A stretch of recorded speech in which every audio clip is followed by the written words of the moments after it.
Oh, hell, that sucks. Music was supposed to play through. My bad, guys.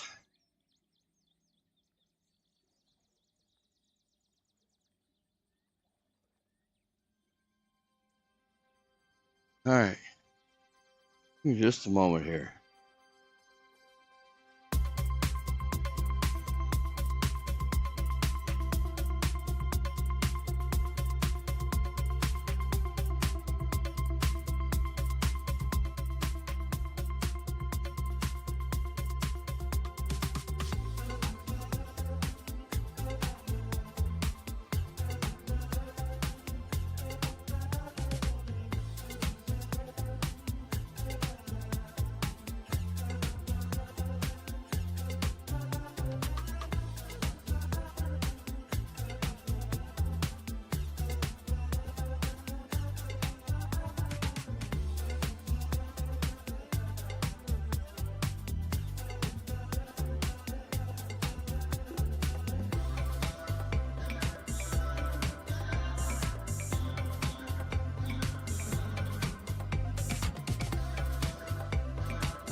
Oh, excuse me.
There we go. That looks better.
All right, that might be better.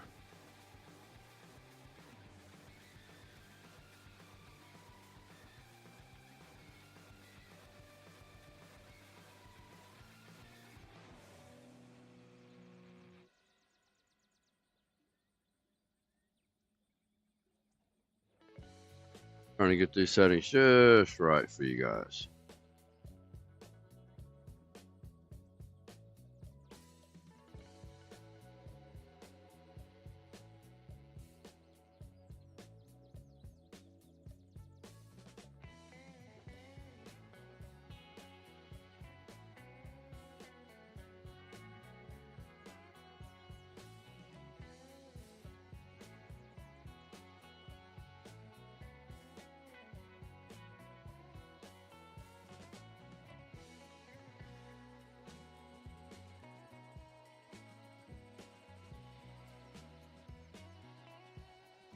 All right, you guys ready to get this party started?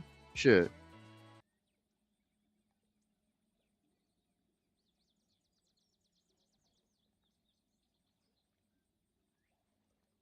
$20,000 up to the ore mine east. What do you think?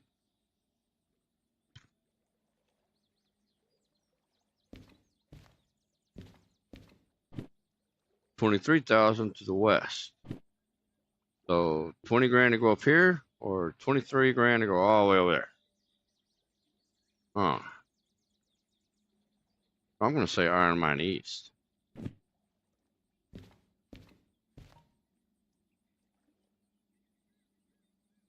Yeah, that was that trailer I banged into. Kristen, how you doing, man? Welcome back.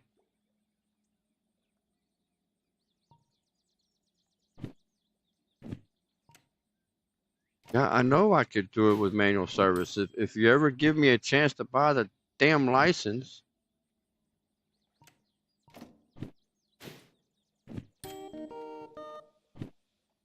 See, I'm still 2K short.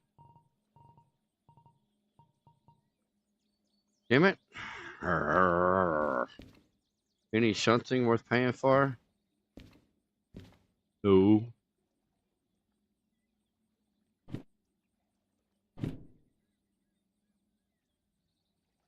Hey, Michael.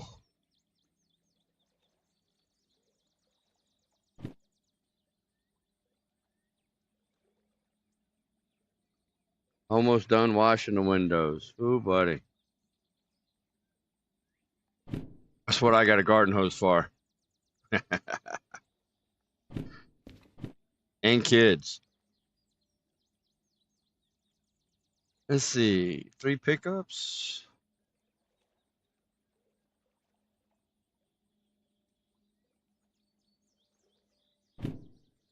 Man, Well, see, that's what I was looking at. Too many fees for your wallet. You should do some shunting. That's what I was looking at. There goes about 14 grand right here.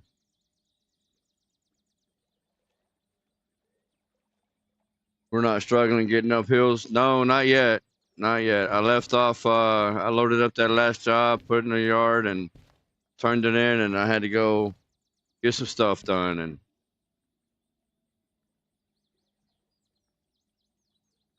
I'm not allowed to wash my. I'm not allowed to wash my windows with hose inside the 15th floor. Oh yeah, I'm pretty sure your downstairs neighbors might frown on that. Honey, where's all this water coming from?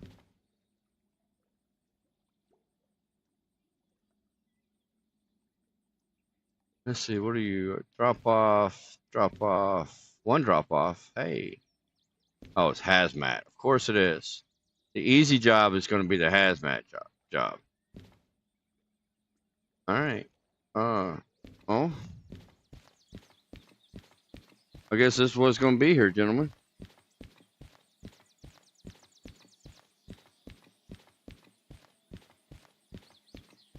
Missed my first part. Oh, I sure did. Hey there, what's the best loads for the S282 train? Where they're not struggling to get up. Man, honestly, I don't know. I am not a steam engine guy. As a matter of fact, where is it at? There's my demonstrator right there. And he's still sitting there. I've never ran a steam engine.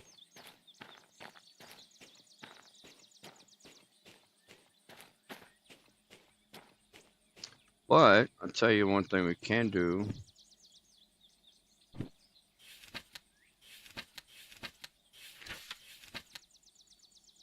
$3,000 tons flat, so 2,000. 1,000 on a 2% grade. 500 maybe. 800 on a 2% grade with a rain. Maybe 400.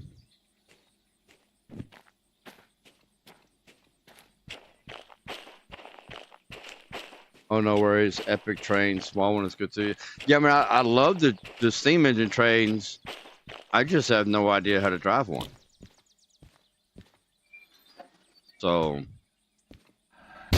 I've got too much ADHD to try to drive one of them guys. All right. Oh, I got 2 jobs here? Oh, that's the one I'm going to haul up there. Okay, so Forest Central. 3 pickups.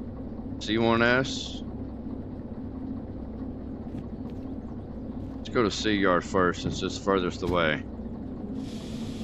Oh, no, brake needs to be off, not on.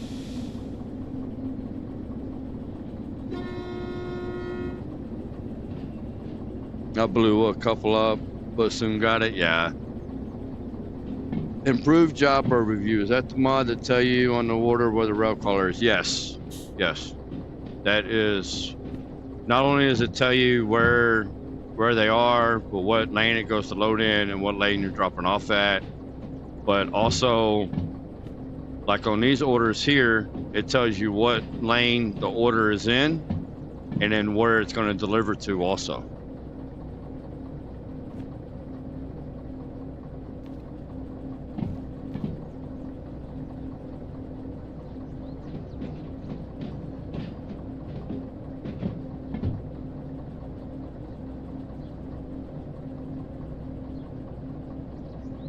And then the mod sloppy shunters is why I have to go through and inspect every train. Make sure the angle cocks are turned on, the air valves.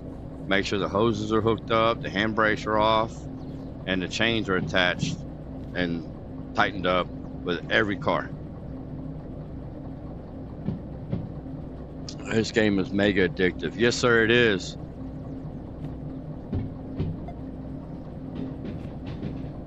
It sure enough is. All right, is this gonna be in the back again? Or is this Nope, that's 10. Those are all these ones that right here in the front. Cool. The ones that we bounced around earlier and pulled that other car away from. Because I saw that on your stream and Squirrel, but was wondering why I did not see that on mine. Yeah, it's because of the improved job overview mod. Yes, sir.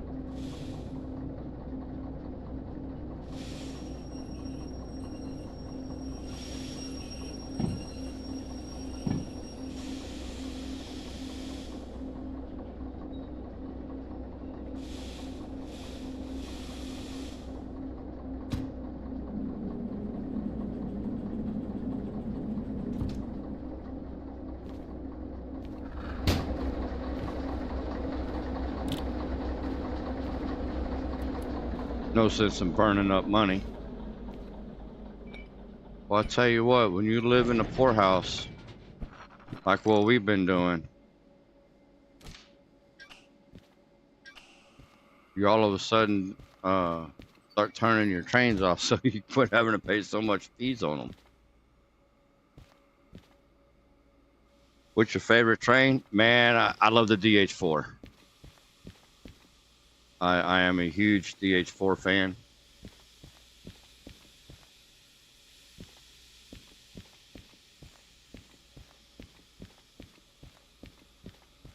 What's up with the air leak I hear back here?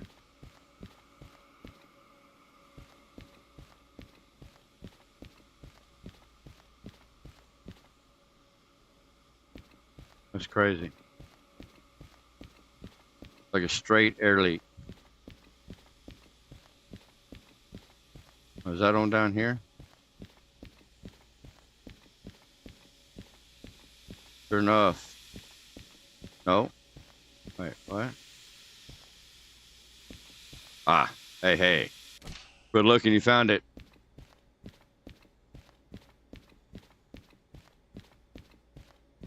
Alright, that one's good. This one is good.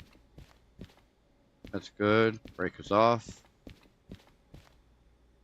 That's good. Brake is off. Oh, chain needs to be tightened.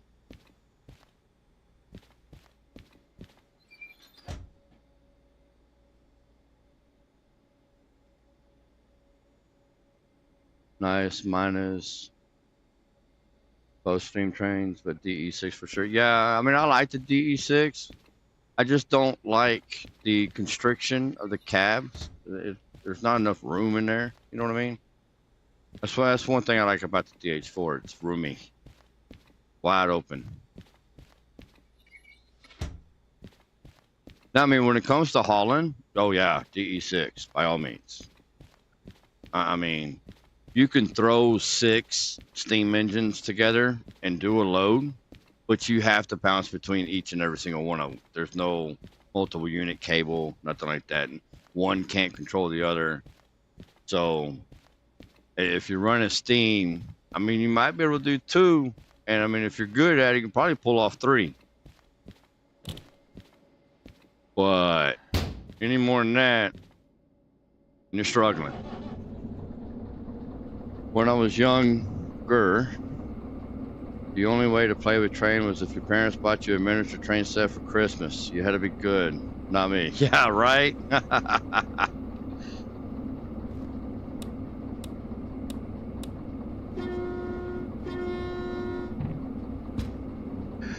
And you would get the little round or the big or oval. Now you can play a full career on several different games. Yep. Yep. Wait a minute.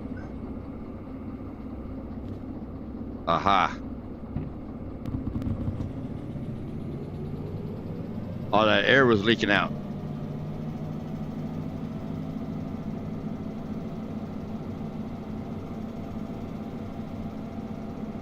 I'm not practiced the gears yet. Yeah, I used them. I got the massive loads up the hills. That big stream train struggled. Yeah.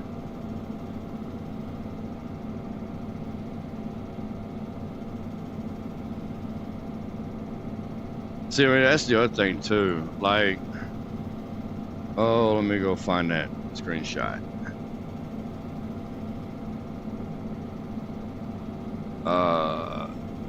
Took some bread. More.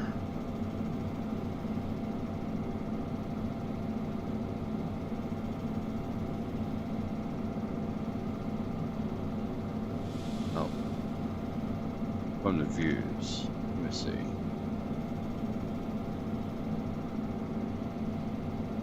How did I get that up there? Oh, okay, there we go. From text spread has image.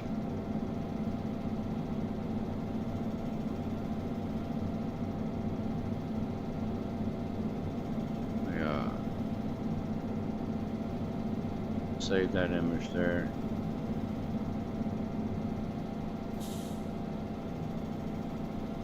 That way I can not have to go keep digging far through in Discord.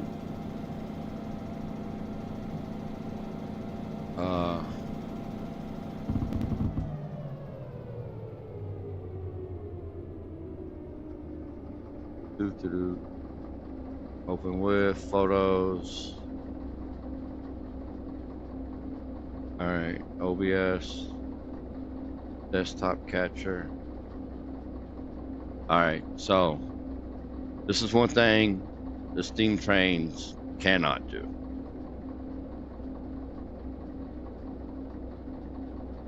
You see my DE6, the slug. There's a DE6, there's a slug, and there's another DE6, and then my demo DH4. Now this is my demo DE6, and I used local ownership, and I purchased another DVRT DE6, and of course the slug is mine also. This was before the 0.4 update when we could paint them, so I had to use the DE6 demonstrator skin mod, which you don't have to use anymore. But now you see a load from this first orange tanker right there, or this first containers. This is the goods factory. You're still going back. Still going back. All the way around to right here. Now, you can't see it anymore because my player character is out of the range of the city, so the loads despawned. But I had just got through dropping off a load right here, and I mean this train was 166 cars, and I think it was like 2,500 tons, something like that. I emptied out the harbor. This was like all the loads from the harbor except for one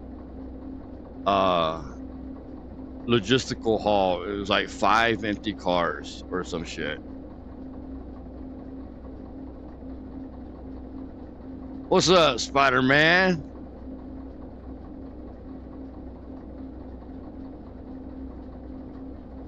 I had a feeling my spidey senses were tingling.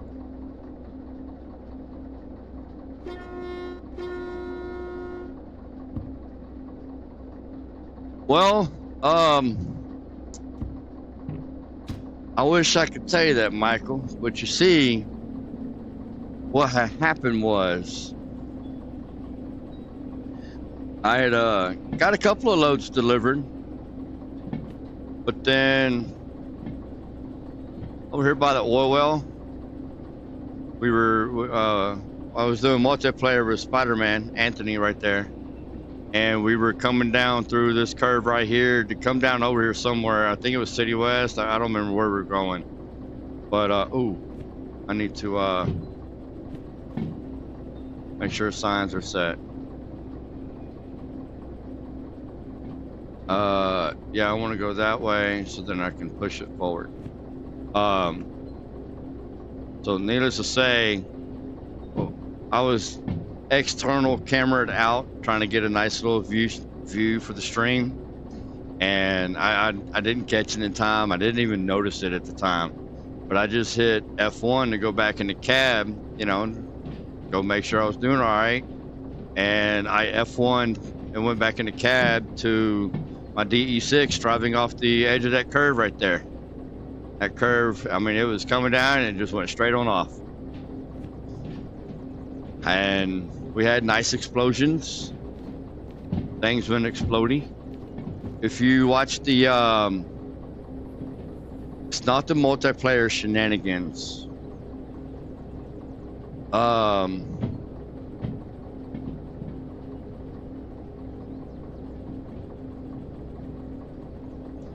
Let's see, content. Live.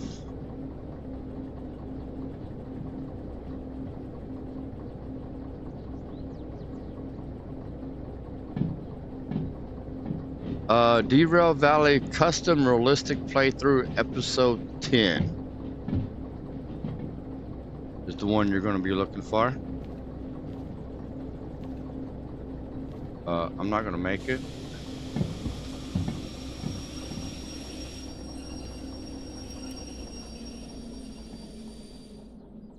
It's in one of my playlists over there. I have a custom realistic playlist, and it's going to be episode number 10, or was that 10 number 10 number 2?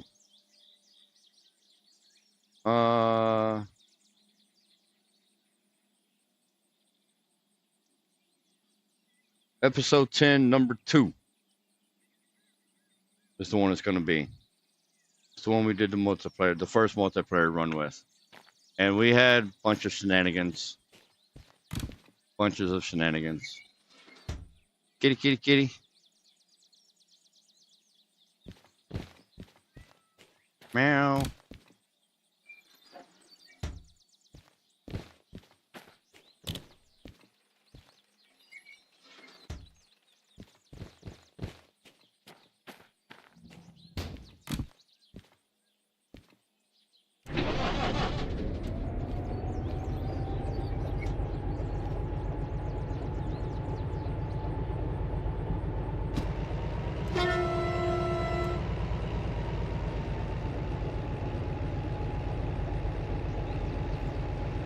Bro, oh, I know why.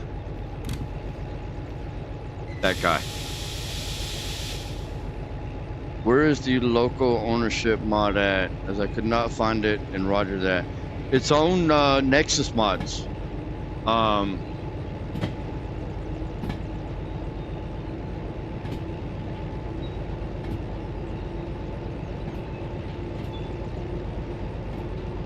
Have you tried using the new strip lights on the front of the engines? Yes. I even have a how-to on how to install them and get them hooked up, and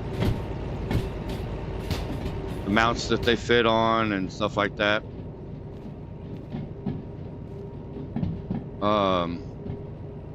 Let's see, I can get both of those jobs back.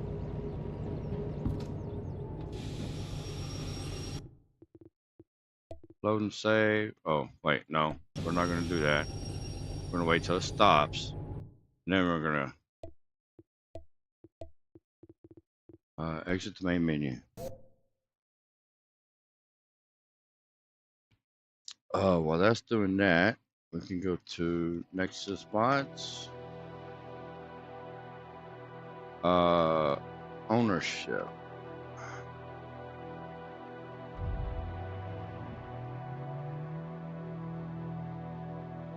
Last updated. No, do not use that one. Do not use that one off of Nexus mods.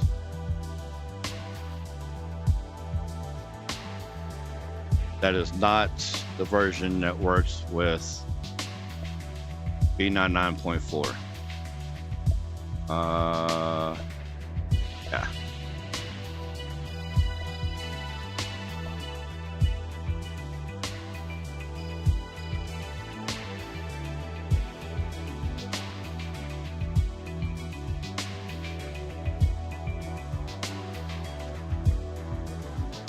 Are they any better than the other new lights? Wait, what do you mean? Wait, what strip lights?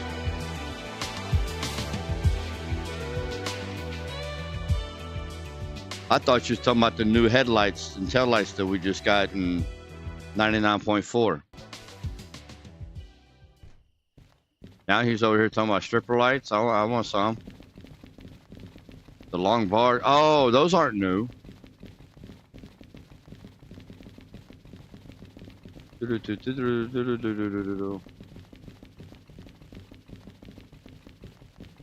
a minute. Oh, wrong yard. Wrong yard. Oh, you know what? Why am I doing all that?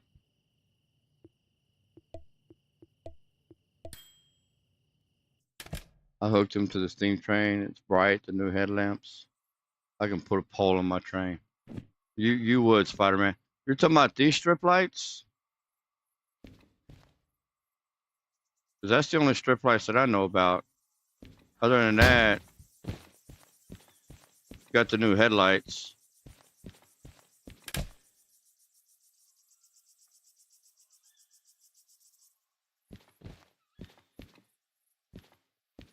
Unless you're talking about the new headlights. Yeah, these strip lights, I mean, yeah, they've been around for a while, but yeah, they're more for inside the cab. If you put them outside, you're not going to get very much light production from them. Not like what you can with the new headlights that they just added in, these headlights. Those guys,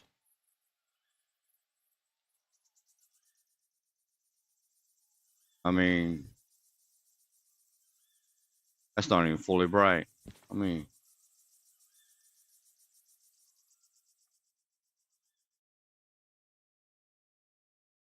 this is the cone on these headlights. I mean, it's even lighting up the side of these buildings down here, right here.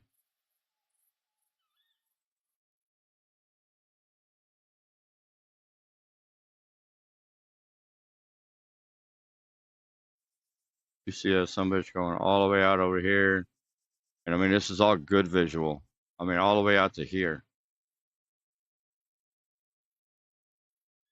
The new ones are the best. For nighttime vision, red is usually considered the best. Green, however, is like what all of our military or every military in the world uses for night vision. And it's only because of the acuity that you can get from it. You can see better shapes and outlines with the green, whereas the red is better because of the long ass eye doctor fucking medical word chemical that's in your eye. So the red is better for that purpose. It allows you to see better at night.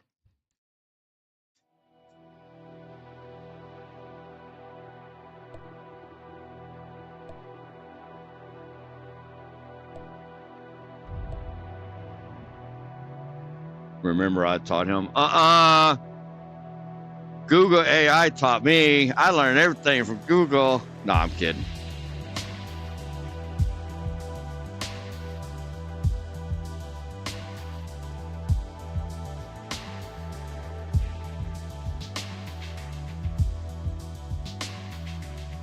So you prepped and ready to head back out on the highway, Spider-Man?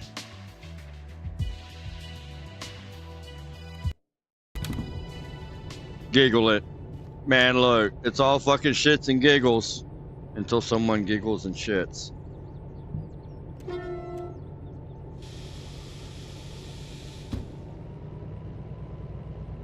What's the best mod to buy trains to add more to big loads? Oh, you know what? I meant to go get you that. Are you on the Discord server, Michael?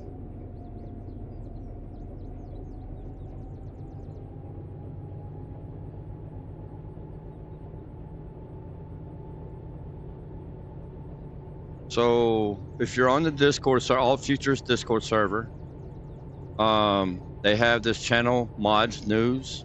If you don't have access to it, you go up here to Channels and Roles, and then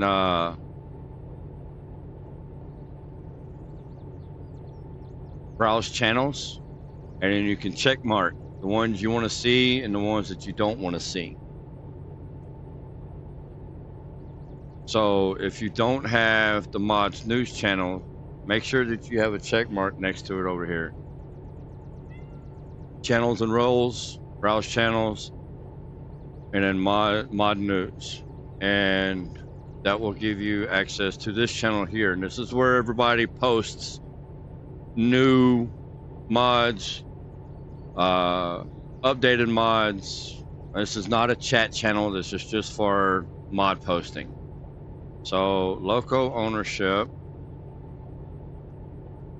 Somewhere up here. Where's the map? Where's the map? You might have to scroll back a little way, obviously.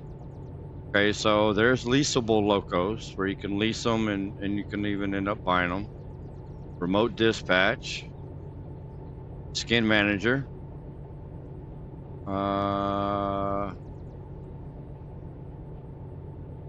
Where's it at? Where's it at? Right in here somewhere. Aha! There it is. Local ownership. Alright, so here is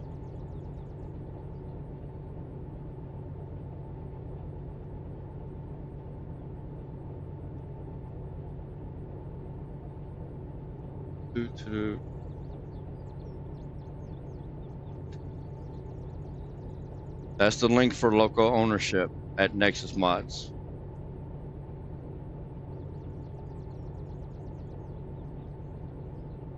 I also tried to mount the controller charger on the wall, but can't get the remote to attach. Any tips? You got to use. Okay, so the remote does not attach to it. You have to use the R key to place it. Same thing with the flashlight. It has to be on a flat level surface.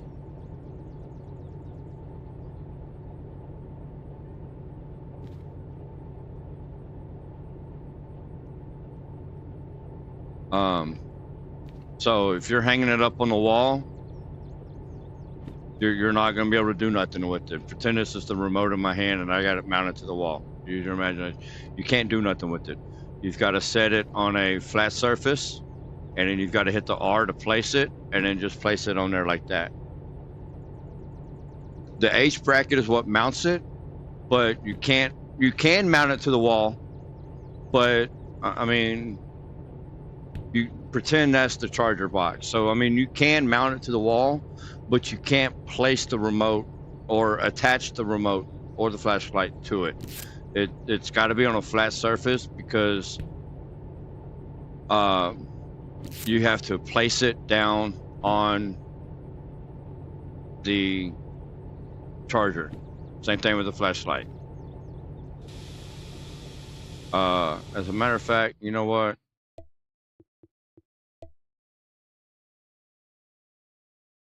We'll do it again.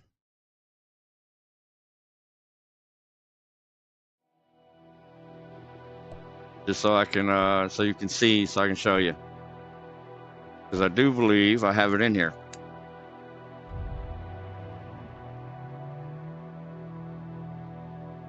Have I tried this game in VR? Man, I tell you what, if you want to send me your VR headset, I'll try this game in VR. Otherwise, I'm a poor white Texas boy. If I spend $500, $600, because they're $599, so $600 on a VR headset, I wouldn't be able to do videos anymore. I'd be laying 6 feet under. All right, so there's the charger, right? Now, if you put, you can't hang it on the wall because you can't place it. There's no placing or attaching. So you have to place it on the charger like that.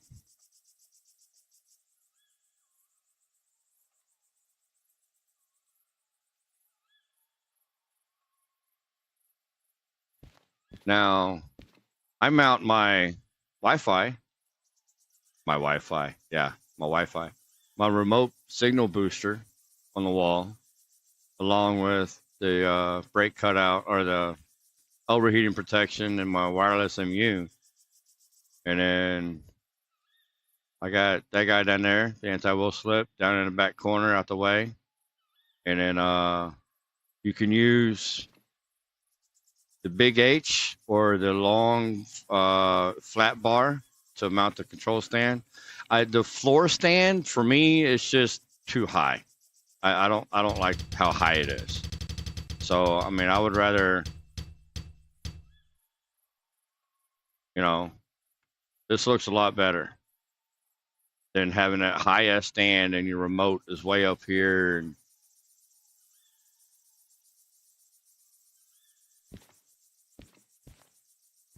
of course, my proximity reader up there. Got all my gadgets right here in front of me.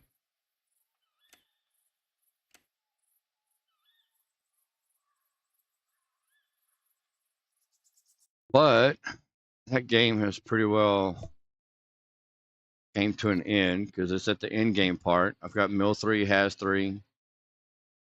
Got the DE6, the DH4, the DE2, the Slug. I've got all the garages.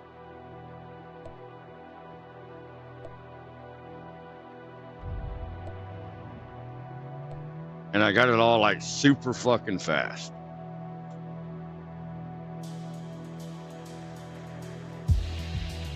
Got all the gadgets.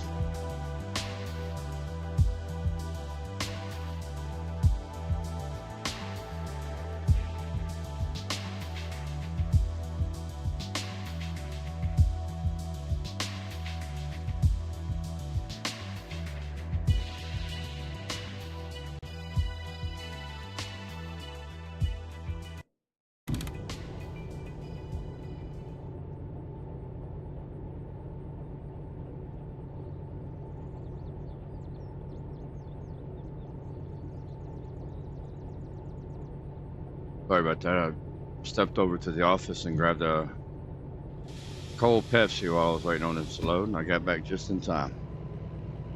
Don't make me break out my VR. Man, you're taking a break from VR right now, bro.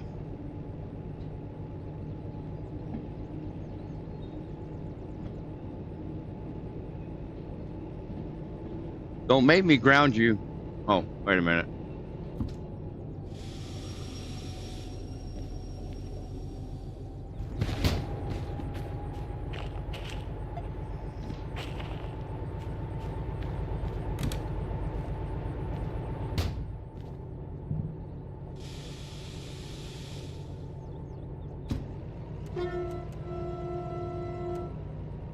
Pepsi, sir. Pepsi for me. You can have my Coke.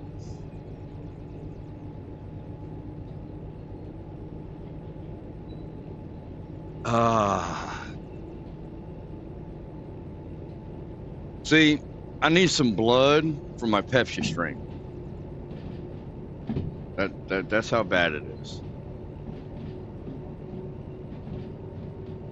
If y'all had seen my Pepsi can mountain that I had here from last night,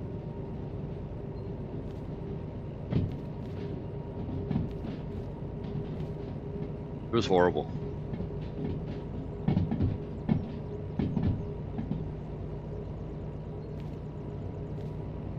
All right, just getting these guys out the way.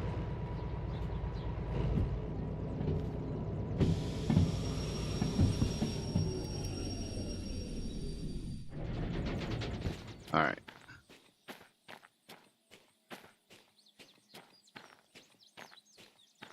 So back to loading this guy up.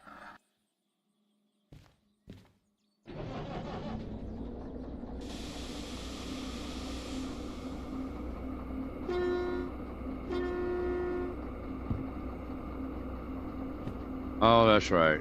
I've got to get the damn paperback. Dude, you're killing it, brother. I love being a part of your stream and multiplayer and watching your live. It's a joy, brother. Excellent work. Thank you very much, Spider-Man. I love you guys coming out here and watching me, hanging out with me, chatting with me. It definitely makes this a hell of a lot more enjoyable to sit here and do all this and be able to share it with you guys.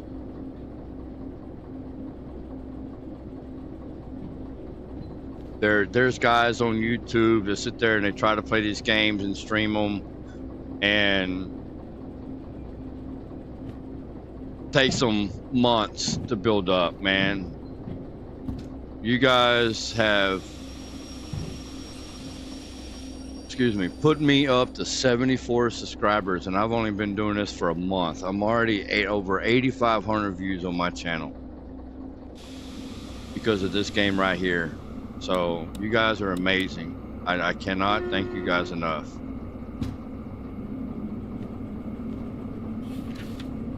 You guys that keep coming back, keep subscribing, and keep watching, and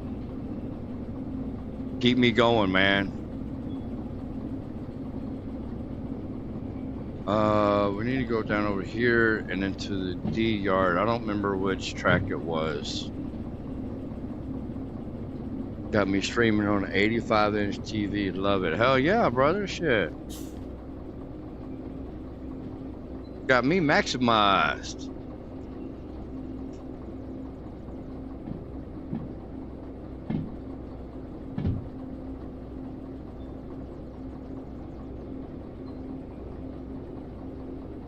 My wife sent me a text message, sent me a picture. What is it?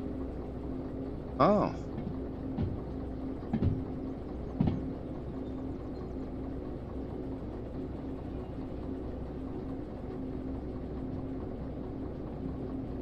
She rearranged the bedroom. Wait a minute, wait a minute. Did I not?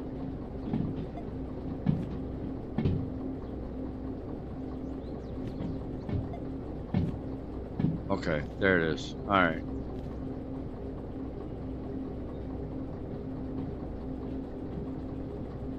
I miss old lady text. Ha ha ha.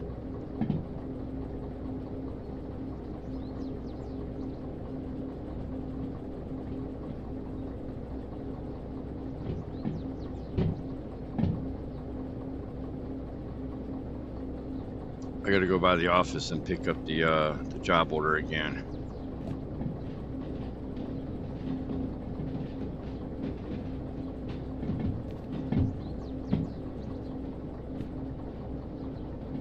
That one needs to go. That one. That one. Cricket. Thank you. Because if I remember right, on that side of the yard. Oop, oop, oop, oop, oop. Burning money, burning money.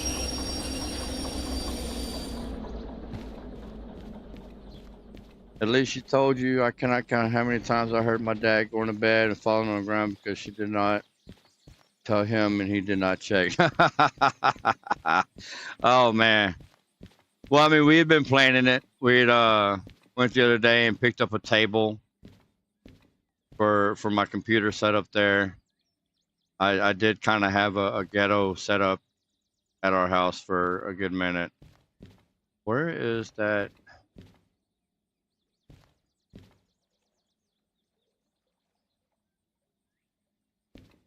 You gotta be kidding me. No. No. No. Was that it? Yep, yep, yep, yep. C1S, number 10. Yep, that's it. All right. D5 storage. So back into the D yard. Oh, I hate this. That way. No, I'm not even gonna. Not even gonna confuse myself here. Yeah. Okay. To the left. I did that right. Wait, should have been that one. Okay, can I even see it? Yeah. Come on, man. Stay on the table. Yeah, it's that one. You know what?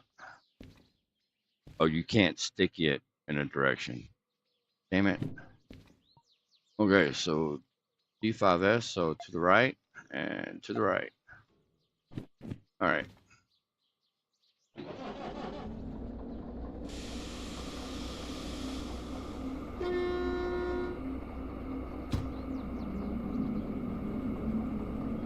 I go stick my sensor on the end of it. If I had a proximity reader in here. Even now at 83, he still checks every night. Where's the bed? Oh shit, I don't blame you, man. I don't blame him. Looks good.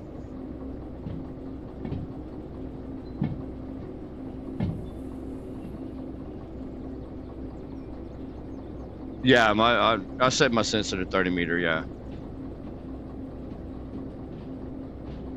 Oh, I learned a trick about the sensor and the reader, Spider-Man.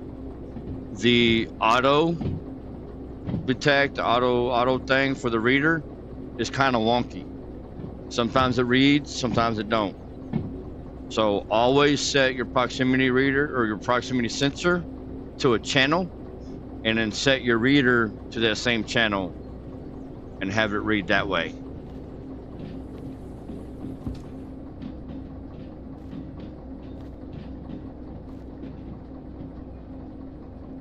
Because the other night I hooked that sensor up on a 13 car length and went to go back up and it didn't work. No, it was someone else on Discord that told me that. I can't remember his name now, but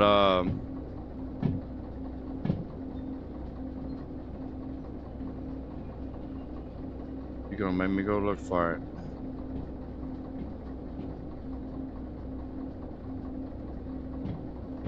Oh, come on, man, give me my mouse.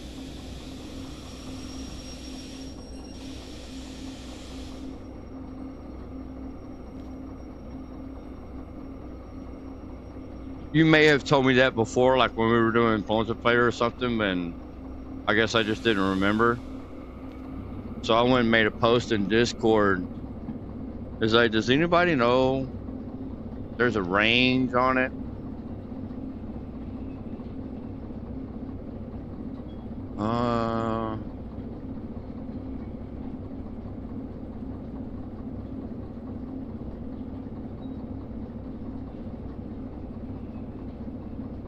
There he is. Errata pilot, something like that. He was the one that told me, use the knob on the sensor to change its range. Well, I mean, I knew that already. Hell, I got a how-to on how to use it.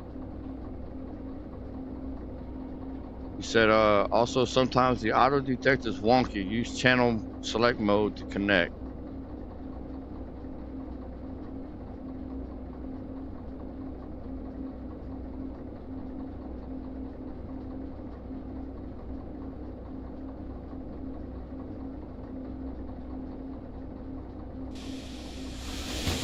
And that's what I'm saying. I mean, you may have told me before, and I guess I just didn't remember or something.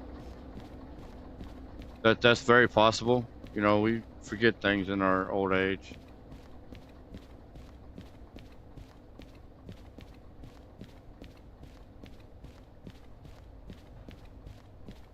When I hooked it up on that 21 cars, and I just slammed right into the back of the damn consist. And I was like, well, shit, thanks for going off and letting me know that it was there and I'm ready to hook up. I guess there's like some kind of range on it. But no, turns out. I also don't like the fact that every time you load back into your save, you have to reset it. I wish it would retain its settings.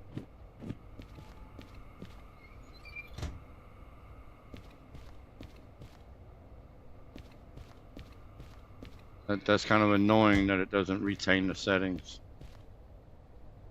The hell? Oh, not the same train. Okay. 10, 10. 10. All right, so Something is not hooked up somewhere. Because I didn't hear any air coming in these tanks down here.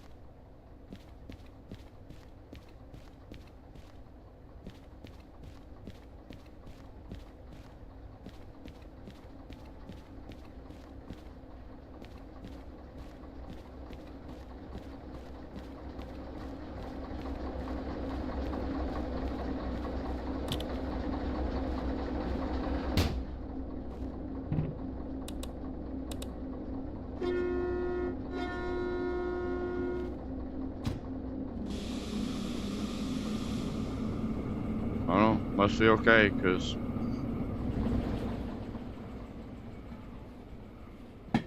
started moving pretty quick. There was no struggle. No, alright, we're good. Alright, the last one is in.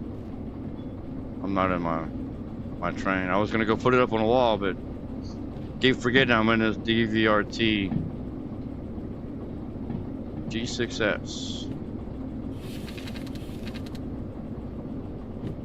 So G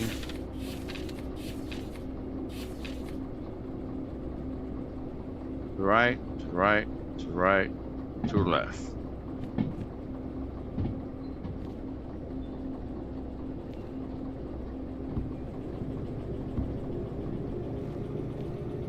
Cough, cough, railroader tells you that.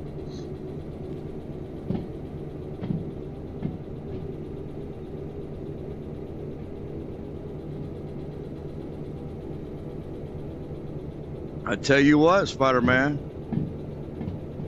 you feel like gifting it to me.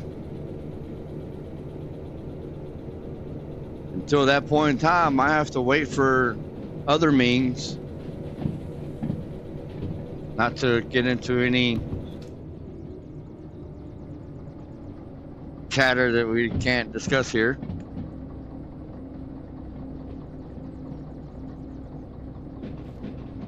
I'm just saying.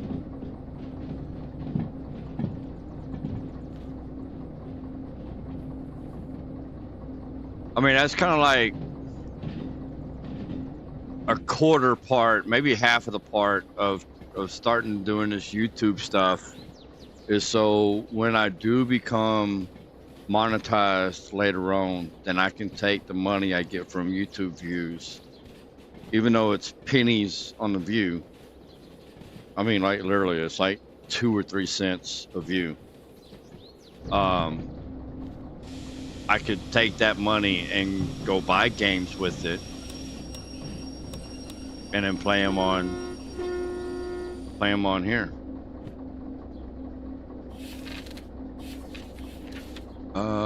Let's see. I need that to go left.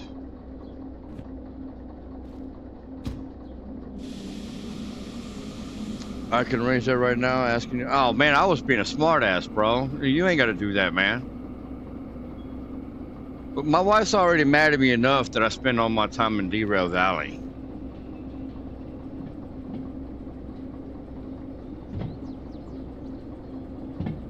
Man, don't do that, Spider-Man.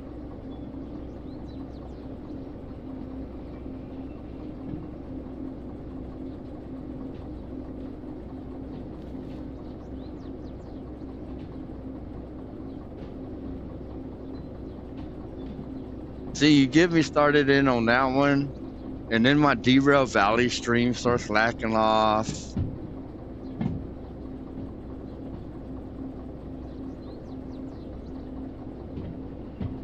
Man,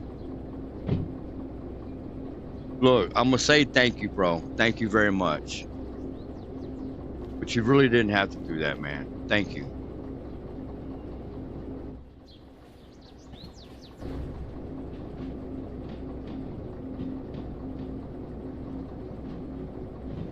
Just so you know, though, I can't slack off on my DV streams, man.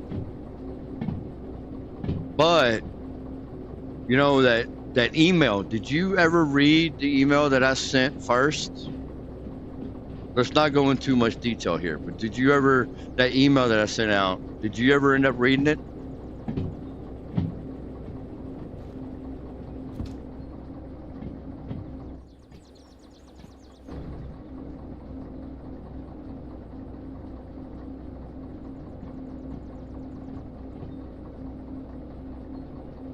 Oh.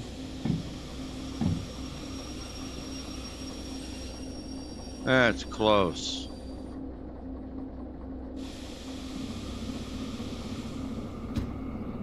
Yeah, data reader was badass. I see. I mean, I thought so too, dude. But then I pasted you what was replied back to me. So, as far as I'm concerned, since I mean it went that route with it, I mean, look, right now, currently, you've got what? Maybe 5 people covering shit for you right now. You know, everything else is a year, 2 year, 3 year, 4 years old and shit.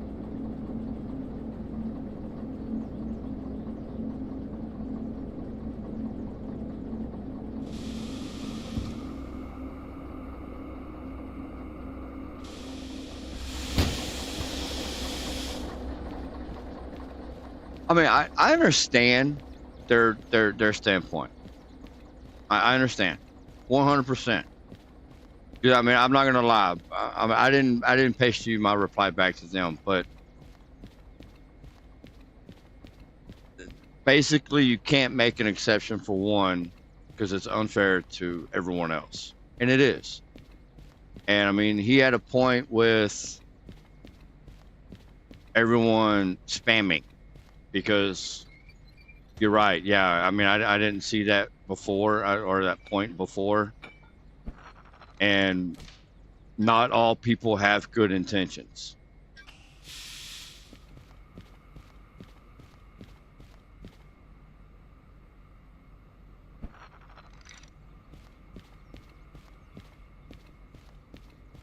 So, yeah, you would get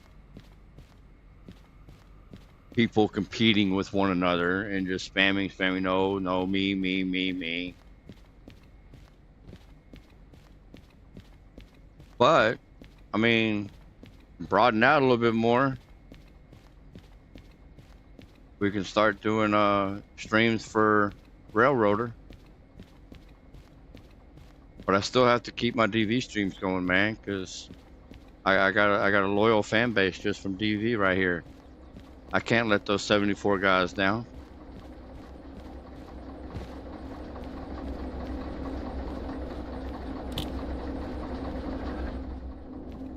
All right, I think that was it, huh?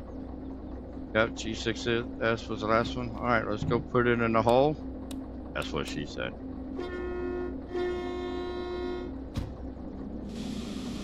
It wasn't complete bullshit. Because, I mean, I understand his point. I get it. And, I mean, I guess if I was in that position, I would kind of feel the same way myself. Because, I mean, at that point, you're just kind of really trying to protect your community. But at the same time, I would have been like, hey, you know, well, how about we can do something like this instead? You know?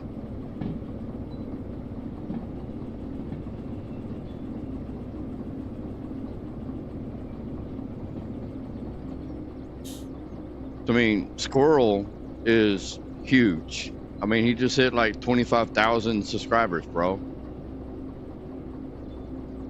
So, and from what I understand, you paid his ass to cover your fucking shit. He was sponsored or some shit. And then Heist, I mean, I don't know how many subscribers he's got, but I mean, he's a big guy too. You know, they're making money off all this shit. I told you I didn't want shit from you. I didn't want shit from them. Didn't want nothing from nobody. Yeah, Heist, 144,000 subscribers. Oh, okay, so I mean, I guess if I had 100,000 subscribers, we could have had a deal.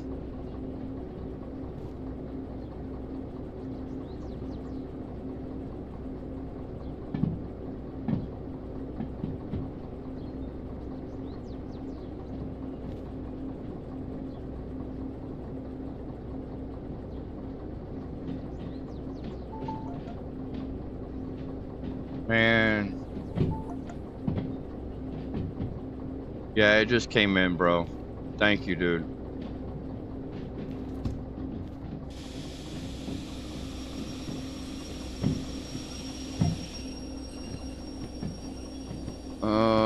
Give me my map book. Back to D. So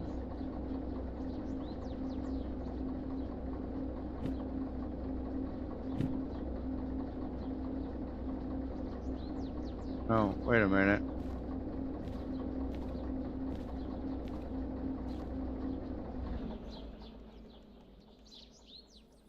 Okay, yeah. Really, I did not go that far, dude.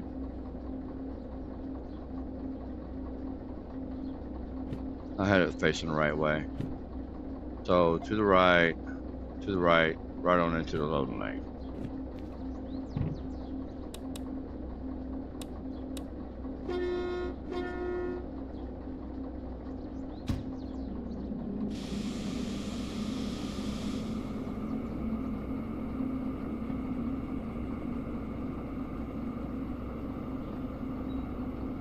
Oh no, we're gonna enjoy. We are gonna enjoy that shit. Me, you, and 73 other motherfuckers that are subscribed to me are gonna enjoy that shit.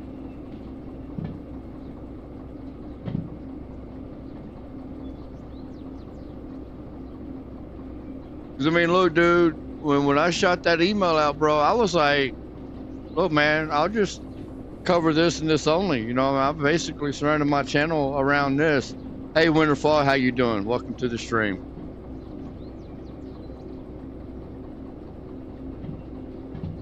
And they're like, no, we can't do it for one. If we do it for one, we gotta do it for everybody. Okay, cool. I mean, I wasn't trying to get you to pay me or nothing. I don't want no money from you. You know?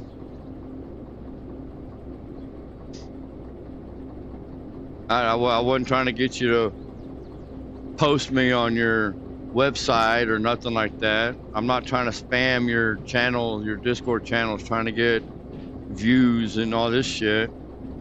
What's this job listing about? If you're talking about the one I'm picking up right now, we're gonna go load on these cranes, or I'm sorry, forestry trailers, for a measly $1,400, $1,500. That way, or 15,000 rather. That way we can try to get the manual service license, because I have got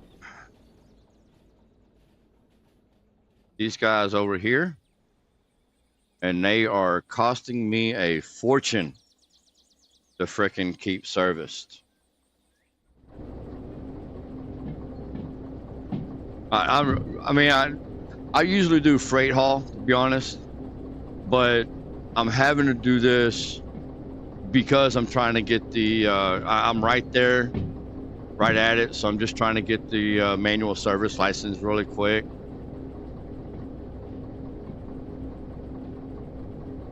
Because it's a hell of a lot cheaper to manual service than it is to pay the fees.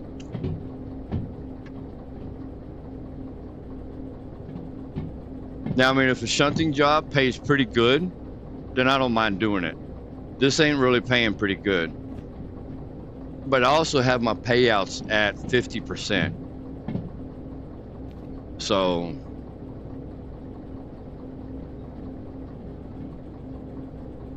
it's making it for quite an interesting run. I just got the DH4 license yesterday. All right, that should be far enough in there. That's what she said. I hate the fleas. Yeah, and fleas suck. You know what's worse, Spider-Man? Is I go over there to the machine to pay the fees so I can get the manual service license, right? And then it comes up and tells me, well, if you had the manual service license, this could be a lot cheaper. And it's like, yeah, no shit. But you won't give me the manual service license if I don't clear the fees.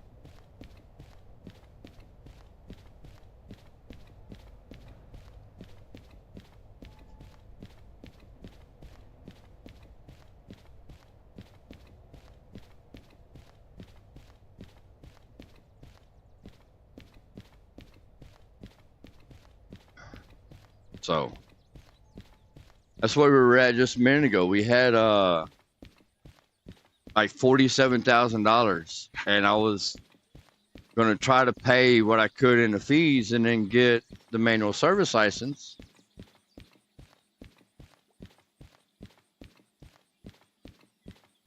So it's like, and then when I paid it, I was put down to 18,000, and it's like, you son of a bitch. Fine. What can we do here really quick?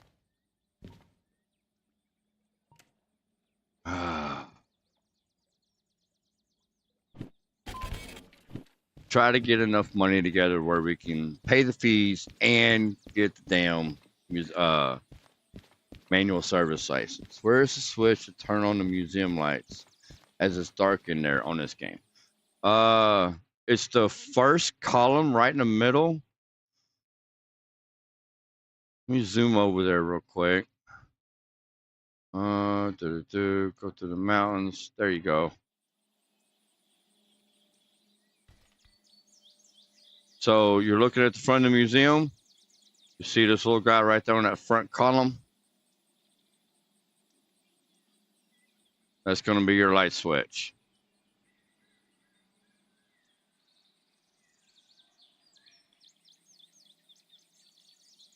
From the track, it's your second column to the left.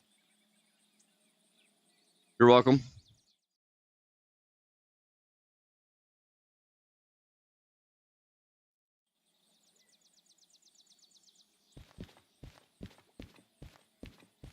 Oh, burning up time. Oh, I got plenty of time. Giving me an hour to freaking load this and put it back in the lane.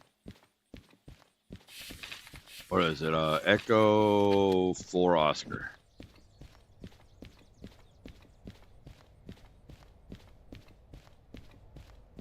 Ah.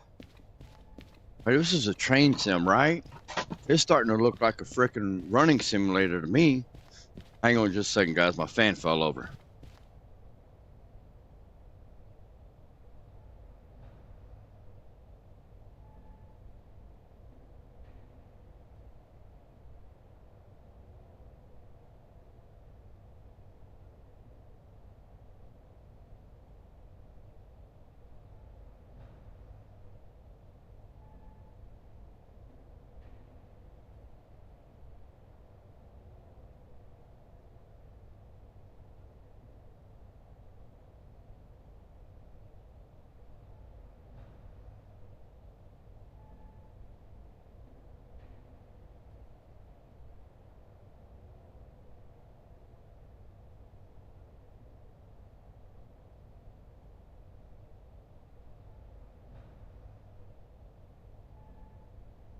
All right. I don't know if y'all heard it or not, but that's what that crashing noise was, if y'all ended up hearing it.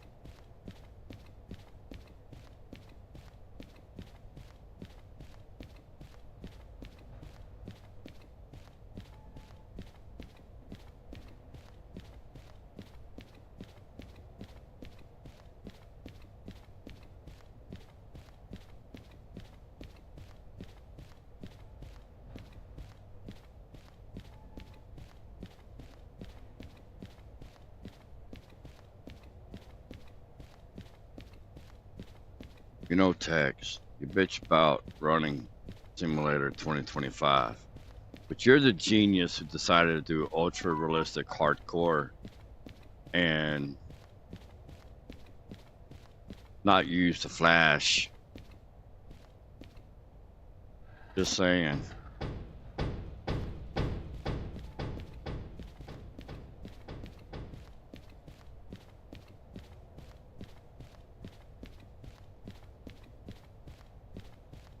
But, I mean, god damn it. Gosh darn it.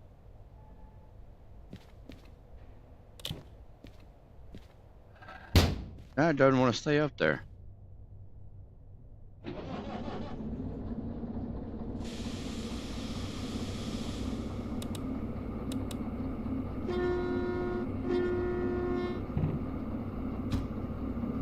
Americans driving trains.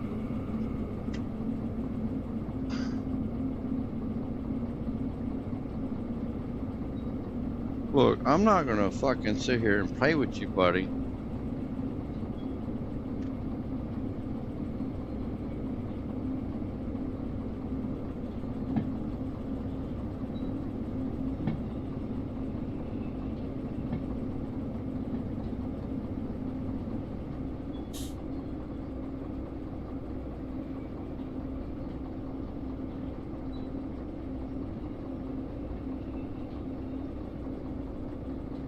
I'll get some motherfucking Gorilla Glue and glue your ass there if I got to.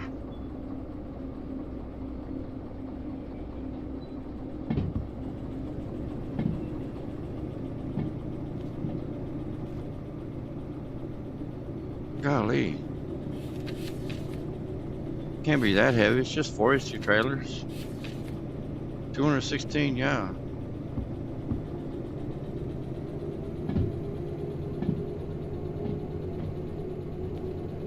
Not that heavy. And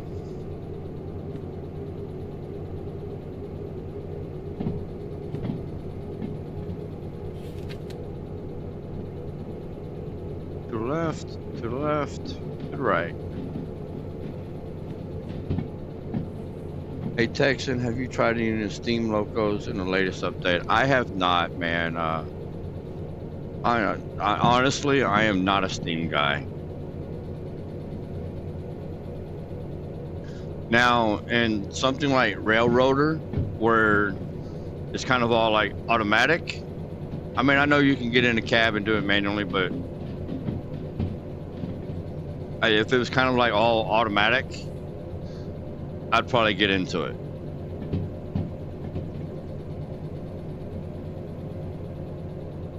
But I got ADHD way too bad, man, to do it in this game. I like to, especially when I'm streaming, come out here and try to get you guys some pretty views.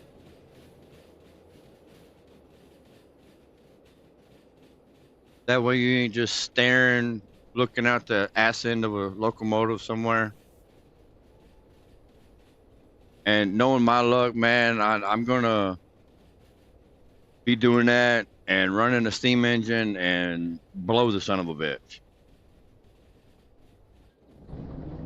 Yeah, they made some kind of change where something bugged or something doesn't work the right way anymore, or some shit like that.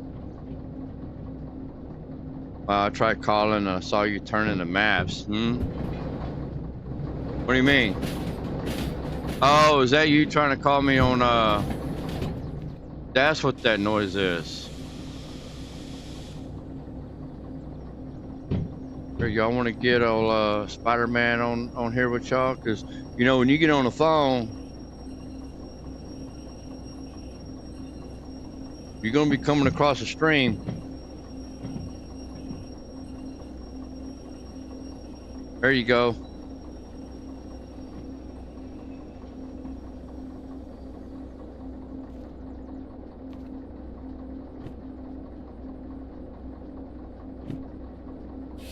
Just waiting on you to answer it now.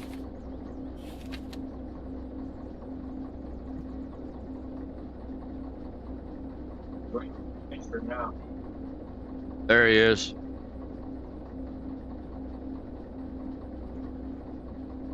I saw it.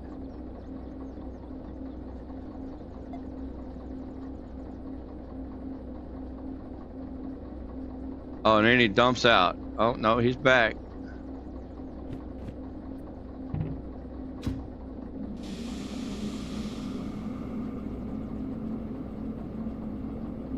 I think he's having technical difficulties over there.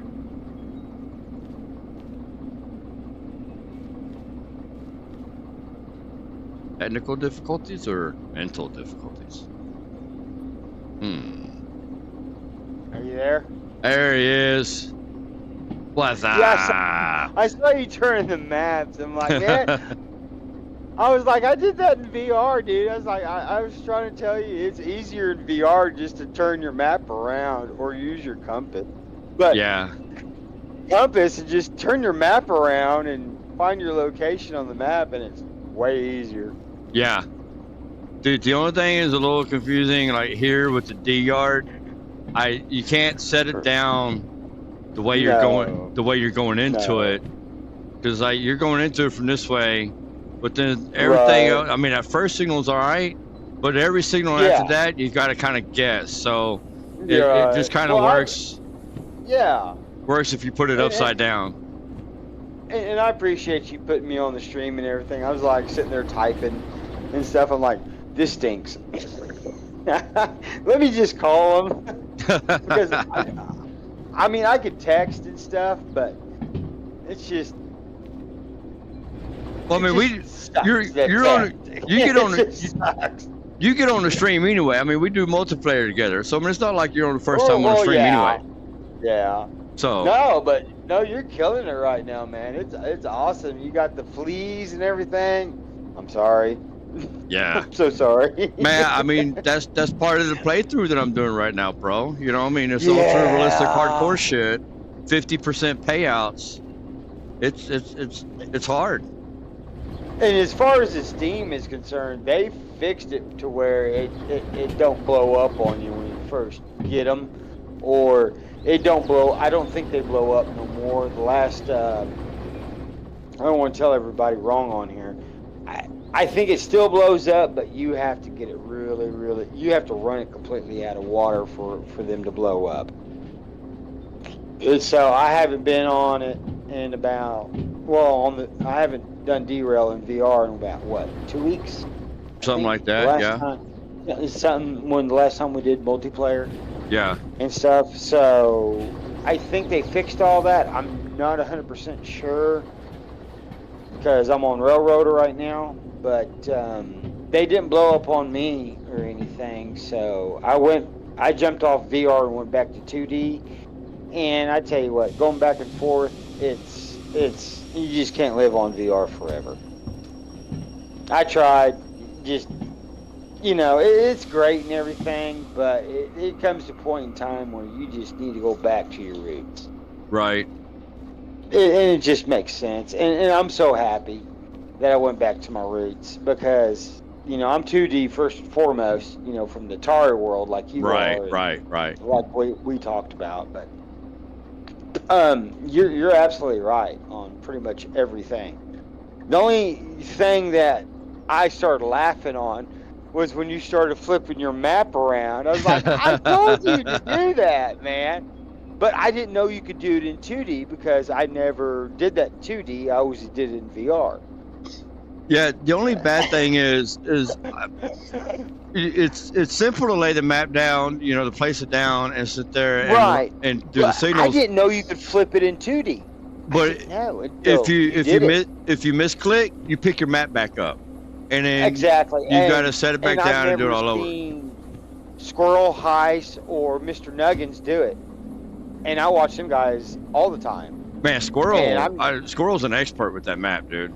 It's like unreal. Well, I learned it before I started watching because I mean I've known Squirrel since the truck simulator stuff and all that, and I've known him for years. He's a great guy and stuff, and I never saw him do it, and I never did it in 2D until just now when I saw you do it. You're the first person I've ever seen do it. You know, you're the first one I've ever seen do it, and I didn't think you could do it. I didn't even know it was possible in 2D. Yeah. I mean, I knew it probably was with the click of a mouse, but in VR you have your hands and you can just flip it and turn it and blah blah blah. Right. So it's awesome, dude. I mean, you know, you could do it that way. You could do it with the compass, just hold the map up, and then have the compass and see where you're at relatively to the map, and then coordinate it with the map that you're holding. and then you have to either put your brain forward or backwards or forward. Right. Well, see, Because the way in 2D everything's you can't in yeah. 2D you can't hold your map book and your compass at the same time. No, you can't. You can't now. In VR you can, but in 2D you cannot. Because you got two hands, and if Exactly. you set your compass down, it just kind of vibrates and moves, or at least on the book. Let me see. No, it sits on the table just fine, but if I put it on the book, it vibrates and moves. Now, can you Velcro? I haven't tried it. You can Velcro the map. You can Velcro the map. But not the compass. You can Velcro the map, but you can't turn the map and Velcro it. Well, yes, you can Velcro the map, but I don't think you can Velcro the compass is what I was trying to say. Probably not. I tried it in VR, and I didn't have no success with it. But you might be able to in 2D. I don't know. I didn't make it that far in 2D. So, but you might be able to. I don't know. Just give it a try. Because that would be cool. Well, I mean, you got that, what mod is that where you can, like, screw everything, hammer everything, drill everything? Oh, no, I have not enough Anarchy gadgets. mod. Yeah, I don't have Anarchy mod. I don't even know if it works. It might. I don't know. I don't know. I don't know. Oh, hang on a second. I sent that to you. Hang on a second. Steam. No. Steam chest or steam. If that safety valve is released with the cylinder cost closed, then it moves the engine depending on the direction of the reverser. Right. I mean, I get the concept, and I don't know if this was already a thing before. 0.4. Yeah, Michael, Steam... I do VR. It's the shit. It's by far the best of the best of the best. This game was built with VR first in mind, then 2D after that. It's the best of the best. But I've backed off away from it for a while. I've taken not a hiatus, but a break from it. And the reason is because I just needed a break for a little bit, for a while. It's not because of my eyes or the motion of it or anything. It's just I needed to back away from VR and get back to my roots of 2D, and that's basically it. But yeah, I mean, Derail Valley. Now, you can do other train simulator games with VR, but I'm here to tell you it has to be Unreal Engine, and me and Tex talked about this the other day. You got to set your VR up just right, because you will get motion sickness and you will get sicker than you will get sick. You will puke. If you're drinking beer or whiskey or whatever, I suggest don't do that. Beer? But you will. You got to set it up. It's time consuming. It's like Flight Simulator. It's a booger of a deal. But once you get it, you got it. But word of caution, just be careful, because it can make you sick, like real sick. But that's it. I digress. Tex, I am so sorry. No, you're good. But thank you for letting me in and everything. And I got you on the 85-inch, and I see everything that's going on. I was like, well, there's Tex and everything. And hi, Miss Texas old lady. How you did? Where you did, girl? Finally got manual service. All right. Let's see what kind of jobs we got here. So, and I don't know if this is already a thing before 0.4, but Steam going to the chest on full reverse. I didn't know that, Michael. I never tried that. That's a good one, Michael. I didn't know it would stick to the phone on VR. I never tried that. That's a good little tip, brother. Thank you. Oh, Michael, this is Anthony Hall from the chat. He's Spider-Man in the game. He's the guy that I do multiplayer with. This is Anthony Hall. Yeah, let me turn that down, because we're probably getting feedback. I got you on the big TV. Yeah, sorry, it's coming back through. I have VR for the PS5, and I can get sick. Bad investment for me. Man, I haven't played on a console since the old original Nintendo when it had the old original gray guns. No, Christian. On the VR, there is. I don't know which one you have, but I have the Oculus Quest 3S or the 3 or the 2. You can turn that. It's called motion sickness or something of that nature. You can turn that off, and then on your how you turn in game, I can't remember what that's called. I'd have to jump on my headset. But you can back that off. Snap is what it's called. I'm sorry. To where you can move like in one way quickly, or to your right real quick, or to your left real quick, and it don't give you motion blur. Or you can have that turned on to where you see that motion blur. How I dealt with it, I turned it off for about a week until I started getting used to it, and then it didn't affect me no more and stuff. So that should answer your question. But I mean, it affects people in different ways. But just try it and see what it's called. Snap. But like I said, I don't know which headset you're working with, sir. But it may be labeled under something else. But just kind of look into your settings and adjust it from there, and you should probably get what you're looking for as of perception and how your resolution and your FPSs are coming to you, because everything's coming to you so fast because your eyes are seeing it and your brain thinks you're moving, but you're actually sitting still, and that's how you get that motion sickness. So you kind of have to equal all that stuff out, if that makes sense.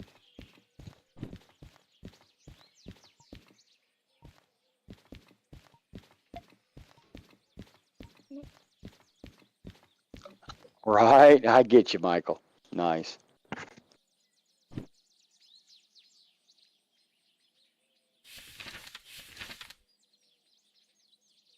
What do you mean, I can't change the signs while it's laying on the ground? Are you kidding me? Sticky pads, yes, sir, Michael. Yep.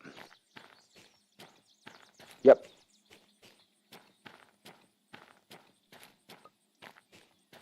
Yeah, it does, Michael. It does. And Christian, yeah, go ahead and check that. Just to, oh wow, look at that demonstrator. That's pretty cool. I've never seen that one before. That's a new one on me.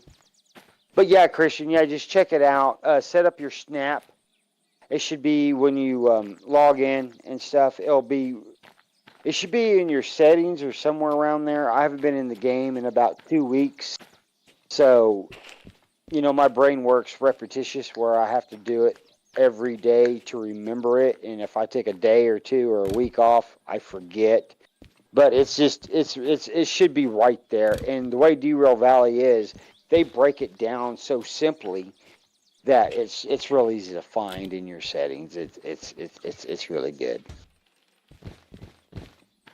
Can't park there, sir. That's awesome. I love that. All right, so when I first come down here, it was set here nice and pretty, you know, long ways, right up against the side of it. You know, yeah, I saw you trying to pet kitty cats and stuff. Kind of like how this was sitting over here, you know, it's sitting like it's supposed to be. This one was like that. And then I went and I teleported over to a goods factory or something, and when I teleported back, that's what it was like. I can't believe you got 2 Steams in Harbortown. Yeah. That is just awesome, spectacular, because I've never got 2 Steams in Harbortown. Usually I get the S0 60 or whatever it's called. I get that one, and then the S282, I have to track it down. It takes me a while. The only one that I cannot find is the DM3. That one is a booger. I can never find it. Never find it. I usually have to, you know, cough, cough, cheat it in to get it. But that's pretty cool, man.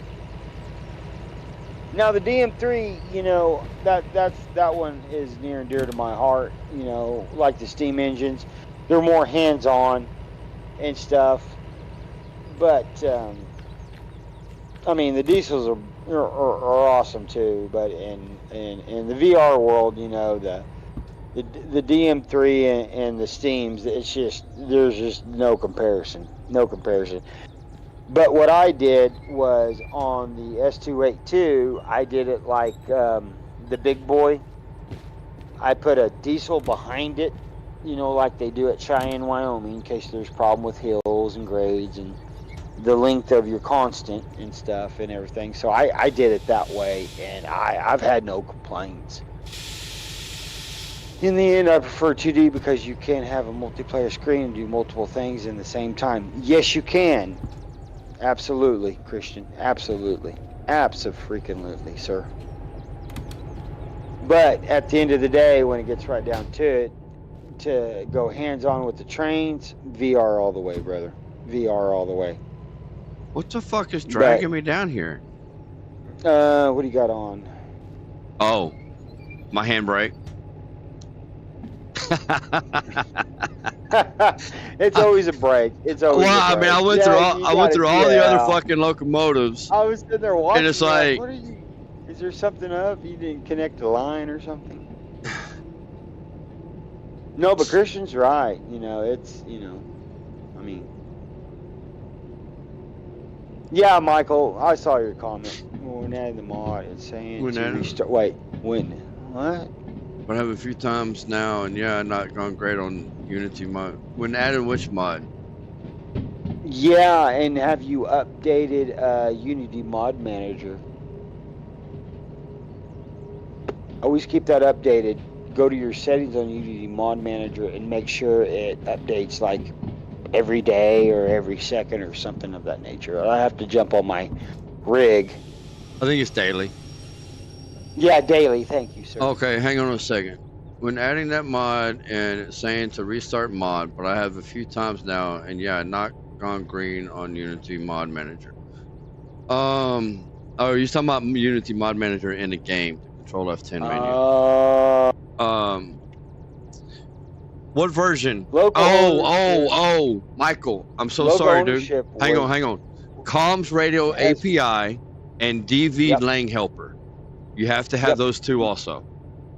When you're downloading those off Nexus mods and stuff, Michael, make sure you go, before you download that mod, go to requirements to see what that mod requires in order for it to work every time. Part of it was my fault. I didn't even tell him that he needed those extra 2 mods with it. Yeah. Like I said, Michael, before you download that mod, already got them mods in. Okay, what version do you have?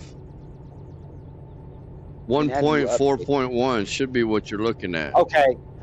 Now open up your Unity Mod Manager on your desktop and go to right-click that mod, and it'll tell you if you need to update it or not. It'll say update, install, or delete. No, or uninstall. He's got the latest version, 1.4.1. Have you restarted your computer? Oh, you shouldn't have to go that far. Sometimes you have to. Sometimes. Not all the time, but sometimes. Or you have to uninstall it, reinstall the game, uninstall the game, reinstall the game, and then try it that way, and then it'll catch. But you won't lose anything because Steam recognizes that it has saved everything. It don't matter if you have OneDrive or whatever system you're running or whatever program it's running off of, it still saves it unless you go into the hardwire program itself, then uninstall it, which I don't recommend doing because it's going to mess things up. Because that's all. Well, you just take it off your RAM, take the stick out and put a new stick in, then you lose it that way. But what can you pull up your system schematics, Michael? What you're running, sir? And how much RAM do you have? And yeah, it sounds like it's a memory issue or something, maybe a RAM issue, one of those two. No, it's telling him that the mod's not working. When he goes in the game, it brings up that Control F10 Unity Manager mod manager window, and over here the button is red, and it's probably got the 3 Okay, if it's okay. Well, the red, button is red. It just says right. needs restart, but he said he's restarted. Your Unity mod manager in the game, does it have those 3 exclamation points next to the red circle? Yeah, that means it doesn't work. It's not been updated. It don't work. It's not compatible with the game itself and the system. Well, I mean, he's okay. It's got errors. Okay. Take that mod out, uninstall that mod, and then try the game again. Hang on before you do that. Click on the little slider bars to open up the options. Do enable logging. You could do that. And then try restarting your game. That way it can do the log. And then look inside that log and see what it tells you that the errors are. Yeah, the file should come up. If you can read script and program, yeah, it'll tell them exactly what it is. Yeah, good one. I forgot about that. We got to back up here. Well, it turned out to be a great YouTube video. Now we're talking about programming, RAM.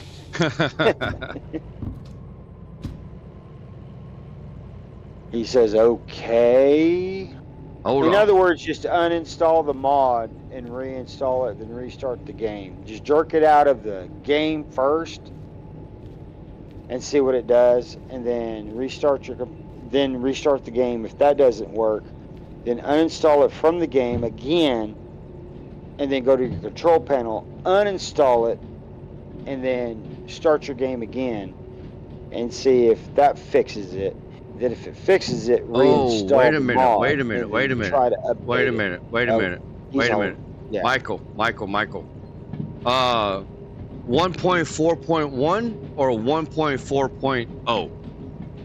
He needs 1.4.1. I'm not on the rig, so I can't tell. Well, no, that's what I'm saying. I'm asking him which one he has. 1.4.1 or 1.4.0? To it, and nah, bro, I'm not doing that.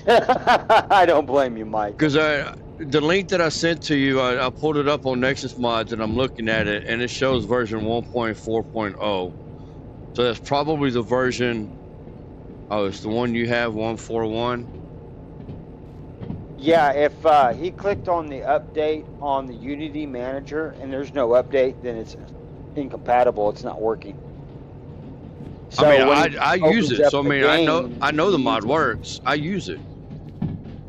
Well, it's system per system. In other words, it may work on one system, not work on another system. It's hairy like that. How some of these mods are. Or if he goes into the requirements of that mod through Nexus Mods where he got it, I don't know, or GitHub. Or if he goes to GitHub, he can see the files on it. Will tell him what he needs to change, the numerical or something of that nature. Will tell him where he needs to change a number. It could be simple as changing a 0 to a 1 or a 1 to a 0. I mean, some computers are just iffy like that. 1.4, yes. Yep. I don't know. It should work. It should work, man. I don't know of any mods that are conflicting with them. I mean, I don't know what other mods you may have, but as far as I know, there's no other mods that conflict with it. I know it's working with persistent locos. Go into your programs on your computer. Try programs. Go into Steam apps, common, and then find Derail Valley, and then go into mods, and then find that mod, open up file, and see what that file says. You may need to change it from 0 to 1. That should fix your problem.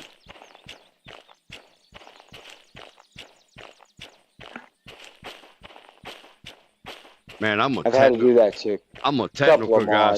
I'm a technical spider. I'm a technical man, Spider-Man, and you just confused the hell out of me.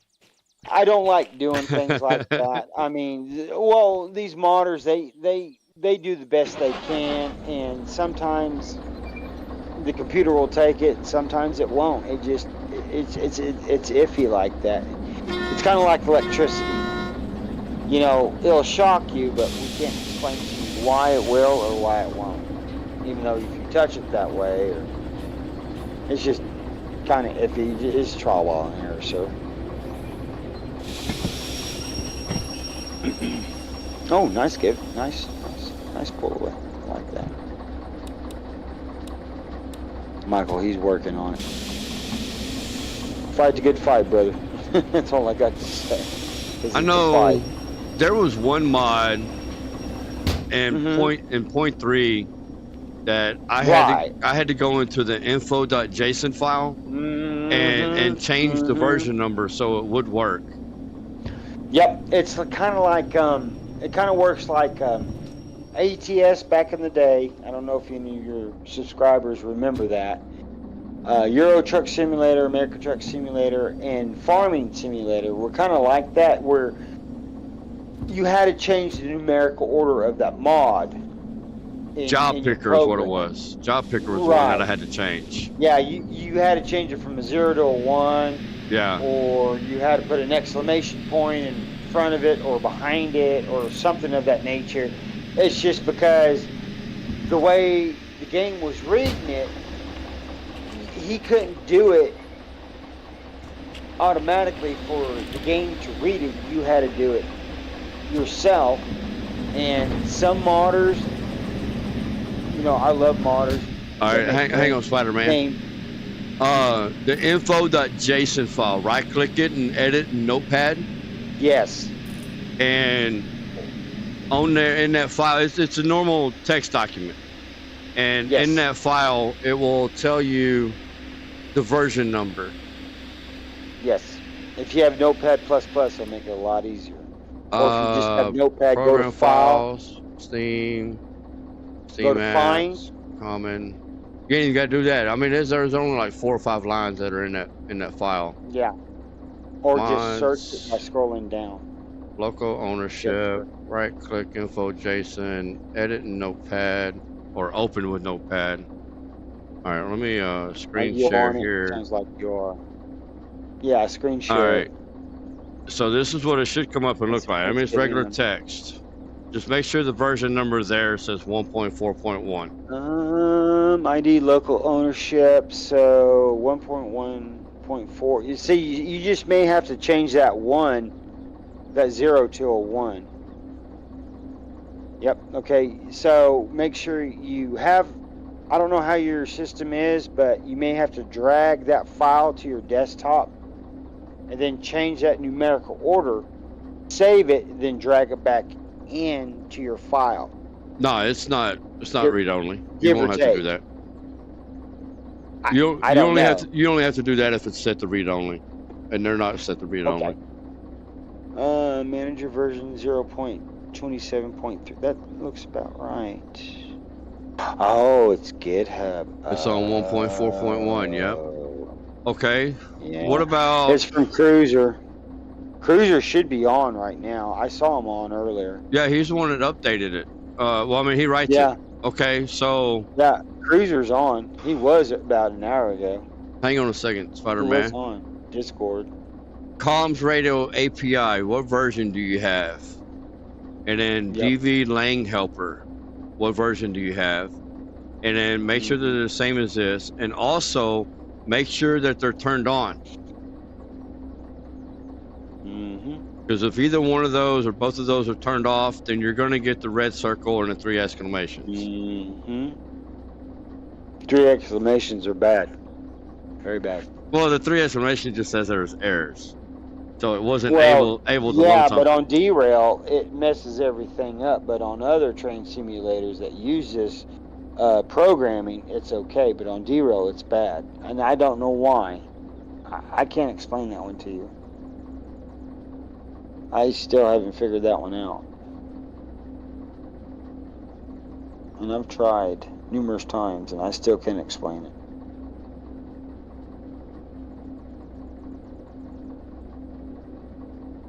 Oh, they got sloppy shunters working? Nice. I'm gonna have to update my stuff.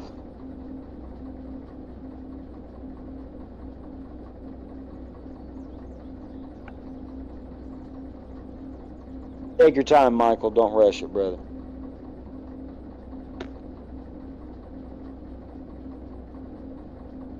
Mm-hmm.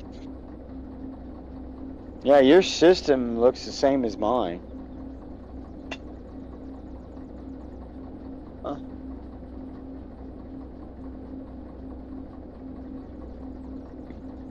Yeah, because it has to interpret that language. It's on the radio API. Okay, do you have comms? Oh, yeah, duh. Yeah. Go back to your, hit, control, yeah, thank you. What was that? Control F10, I think.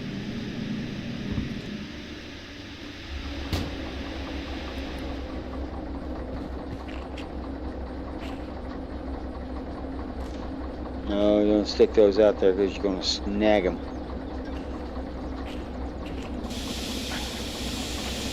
Remember, control shift.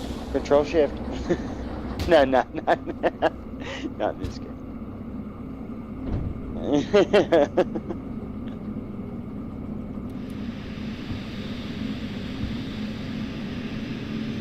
And I just found out this morning around 4 o'clock that the one I'm jamming on right now, it's built by Unreal Engine. I can go VR with it. Yeah.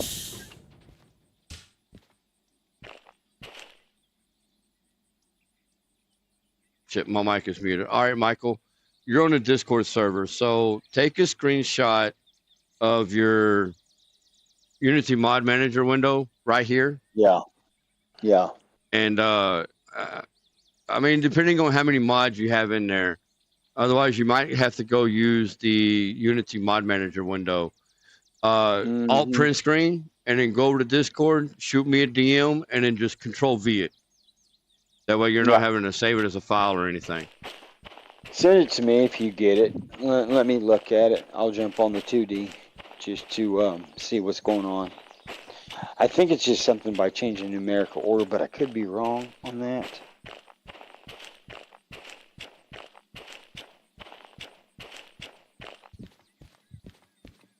I just don't see why his system is acting that way. It shouldn't be acting that way. Or you could have a conflicting mod in there. That's what I was thinking. That's why I was asking him to Have you tried, Michael, process of elimination? There you go. I was fixing to suggest that. At a time and then restart. I know it's booger. And restarting your game to see which mod may be causing that conflict. Well, before you do that, Michael, with the screenshot, go through, disable all mods, turn them all off, and then once you turn them all off, turn on your local ownership, turn on the comms radio API, turn on the DV language helper, see if that loads in, and if it loads in, okay. If it does, then process of elimination. Start adding one mod at a time. Yep. I'd start from the top down instead of the bottom up. My Discord is Spider-Man, Michael. You'll see, once you click on Spider-Man, you'll see a dragon fly and all that cool stuff.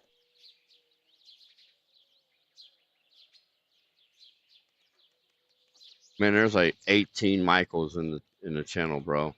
Because I was gonna. That's one of them. Yeah, I was gonna ping him, but. Right. No, we got to get him going, man, because that's not cool. He's having that problem. I mean, he's enjoying the game like it's meant to be enjoyed. And well, I mean, it's not just that, but I mean, Cruiser just updated the mod. Yes, Texan Bread. Yes, absolutely, Michael. And I mean, he just updated the mod for 0.4, and that was the 1.40, and then he released a hotfix 1.4.1 to be compatible with persistent loco Yes. mod. Yes, and that got updated like what, last week or this week? No, Last I week? think it was about a week ago. Yeah, something like that. Same pick as me here. Westland the Ninja. That's pretty cool. I like that. Yeah, man. Hold on. Let me check I it got out. you. Thank you. Oh. Oh, okay. In the 2D. All right. Comms radio API, DV language helper, DV utilities, local ownership. Now, hang on, wait a minute. Why is your DV language helper not saying setting or status is okay? That's weird.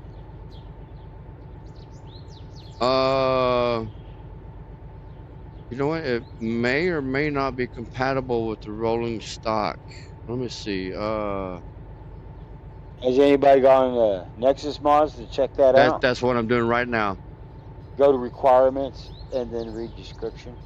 Not to be confused with rolling stock ownership. I Local see, ownership Michael. is a separate mod, and compatibility with each other are not tested. No, I don't see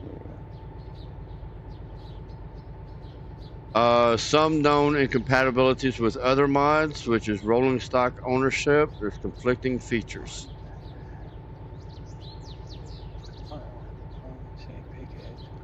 Here. Pending. Accept. I think it's going to be that rolling stock manager mod there, buddy. Rolling stock ownership. When was the last time that was updated? And is that Cruise's mod or? Language was not installed as some was crashing my game. I think Cruise's, he pretty much took care of his stuff. Yeah, Cruise took care of his stuff. I was getting ready to say, yeah. He Oh, was okay, on top okay. of that, like the second week. That's why the status is not okay. The DV language helper, you do need to install that one though, because I mean I'm looking at your status and it's blank. There's not an okay there, so you need to have the DV language helper. Loco ownership requires that mod.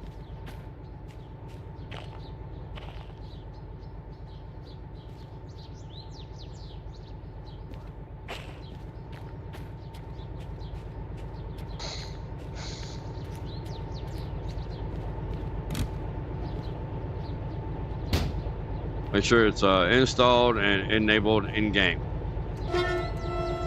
I didn't find you, Michael, but at least somebody, we got you taken care of, buddy. I was getting ready to jump on my stuff.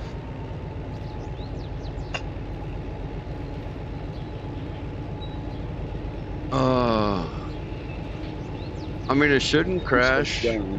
All you guys, comms radio, DV language helper, DV utilities, local ownership, multiplayer, and radio bridge. I do have a suggestion that I have heard. Cool deal. It's all working now. Awesome. If you're not playing multiplayer, don't have it Turn enabled. it off. Yeah, don't Turn have it off. enabled. Or just don't even install the damn thing. Get rid of it.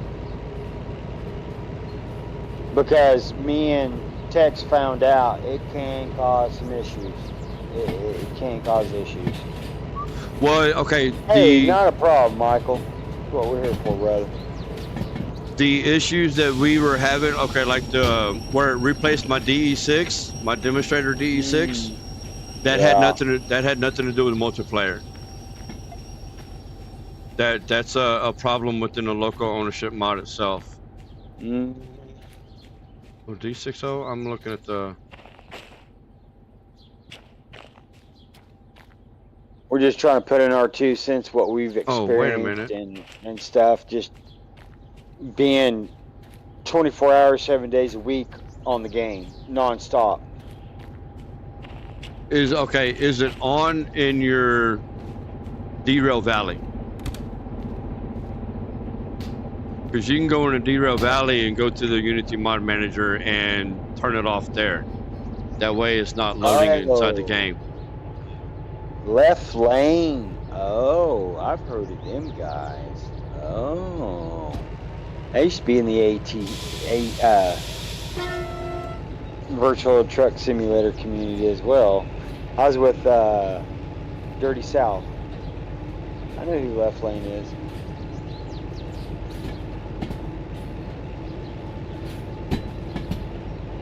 Yeah, I know who Left Lane is.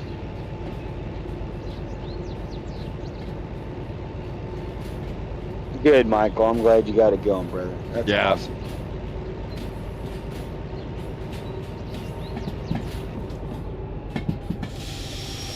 I don't do that ATS stuff no more. All right. 20-something years of that, I'm done. I'm done. I can't take that no more. Especially when you do it for a living and but I Darlington, what's up, man?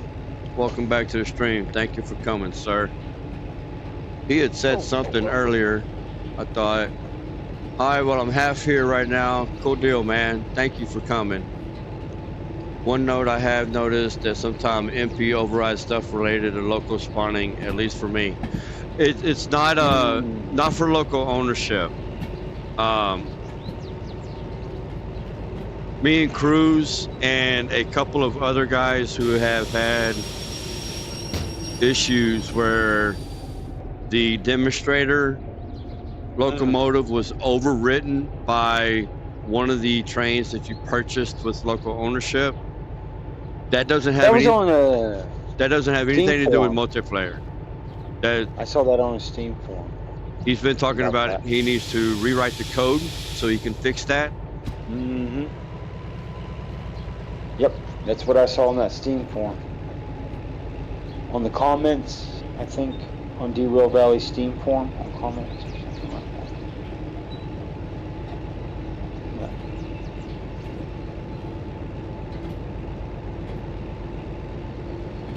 He said he's going to have to rework the entire coding of the mod, so expect an update. He has not been able to get to it because he's been working on several other mods, getting them up and running, mods like Skin Manager, which he finally got up and running, but he's got some other ones that he's been working on too. Because some of these mods that everybody's playing with, they're not being updated by their mod authors. So Cruiser has taken it upon himself to go in and try to fix a lot of the broken mods. Yes, but Cruiser knows the developers, and the developers on the Discord all the time. Alt Future, you guys can check that out. That's where I hang out from time to time. Tex hangs out from time to time, and you'll see them there. You can try to respond to them. They usually don't answer, but to each their own. They may or may not. But usually a lot of these things can be resolved through there. There is one developer that me and Tex got to know real well. The guy that works on the multiplayer and stuff. And he's a great guy. I can't remember his name. Macus. Macus. Great guy. Great guy. The mods on Discord for this game, I did add some more, but it caused my game to crash the desktop. So what do I have now? It works, game stays on, and I love the radio bridge. I couldn't get the radio bridge to work, man. But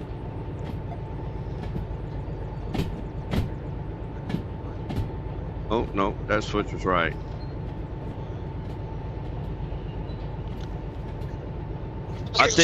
I think my problem had to do with the internal bridge line thing, those extensions and shit that you have to install. I think that's what was causing mine not to work. Because I could look in my sound settings and I could see volume coming through the line. I just couldn't hear anything from the radio in game. So excuse me.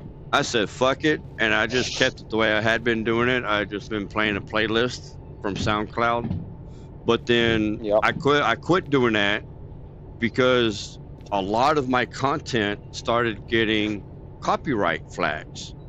And even though I was using royalty-free music, YouTube was still copyright hitting all my shit. So I'm like, fine, fuck it. I had to go through all my previous streams and edit the video to where it would remove the song out. But when I did that, anytime you edit a video in YouTube, it disables the live chat replay. So there's a bunch of my videos now that you don't have the live chat replay because I had to edit the videos and take out the damn copyright songs. Bless you. Sorry. I think you're allergic to white guys. I mean, every time you sneeze, you're around a white guy, so you got to be allergic to them.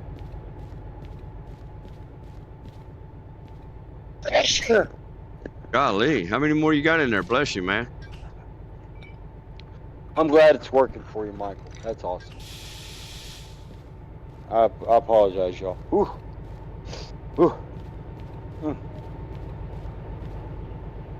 How heavy was this load? Not very.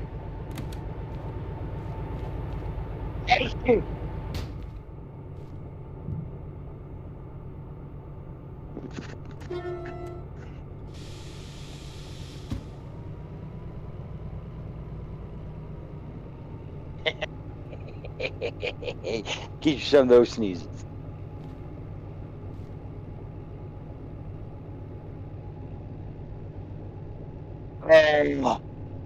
No, they started baling hay here this morning, man. It's got my sinuses all messed up.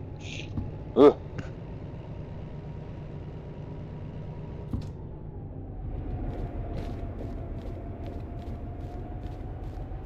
Well, I'm on the... Yeah. Hold on. No. Ugh, excuse me. I do apologize, guys. Well, Michael, I'm glad it worked for you, man. That's awesome, because it's a booger when a mod does not work. It's just, it's allergies to your stream. Touche, Michael, touche.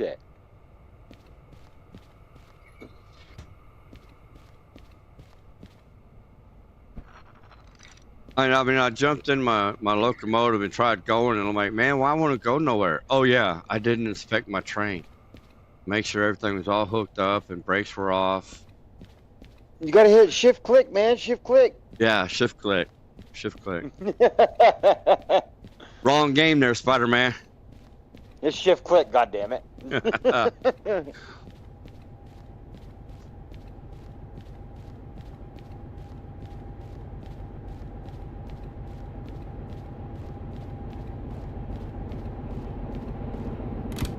Man, I was sitting there sneezing my ass off one day, bro, and I was around one of my black friends, and I made the comment after I sneezed my ass off. I was like, man, I must be allergic to white guys or something. And he looked at me and was like, man, that's fucked up. That's racist.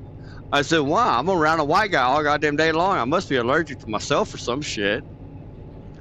When I used to coach football years and years ago, because I'm certified to coach football and stuff, and I had a parent. He was a alumni from the Arkansas Razorbacks. He played back in the 90s and stuff, and I walked out on the field just to mess with him because we're still good friends to this day.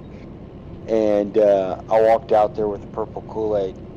That 7 foot 300-pound guy damn near killed me for that purple pop Kool-Aid drink. I mean, he about damn near killed me. And the thing is, and I'm like 5'8" on a good day, maybe 5'9" if I put on high heels, right? I tell you what, I couldn't run fast enough. This 7 foot 300-pound guy ran me down within a matter of seconds. Oh, that's hilarious. And grabbed me. He grabbed me. goes, "What you doing with that? Where you going with that?" I was like, "I'm trying to run for my life." He goes, "Honey, don't run from me." I was trying to be silly and funny, and he took that shit seriously. Yeah. My son, he's over there just laughing his ass off.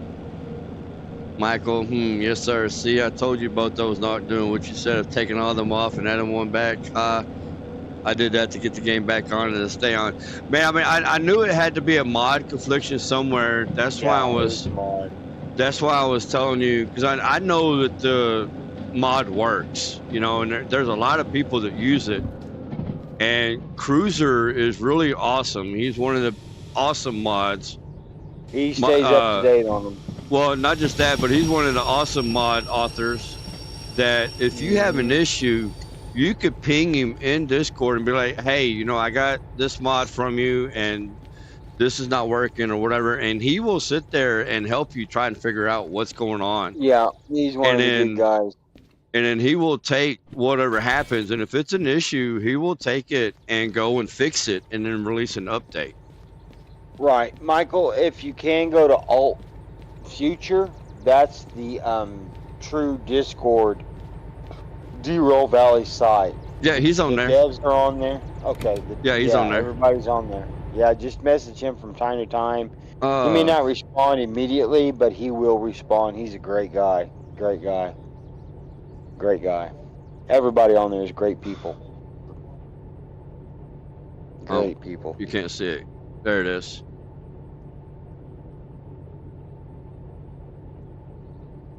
We'll see the ninja. Yeah. I got it up on the stream for you right now. Yep, mega appreciate that a lot as I restored all trains, but that mod will help to add more trains to big train jobs. Yeah, I can add trains to either end. Yeah, I mean, that's why I got it. So I could have more trains, you know. I want to own my train. I don't want to sit here and keep using default not default, but the DVRT trains, because fees they're rack default up in game. The fees rack up, and I don't care about your damn fees. You can take your overpriced fees and shove them up your ass. I'm trying to make money. Fuck them fleas. I want some paper, not some dust. That's right. Right now we got some dust.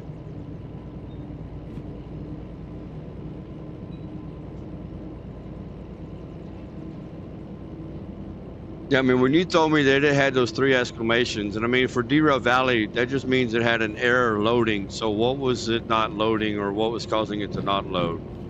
And usually that's either not having the requirement mods loaded, which in this case happened to be the DV language helper, or having the wrong version.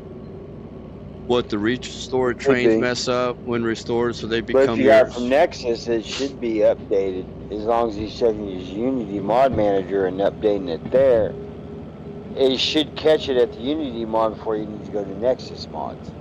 Or if he has an account with Nexus mods, it should come up like in an email or something, or when he pops his computer open, hey, there's a new something or other with Nexus mods, and it should tell him before he goes to Unity mods. Either or, it should do it that way. Mine does it. So Michael, with local ownership, you pull up your radio and you'll have this new option in there called ownership, manage your own locomotives. So by default, you have to restore the demonstrator before you can buy that type of vehicle. So if you wanted to buy a DE6, you would have to restore the DE6 before you could buy one of the DVRT DV6s, like let me get over here to the train house, like one of these over here. So right now, if I had the money and if I come over here and I tried to buy one of these, it's not going to let me, because by default there's an option that requires you to have the demonstrator restored first. Now you can turn that option off if you want. Yep. But so all you do is ownership, and then you click on it, and then you want to purchase, click on it, and then aim at the locomotive you wish to purchase, click on it again. It says you want to purchase the DH4 here for what is that, $100,000. So if I had the money, I could say, okay, cool, and then it's my train. This is now my train. It will never despawn. So like your demonstrators, it will never despawn. If you left it sitting for 8 hours in another town, when you go back, it's still going to be sitting there. Yep. You can sell it if you wanted, and you can do a request. Now, any trains that you buy with local ownership, you cannot clear. It's intended, because I mean, I asked him. I said, I mean, is this like a bug or something? He goes, no, that's intended. So like right here, I could click that DH4 and clear it out. I could go click my demonstrator DH4 and clear it out. You cannot clear out a local ownership owned mod or locomotive. On local ownership, you can set it up to how many trains that you want to own of the same train too, as well. Right. So the default is 16. So you could have 16 DE6s or 16 282s or 16 DE2s. But if you wanted more than that, then you can just change that number and put it up to 8,653 if you wanted to.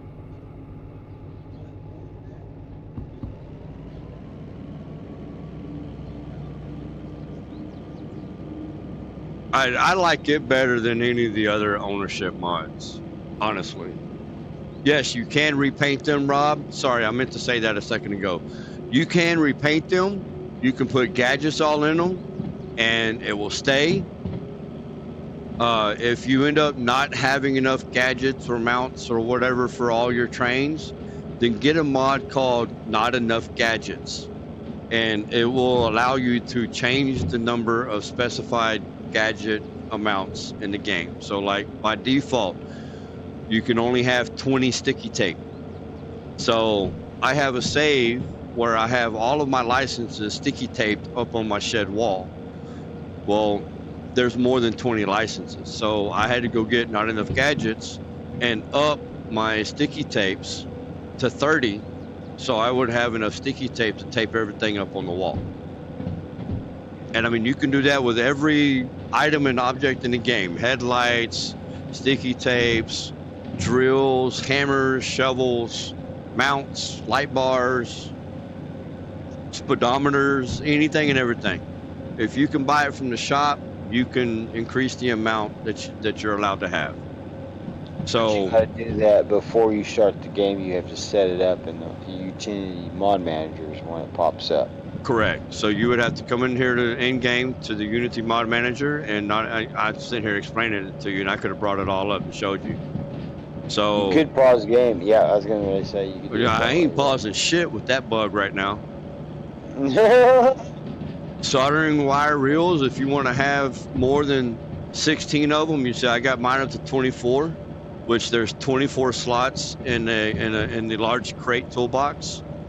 So I've got mine set up to 24 because I have a toolbox that's got nothing but soldering wire reels in it.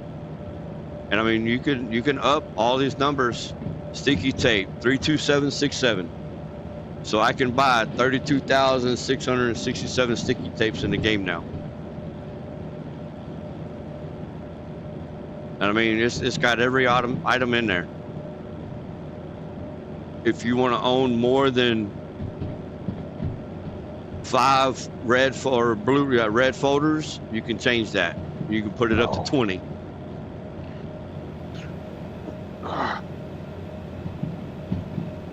Can you repaint them? No, I answered him. Yeah, you can. You can. I thought you could, but yep. I didn't know for sure because I can't remember. Take it right on over to the museum and paint it up. Ooh. Yeah, I want to grill it up. I'm breaking up the wings. Yeah. I got these wings marinating all day. Oh, crack me open a cold beer too. I was gonna say I got the beer. I'm on my way over, bro. Absolutely. I'll be there in about 9 hours. These wings have about an 8-hour marinade. Nice, and I got Frank's Red hot sauce too. I put that stuff on every time.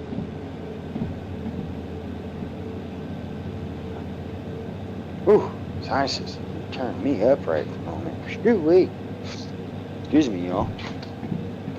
Mercy. Come on, Chup Chup. Yeah, before I go outside, you put some clothes on. Ooh-wee, it's cold.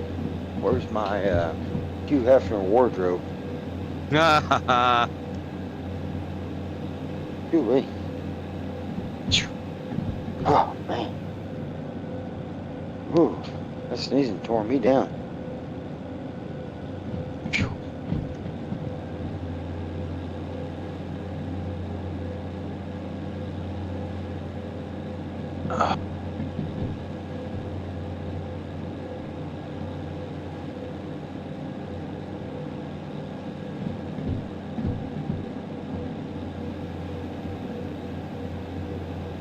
29 people watching right now, man. Thank y'all so much for clicking on my stream.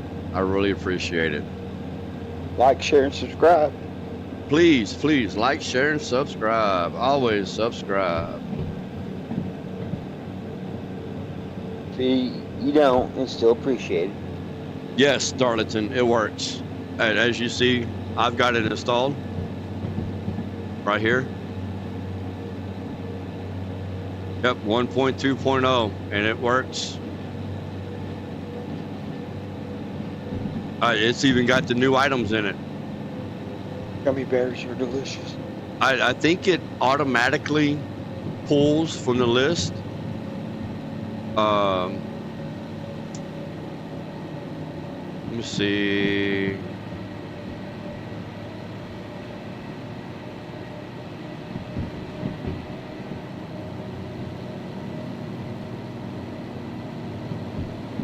Item container briefcase. Item container crate. That's the new big toolbox crate.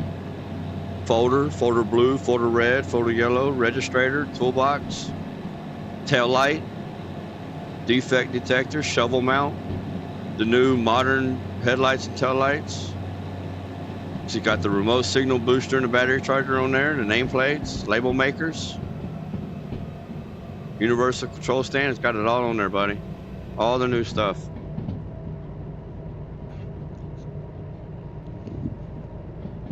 That is not enough gadgets.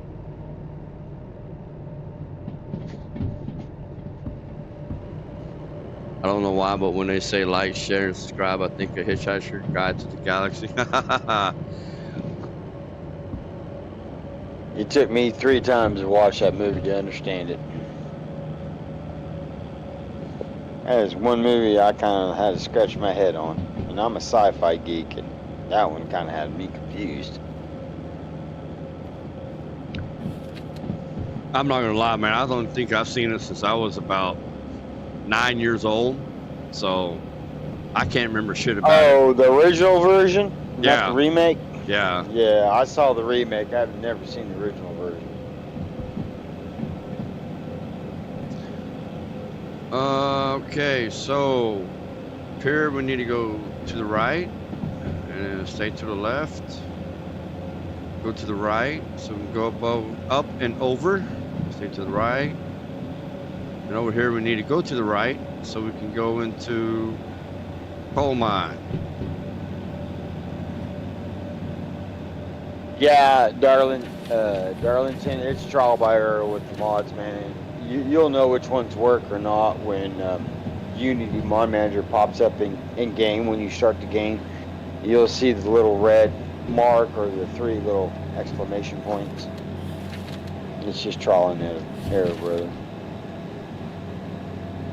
There's nothing really, I mean, besides what Cruz is doing, really.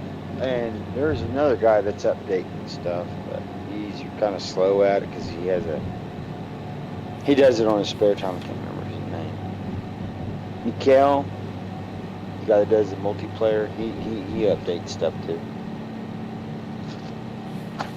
Oh, iron mine. We're going to iron mine, not the coal mine. So left there, and then right. Remember, on that one. Think of it the opposite direction of what you want to go. Well, not on the route map. Route map reads from top to bottom, left to right. So that one's easy. But if you're looking at it from right side up to left, whatever. Yeah, something like that. Iron Mine East.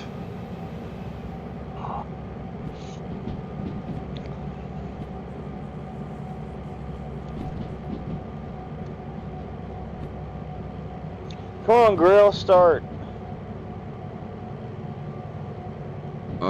C, so I want to go left, and then I want to go left.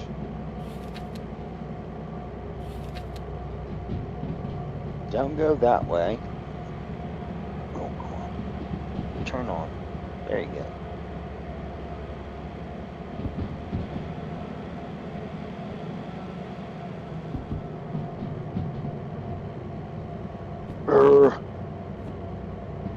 All right, C4, so to the right, to the right, to the right.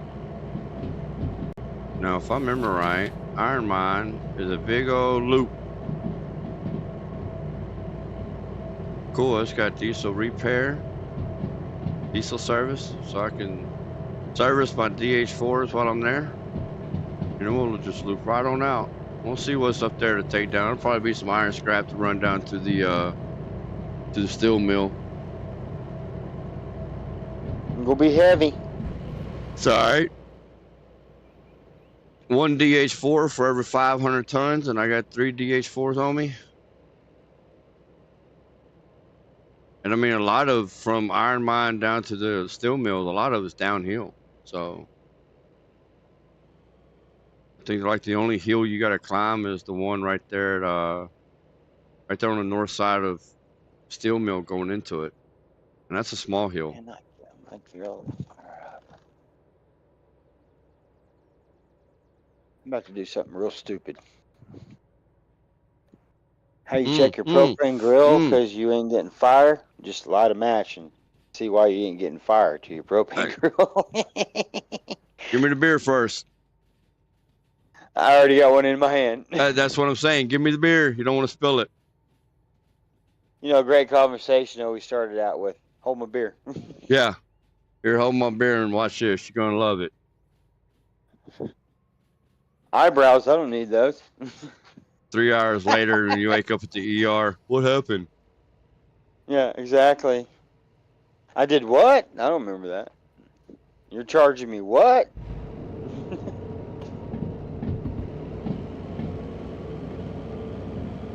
Yeah, I still ain't getting no flameage. What's the deal? It's right till you left to Lucy, right? Yeah. Well, I mean, unless you're from across the pond, then it's... I have no idea. Lefty, tighty, righty, loosey.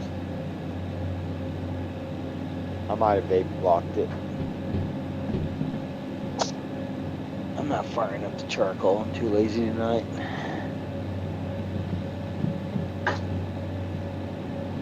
Oh, coyotes are singing. That's nice. Well, that is I haven't heard them in a while since the farmers around here started shooting them. Ooh-wee. I smell it now. All right. That's pretty.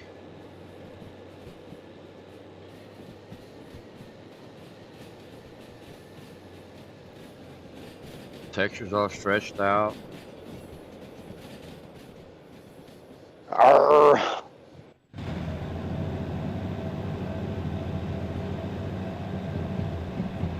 Shit, we can boogie woogie now. We got us a nice little straightaway.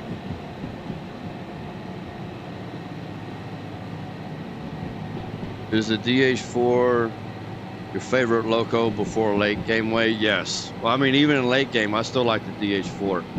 I'll put my demo DH4 on the front and all my gadgets, and I'll control everything from here.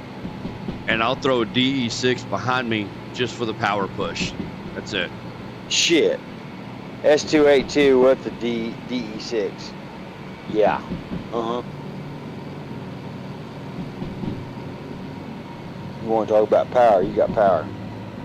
Michael says to you, Spider-Man, I added you on Discord too. I appreciate you, brothers. Glad I found you both now. Man, I'm glad that man, you come to the thank stream, you. bro. Thank you, Michael. I'm kind of messing with a propane grill at the moment, trying to blow myself up. Trying to cook wings here. I had it working earlier, and I don't know why it's not working. No, I did the S282 and the DE6 because I was doing a in VR. I was doing the big boy thing out of Wyoming. If you know the big boy engine, the steam engine, you know what I'm talking about. And I was doing that configuration.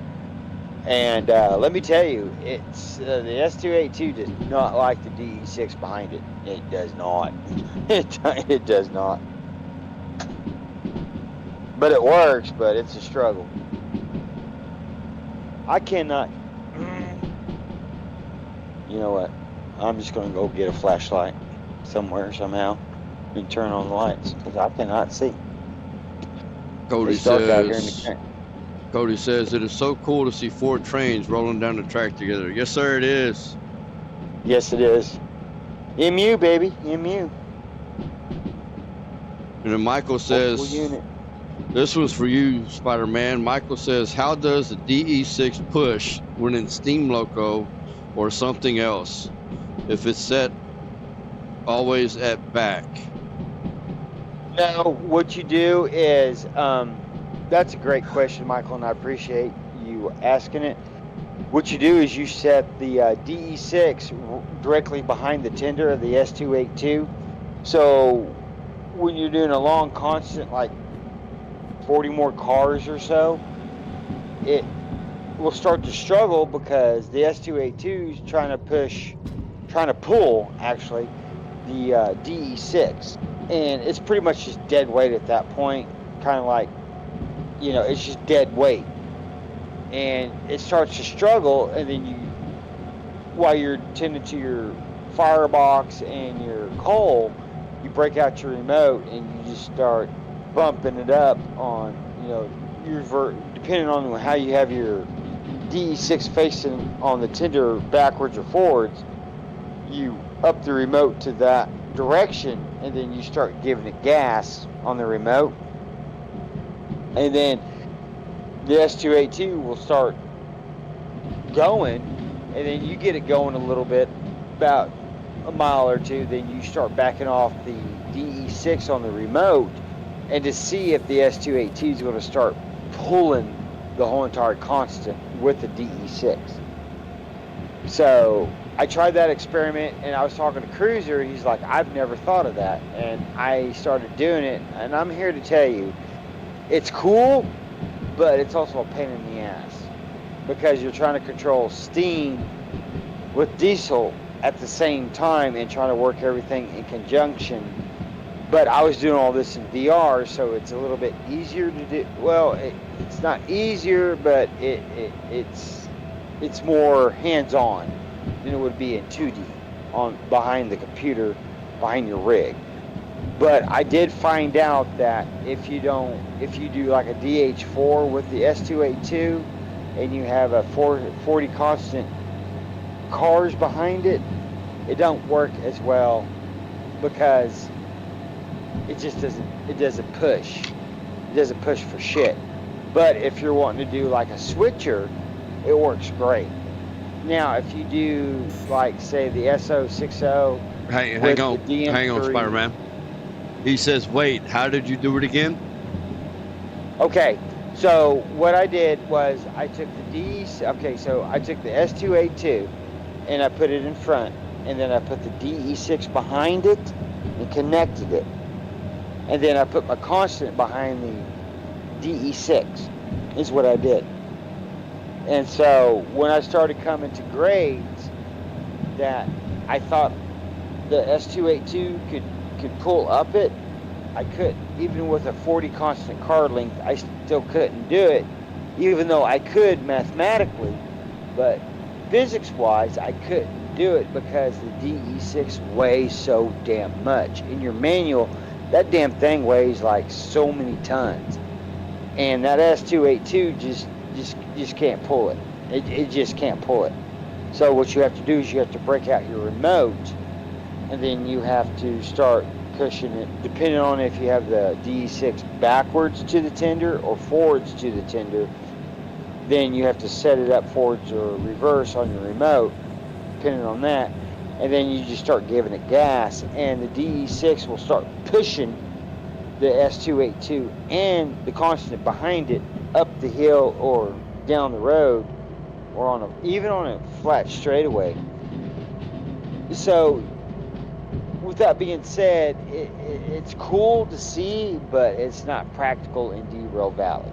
Now, I've done it in Railroader, and I've done it in Train Simulator 1, 2, 3, 4, and 5, and Train Sim Classic. They don't offer that, but it does work in those games. But in Derail Valley, it's a pain in the butt. It's just not worth doing. But that being said, that's in VR where it's more hands-on. But I've never tried it in 2D, so you can try it that way, and it may work out better for you. But I was just trying to do it in a practical, realistic way with the S282, like the big boy, that's in Cheyenne, Wyoming, that they built a couple years ago, the big boy. But if you watch YouTube videos, the big boy, it has what behind it?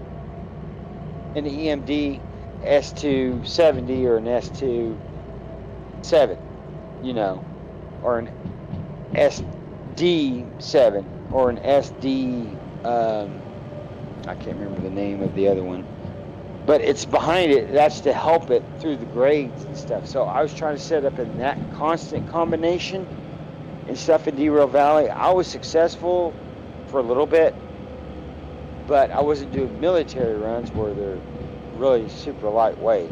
I was doing 40 constant cars, of coal and stuff, and that's when I started to struggle, and I struggled bad. I blew up a couple of times. I don't recommend that in VR. They really need to put something in warning labels about that, playing VR with steam engines, because once they blow up, it's the most horrifying thing in the world. And Texas heard this numerous times, and I cannot express how blowing up in VR, it just sucks. It's horrible. It's horrible.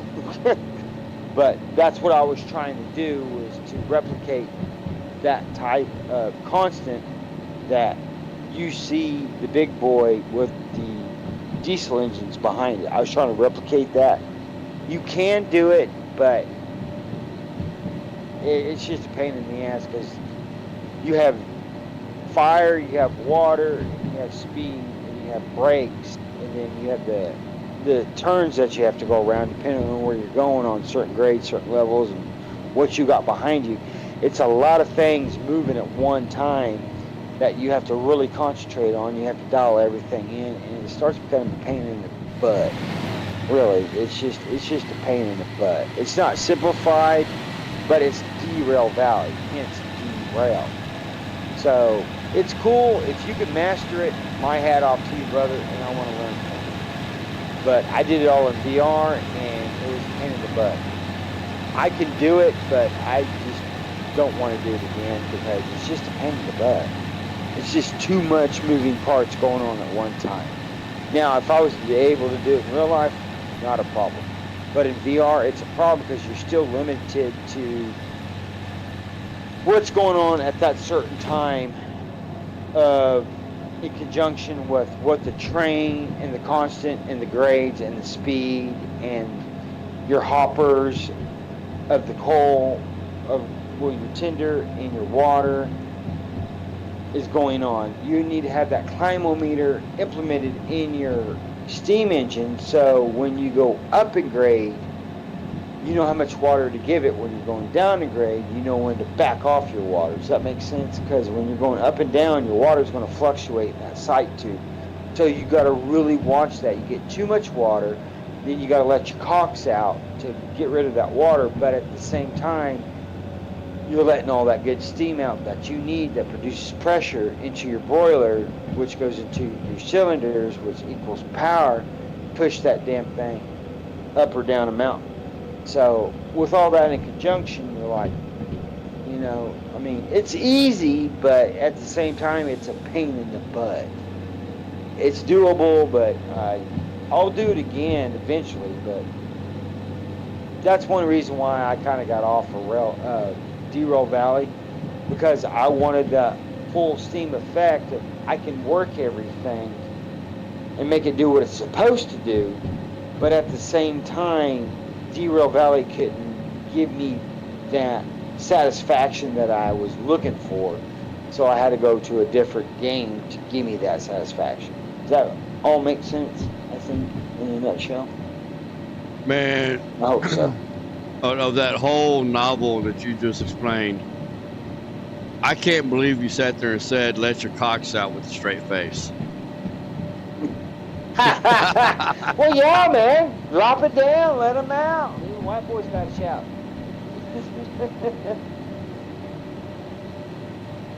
Yeah, absolutely. But that's just because, I mean, it's like Tex. You know, he says he has ADHD. I have the same thing he has, and that's why I like Steam, because there's more moving parts. There's more for me to work with.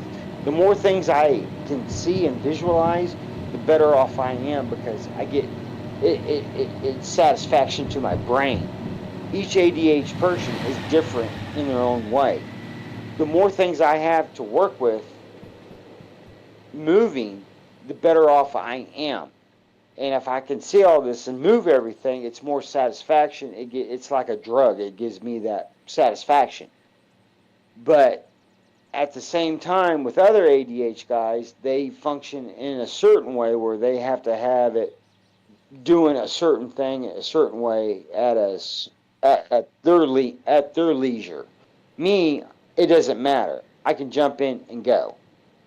But we're all different in our own way, and Derail Valley does offer that. But for the realism and stuff of Steam, I mastered it in Derail, and I moved on to something else because I didn't want to do Steam at first. I've been leery of Steam for years and years and years, and I've been playing Train Simulator since 2000 when it came out with Train Simulator from Microsoft. Before it was Dovetail, it was called BNSF Railroad, and it was nothing but diesel, and they had one steam engine, and I veered myself away from it because I didn't understand Steam. I didn't want to understand Steam because I've seen diesel my whole entire life. But once I started understanding Steam for what it is, take like what your grandma and your mom does, they pressure cook everything. They heat it up, and the steam inside pressures it, seals it, and it lasts for years and years and years. That's what a steam engine is, except you're not making the steam last for years and years and years. You're using that steam as power. So once I understood the concept of it, it was on like Donkey Kong.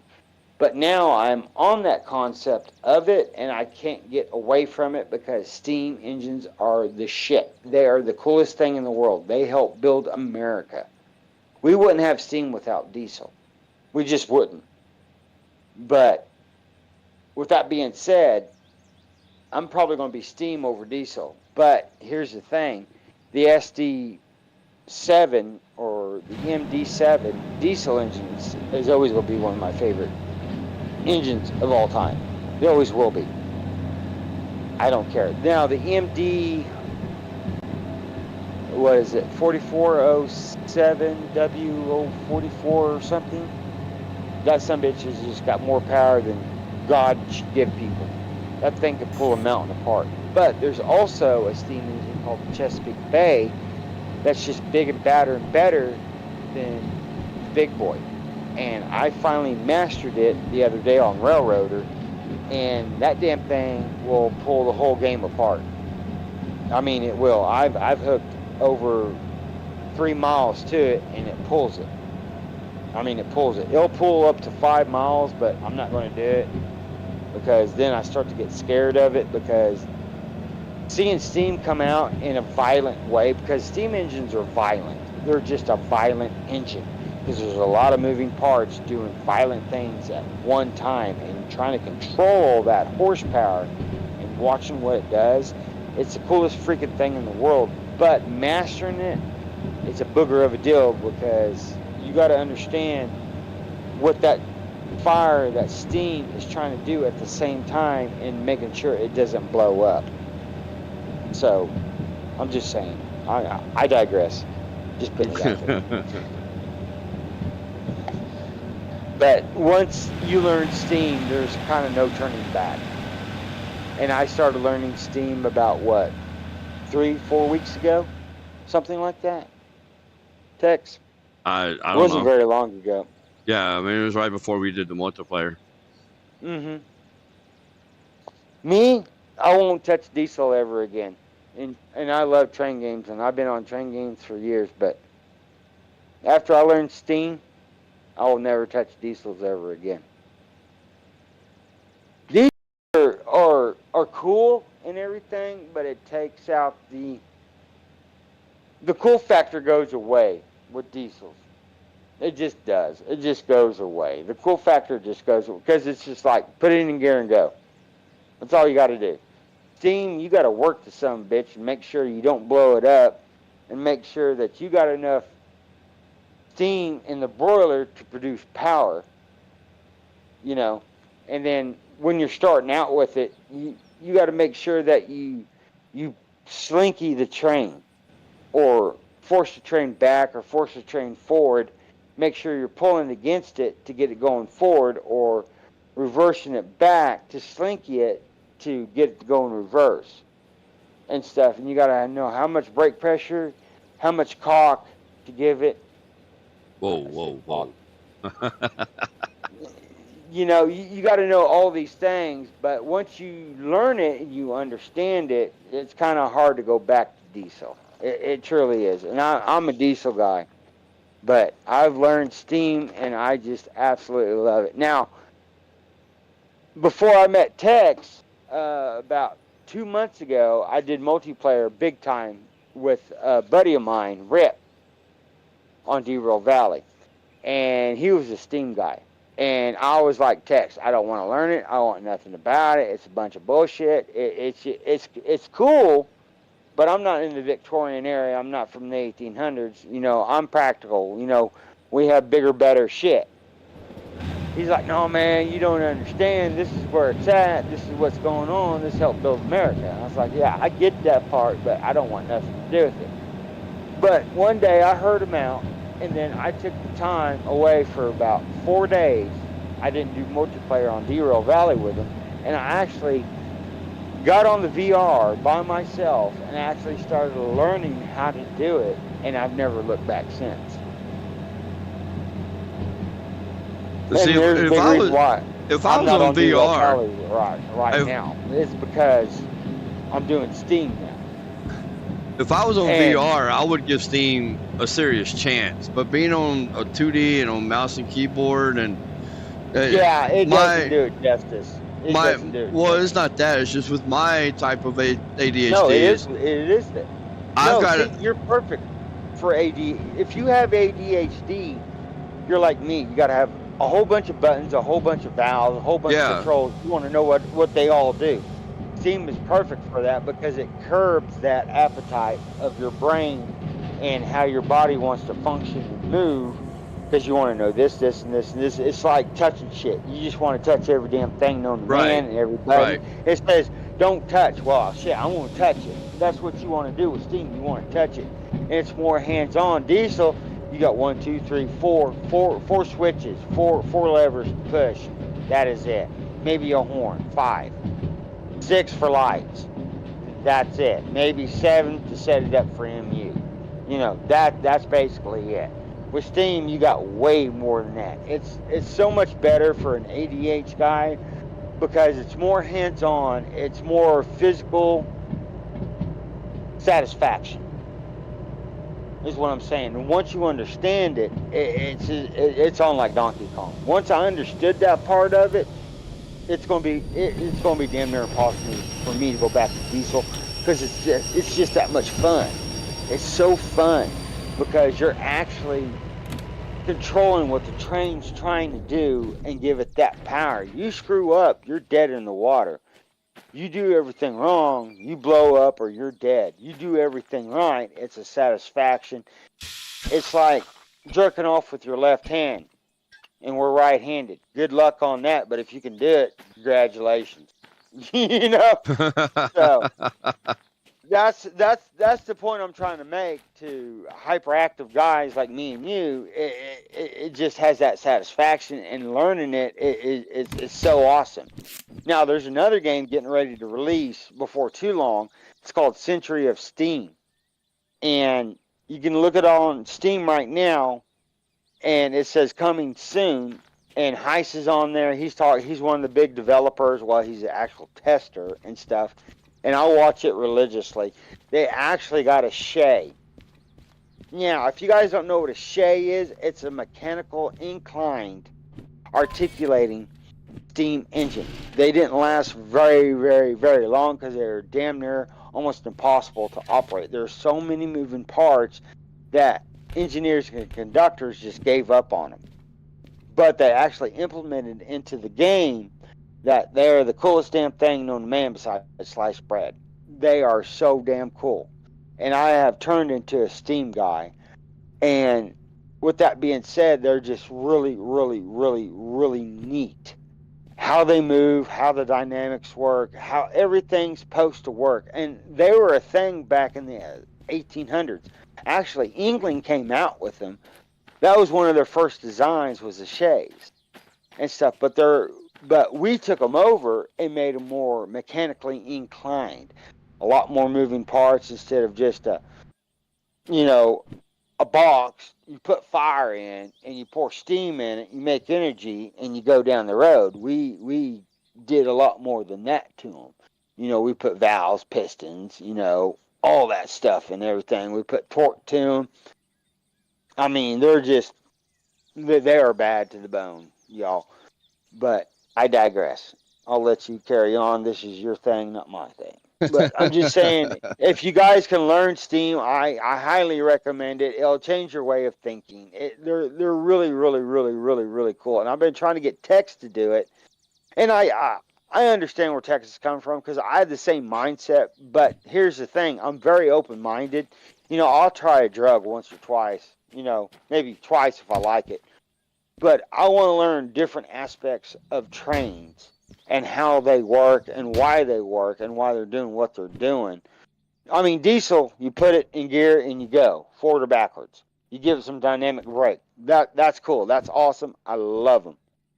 But when it comes to steam, there's a little bit more thought process into that and how they're designed, how you need to work them, and why they work the way they do, and why they can't do what you want them to do.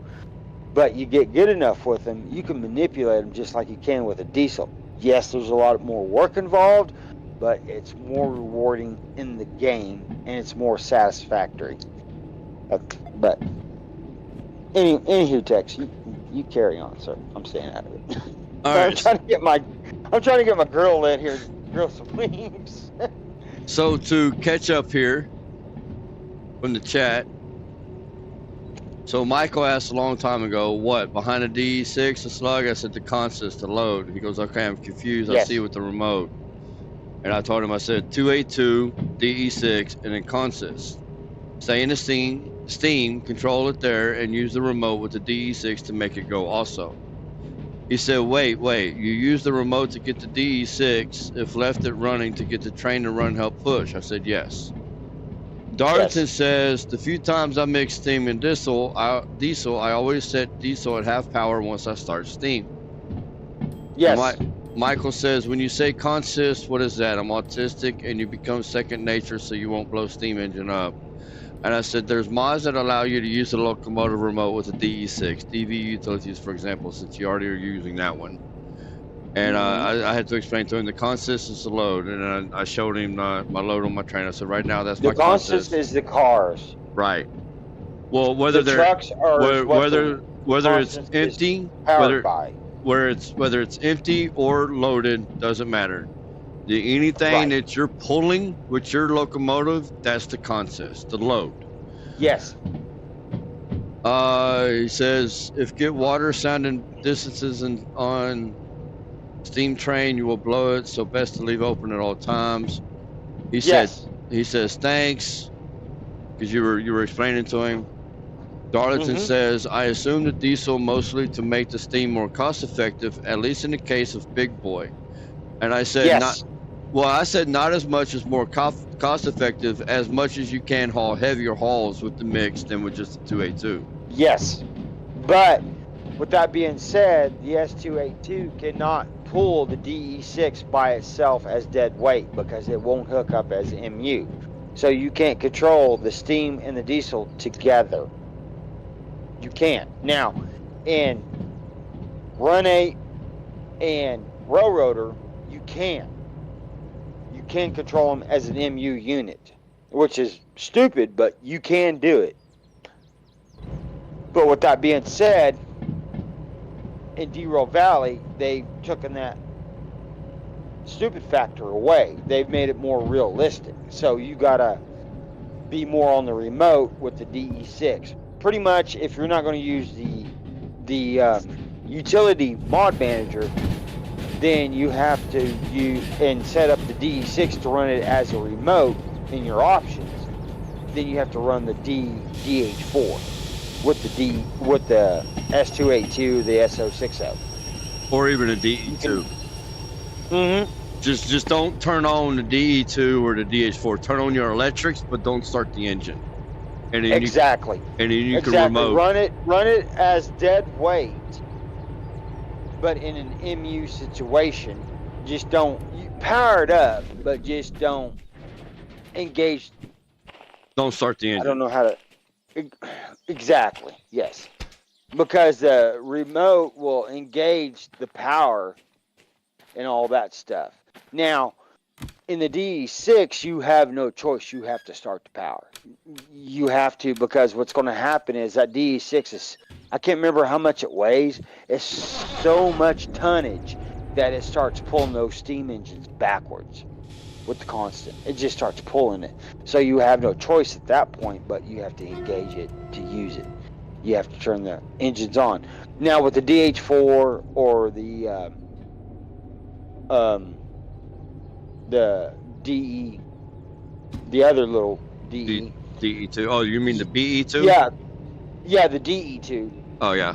You don't have to turn them on unless you're coming to a grade where, say, like you're at the sawmill from the south, you're coming north, or you're going to the coal mine from Harbortown, or you're going from the goods factory up north. Then yeah, you have to turn those on.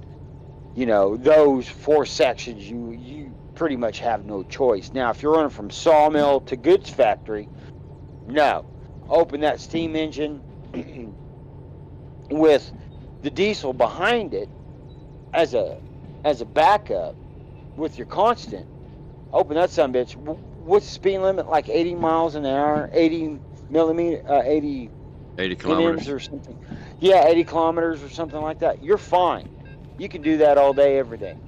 But once you're down at the south or up north, you have no choice. You have to open those diesels up and start controlling it with the remote and the coordinates with your steam. Because if not, you're just going to bottom out and you're going nowhere. Because you got to remember, the steam engines in the game, they are powerful. They're just not as powerful as the diesels. They're not. But in conjunction with one another, they can be very, very powerful, but you got to work it with remote. Now, if you're doing the DE6, you have to set it up with the utility mods manager, where you have DE6 remote in the options menu on the startup of the game. You have that checked to where you could use a DE6 remote, because the DE6 remote, the remote does not control the DE6. It doesn't. In real life, it should, but in Derail Valley, it does not.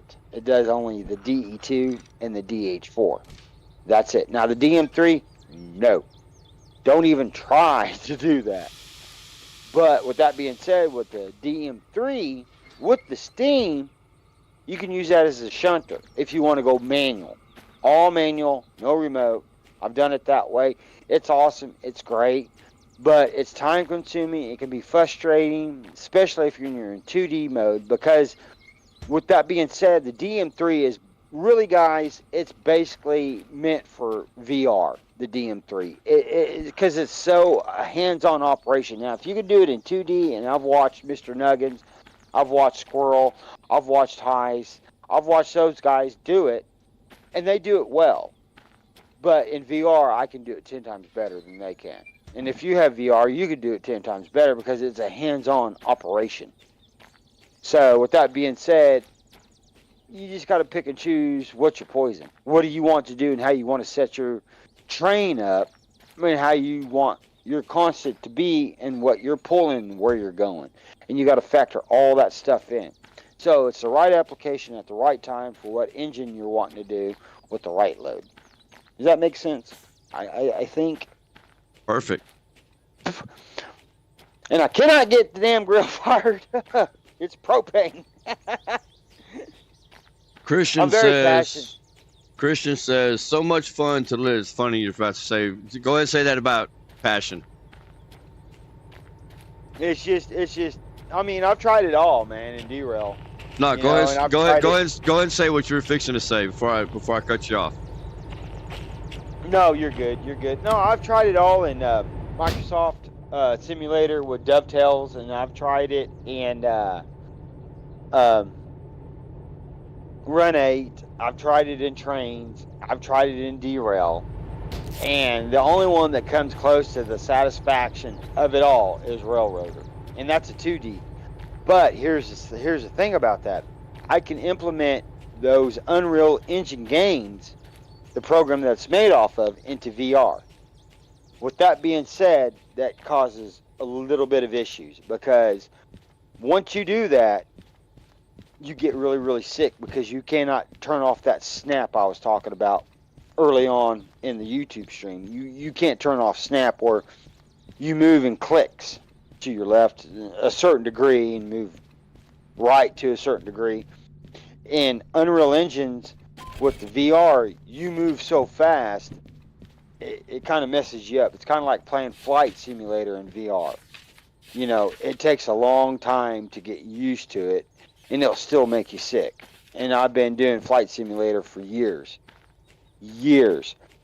And I just now finally integrated it from my computer to my VR, and it still messes me up. But with that being said, I stopped playing VR about a week ago. Tex knows this. About a week ago, and I went back to 2D. It's just a simple fact that 2D's just as good as VR. It's all about your mindset and how you want to go about it and how you want to implement the game and how you want to use it. I digress. So you were going to make a comment a second ago about being passionate? Yes, I'm very passionate about diesel and steam. But I have learned in the past, say less than a month, that steam is a little bit better than diesel in video games. Because it's more hands-on, it's more technical, and once you understand the theory behind it and what that thing's trying to do, it gives you more satisfaction. But at that point, you're able to upgrade to the diesel where you don't have to do all that hard work and all that stuff anymore. So pretty much all that work that you've done up to that point goes away because now you got diesel. You know, so you're going from a manual semi-truck that's 13 speed, 15 speed, 18 speed to an automatic. That's the way diesel is to me. But I could be wrong. I mean, everybody has their own preferences on that. And I'm a truck driver. That's what I do for a living. So, stick compared to automatic, that's how I see trains. I know that's kind of weird to say, but that's kind of how I look at them. Steam's a stick, diesel's an automatic. And there's nothing wrong with that. Not a damn thing wrong with that. Absolutely not. As long as you're moving loads, moving freight down the road, and you're getting paid, who cares what you have at the end of the day? It's all about personal preference for each player. Does that make sense? Yep. So Christian said, so much fun to listen to a guy so passionate about something. Yeah, I'm sorry about that. I do have ADHD. I'm 47 years old, man.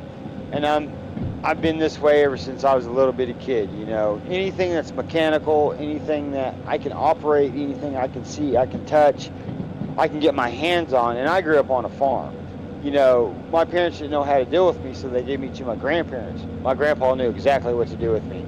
Here, son, here's the keys to a tractor. Go operate it. That took care of my ADHD problem. Because it's a hands-on thing. It's something to learn. It's something to do. It's I can feel it. I can touch it. It's like VR. I'm good at VR because I can manipulate it. I can do what I want.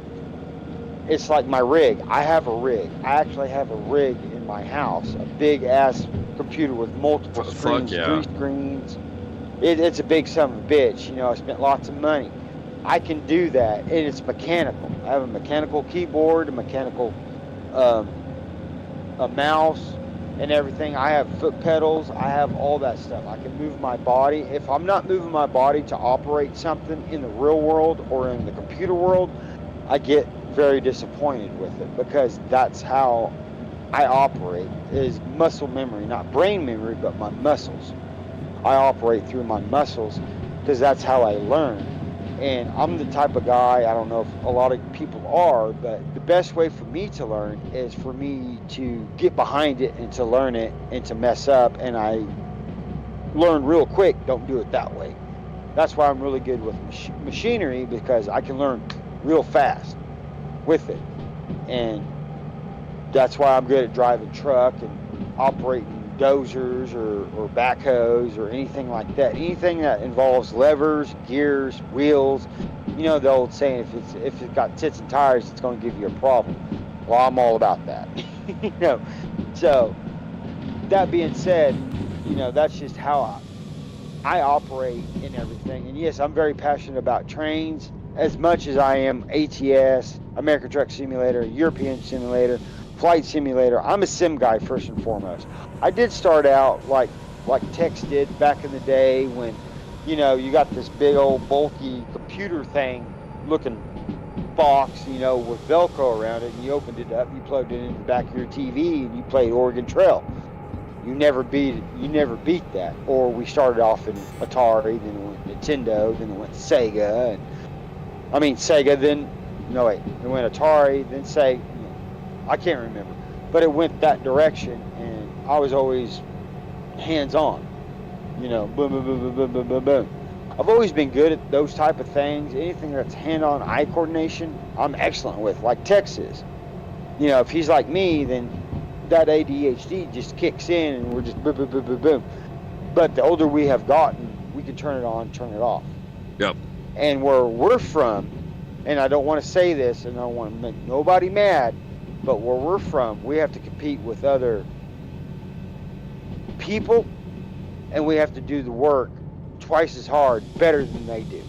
And we can turn that switch on, and we can outwork 2 or 3 people south of the border and put them out of business and keep what we have. You know, I'm trying to say it in a political way that here on YouTube that doesn't make nobody mad, but foreigners cannot outwork me.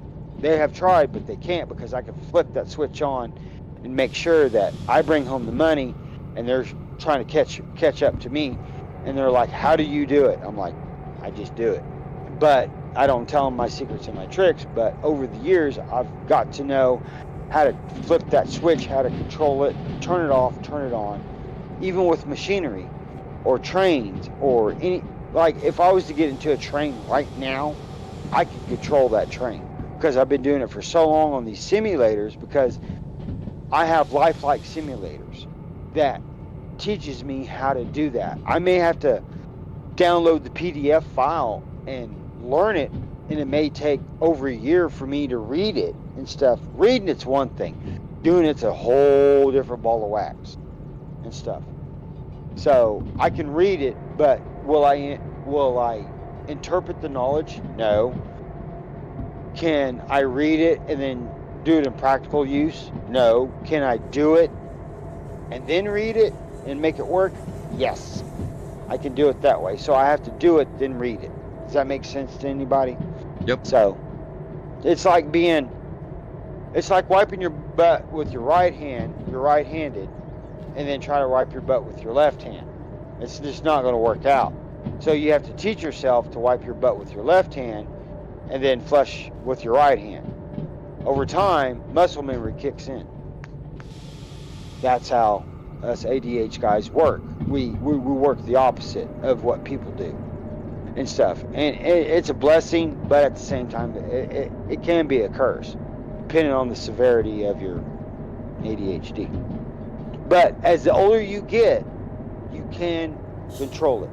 And I've been able to do that for years. Since my early 30s, I've been able to flip it on and off like a switch and stuff.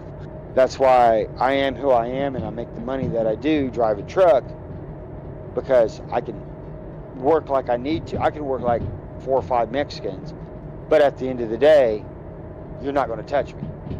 And I still got you guys trying to catch up. But there are times where I don't want to turn it on. I'm just tired. I'm done. I'm worn out. I'm spent. My body and my brain can't do no more. Let them guys catch up, and then when I wake up, guess what? I'll beat you again. If that makes sense to anybody. I'm trying not to be politically incorrect or politically correct. I'm just trying to tell you how us guys work and how our brain functions and how we are and what makes us us. That's why, because when it comes to like Derail Valley, like Tex and me and other guys, you know, we can look at the codes and stuff and the numbers. Yeah, we can see something out of the ordinary, because math is not our strong point. It's just not. But we could see one number out of something else that doesn't match up. We don't know what that number is, but we can see that one number that doesn't match up. We can change that number. Boom, it works. We can't explain why it works. We just know it works. And then when we come on here to like a YouTube platform and we try to explain it to you, like, I can't explain things. I can show things. Tex does it better than I can. But I can tell you that's not going to work, because I've tried it. It don't work.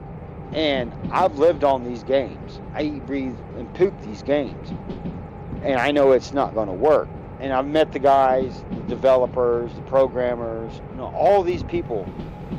And they're like, well, this, that, and this. I'm like, okay, that means nothing to me. Show me why it's not working. Well, it's not moving. Okay, did you try this, X, Y, Z, you know, and stuff. And then that's when math kicks in on us, and we don't know why it's doing it, but it's doing it. Does that make sense to anybody? Probably not, but that's just, I don't know. I'm just going to shut up now. It's just weird how our brains work. It's cool though too, because we're seeing things different than most people see it and stuff. But like I said, it's a godsend, because it helps us out, and financially it makes us a better provider, makes us more money. But at the same time, when the boss comes up and says, well, how did you do that? I don't know. So it comes with its downfalls. That's for me to know and you not to find out, because when you find out, I don't have a job anymore. Exactly. Thank you, Tex. I couldn't say it better myself, because I was trying to look for the words to explain it that way and stuff. So then Darlington, he says, steam and complicated diesel like the DM3 are my favorite trains. Yes. Yes, I love them in conjunction with each other, but you got to know the size of the constant you're pulling, the grades you're getting ready to do, and what engine you're wanting to put them together with. Like, see, the SO60 would be with the DE2 or the DH4. Or you want to go S2A2 with the DE6. But then you come with another problem. You've got all that damn weight behind you with the DE6. If you look on your in-game manual, that DE6 weighs what, 22 tons? Give or take a ton? And if that thing is not being, you can't set it up in MU and you're just using it to help you out. 125 tons. Great.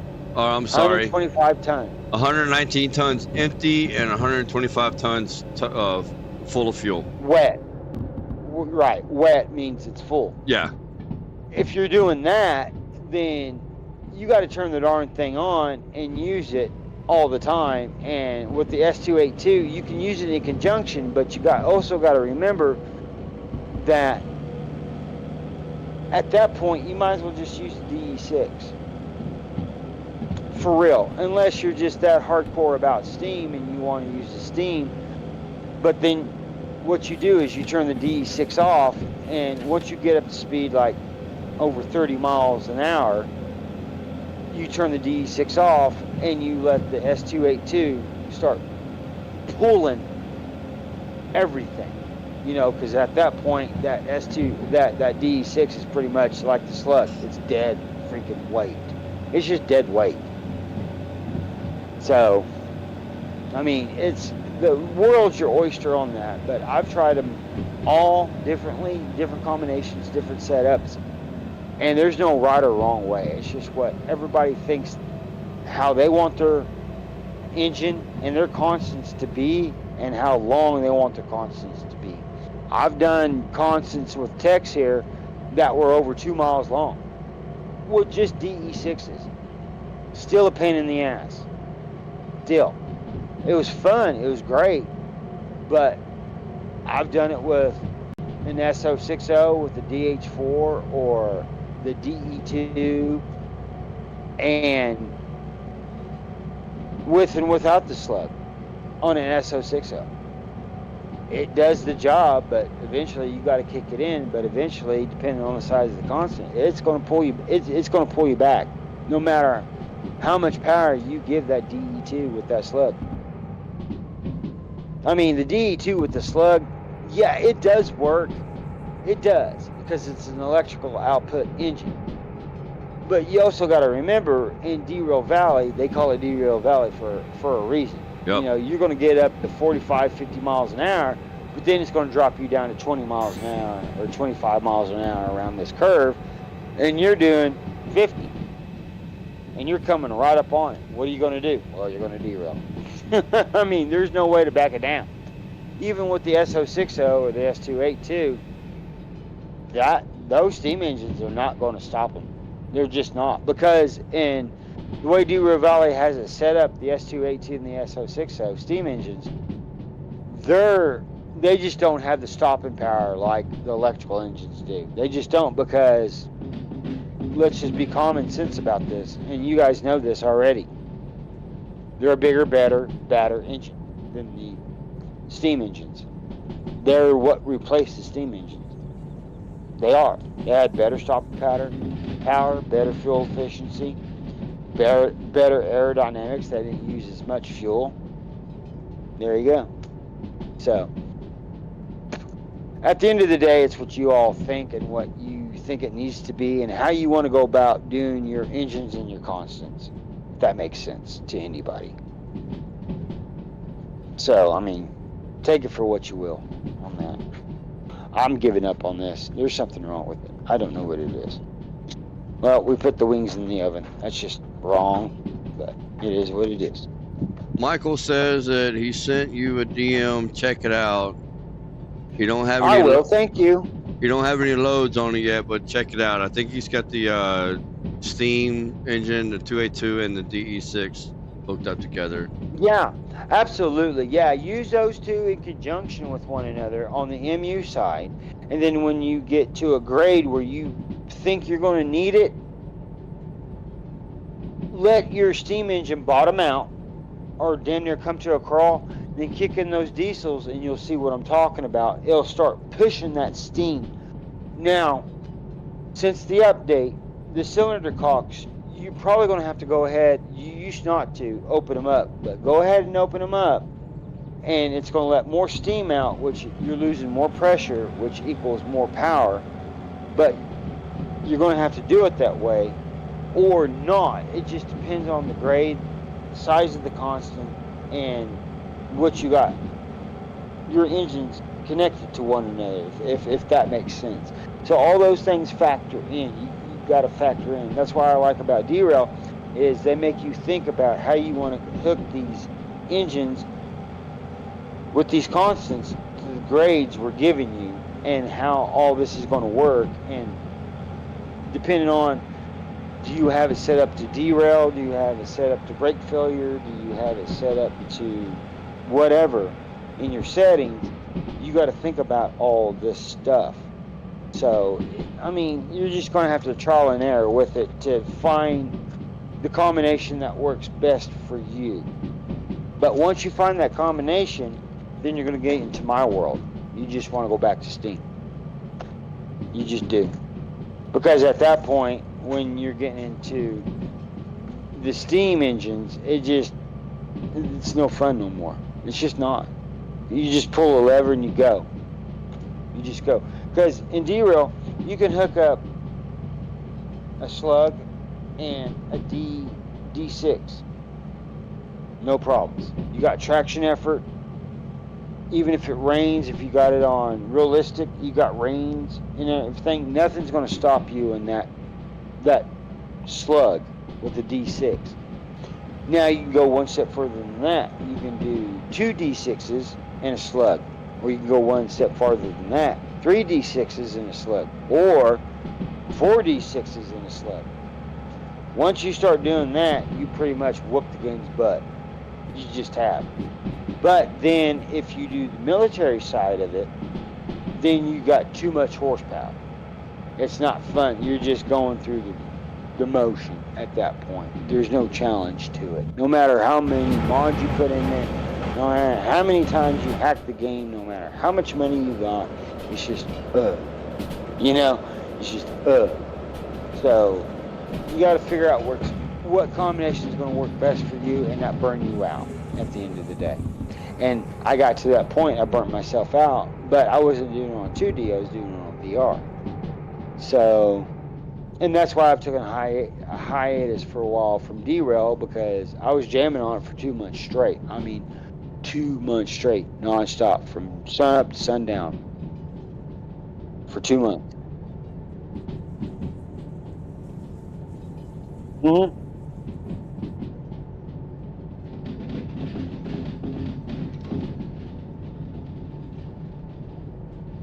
Yes, sir.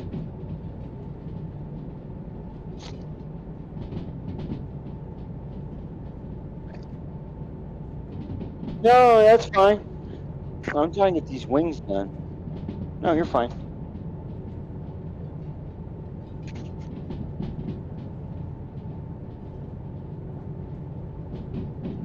Uh-oh.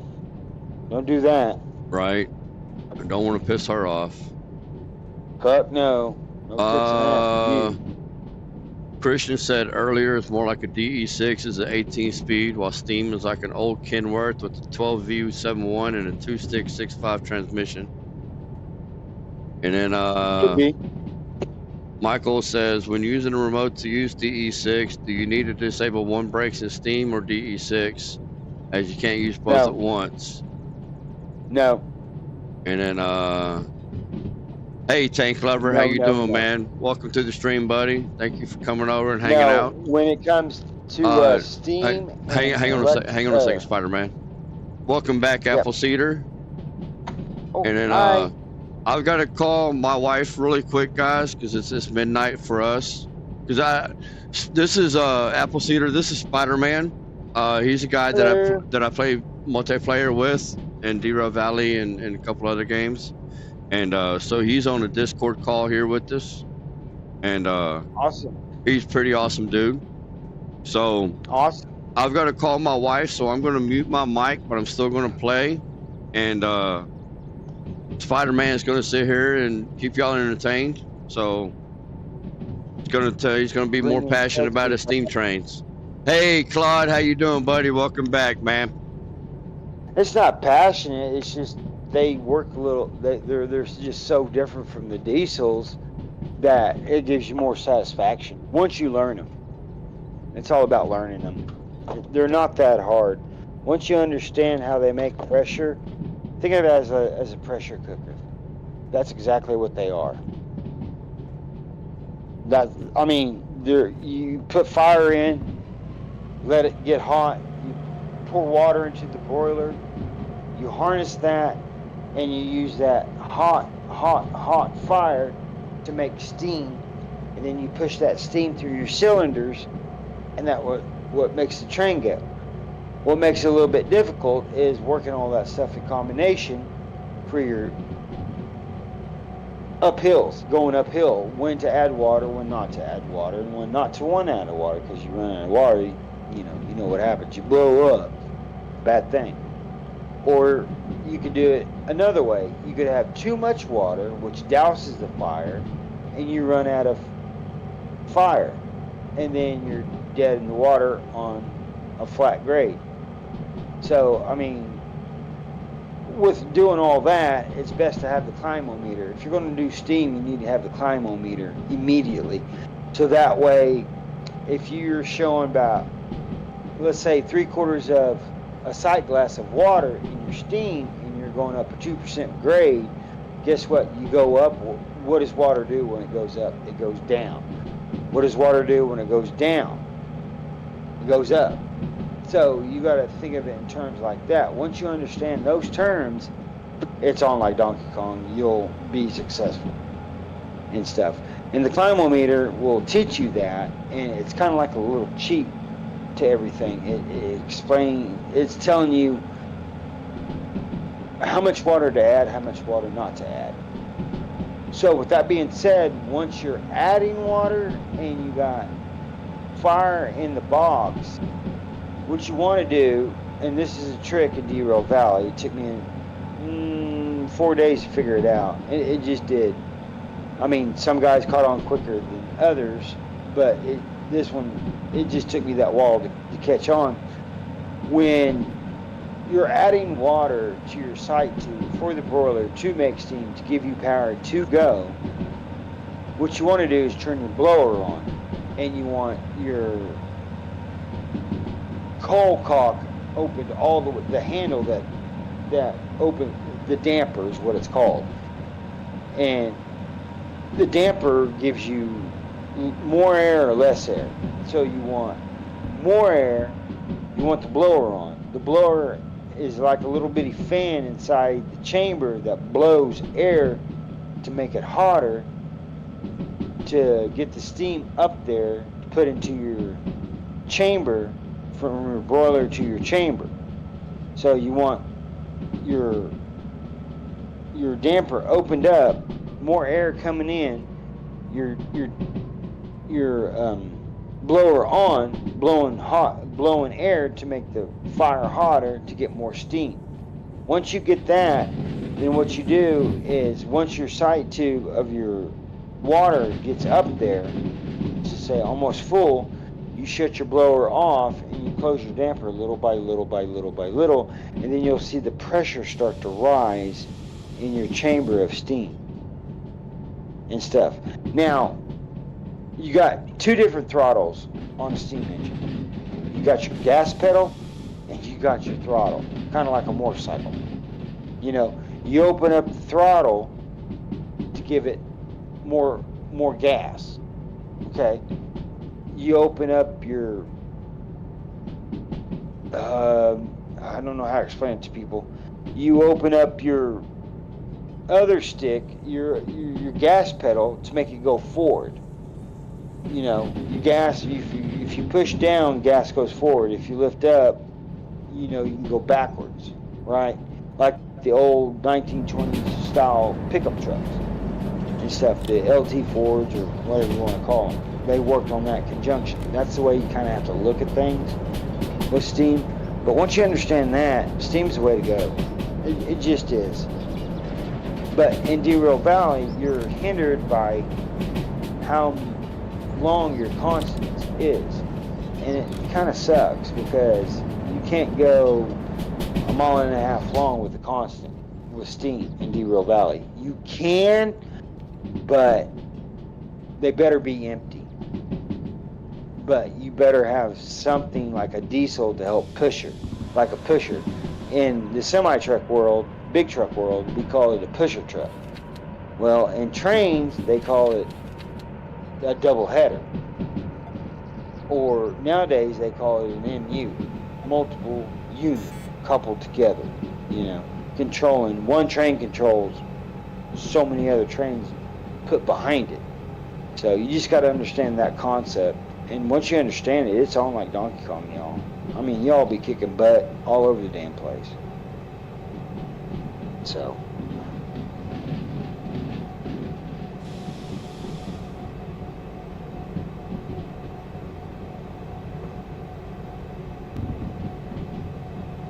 It's just understanding the equipment you got and the length of your constant and the weight of your constant will determine what kind of setup of engines that you need for the constant that you're trying to pull. Because if you guys run up north, you'll notice that there's big grades up there. But if you're trying to run from Harbortown to the sawmill, there's another big grade right there. Or from Harbortown to Farm Central or Forest Central or Forest something, I can't remember the name of it. There's another grade there and stuff. So if you had a 1.5 mile constant and they're empty trailers, empty cars, and you're running steam with the S282, is your math right? Well, if you look at your math on the manual, it'll say, what, 1,200 tons on a flat? It'll say 500 tons on a 2%, and then if it's wet on a 2%, it'll say what? Maybe 400 tons. I'm just saying because I can't remember. So you got to keep all that stuff in mind. Yeah.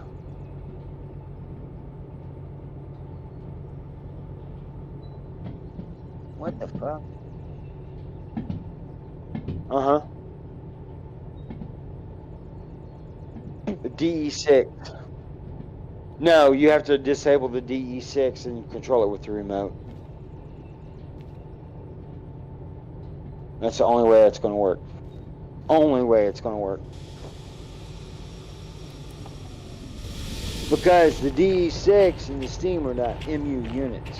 You can't hook them up for MU. You just can't.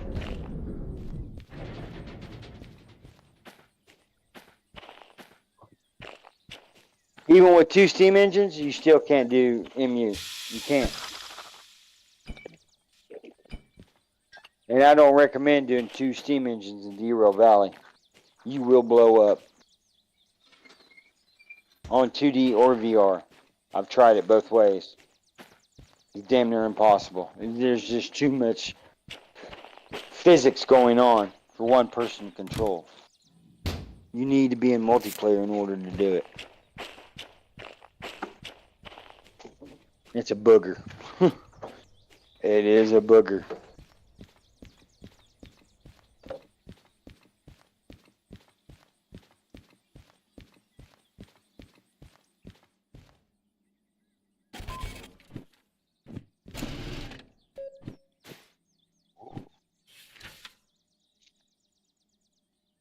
All right, look at that. $26,000 off that job, y'all. Hell yeah.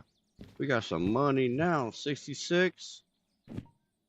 Ooh, man, look at them fees. Fuck all that. Let's go manual service. I don't want no shit. fleas. I'm tired of the fleas.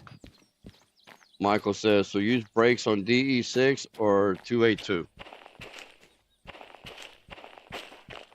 It depends on which one's the front is the lead engine. So you want to use the lead engines? Yes. Always. Use the lead engine. Always. Always have the bigger, better engine behind the lead engine. Unless you got the same horsepower of engines. Then it doesn't matter which configuration you put them in. It doesn't matter. But if you're doing like steam and diesel, you want your diesel behind your steam. Because steam cannot push diesel. You just can't. In Derail Valley, it can.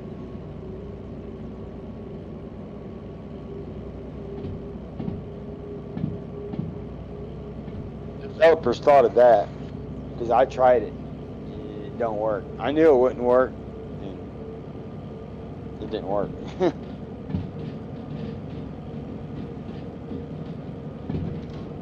But look on YouTube of all the steam and diesel engines. Now put them in conjunction with one another. You got to have your diesel behind your steam. You cannot have steam behind diesel, because what diesel is going to do is just going to drag the steam. It's just going to drag it. It's just going to pull it around like a, redheaded stepchild. That's what it's going to do.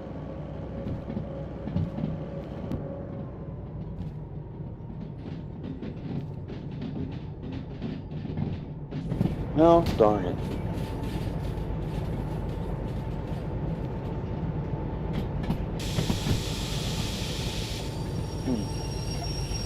Interesting.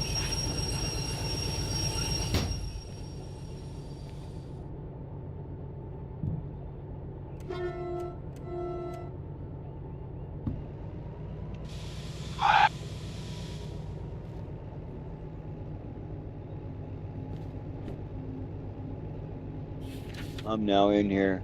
I can finally see your messages, Michael. I do apologize. I've been outside and stuff. The D6 behind turned on, but brakes disabled. The caboose behind. LL, no cargo yet. Well, I tell you what. Just try it, Michael, as the combination you got it, and you'll see what the steam can do. That S282, it'll probably pull it, but as soon as you get a constant behind it, that DE6, you're going to notice is going to start dragging you down. And if you look at the caboose on the manual in game, that caboose is pretty damn heavy. It's really heavy. Now, if you do the SO60, say, 4 cars behind it, the SO60 with the caboose, you're going to feel it struggle. You're going to feel it struggle just a little bit.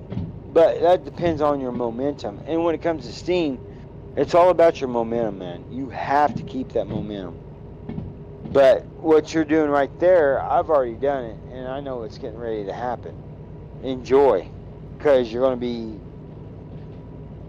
either running back there to turn on that DE6, or if you have it set up in your Unity mod manager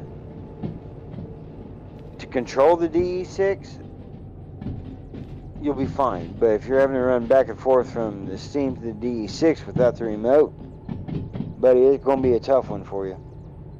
It's going to be tough. I mean, it's going to be tough.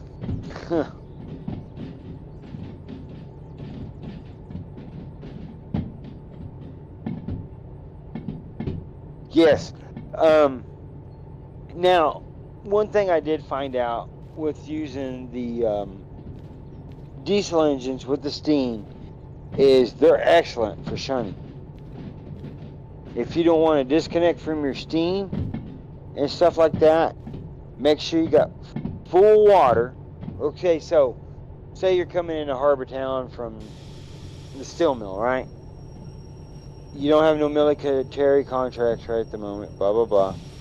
So make sure that when you stop to switch into whatever siding you're going to go to, say like D or C or E or G there at Harbor Town, make sure you have plenty of water and you have plenty of coal. Shut the fire down, kill everything, turn the brakes off, put the caulk valve for the brakes into off, not on, and be up, I think, and stuff, and then let it be dead weight for the diesel to push back and forth. Does that make sense? You'll feel it.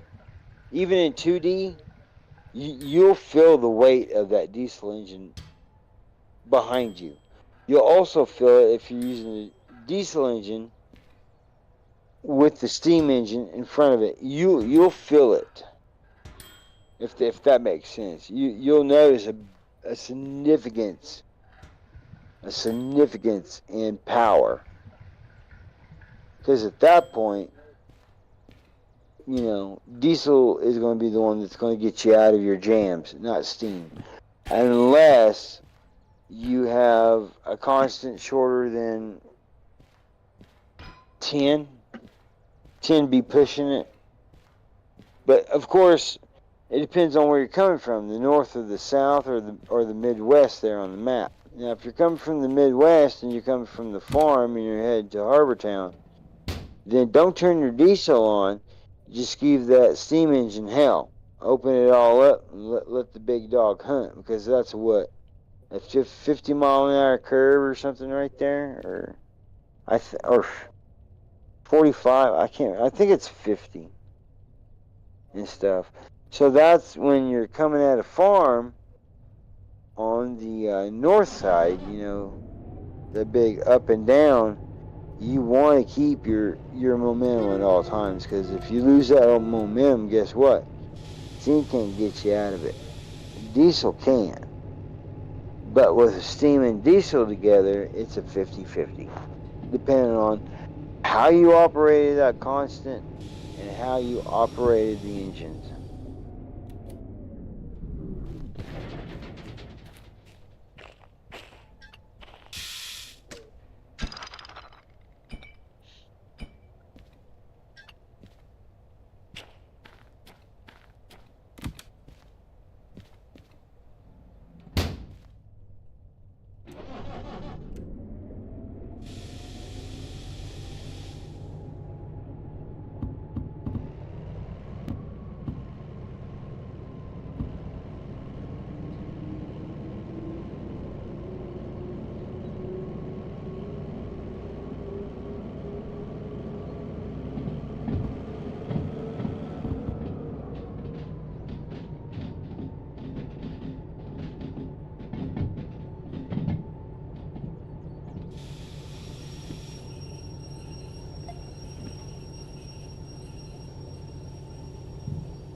Good night, Christian. Thank you for coming to the stream, man.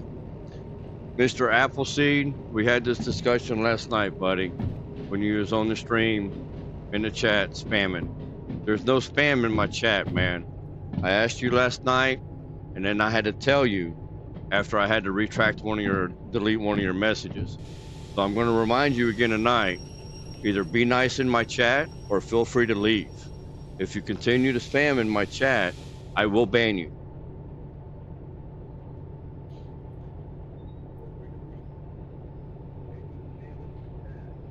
I might be a new YouTuber and I may not have a 25,000 user subscriber base or anything like that, but I am building a respectable channel here and I will not tolerate spam like that. But I mean, True.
that's going to be a nice payout, Rob.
Man, as good and great as this game is as vanilla, this is just one of those games that you end up modding mainly because of, you know, some quality of life stuff.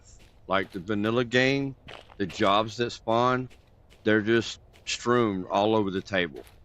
So you go look for a mod like Booklet Organizer that organizes all the jobs for you, lays them out nice and neat, puts them in industry order, you know, all that. And then you have other jobs, I don't have any right now, I can't show, that, you know, are like shunting jobs where you're loading or unloading something. And you have to go around the yard and figure out where all the cars are at for that load. Okay, so like there's empties. So you'd have to pick them up and then come over here and pick up these other empties over here, and then there's another empty over here or something. And you have to run around and find where all those cars are at. Well, there's that mod that's Improved Job Overview, where it lists the track that the empty cars are on or that the full load is on. So, I mean, you end up modding your game. And mods just make it that much more enjoyable.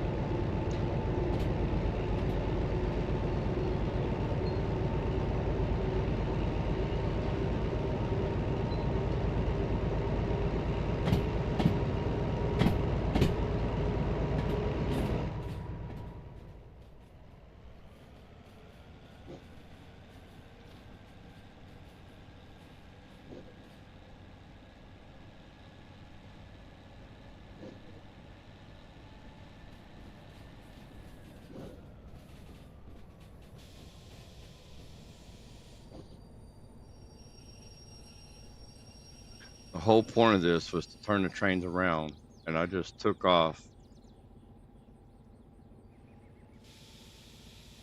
I got to talking about mods and not paying attention to what I was doing.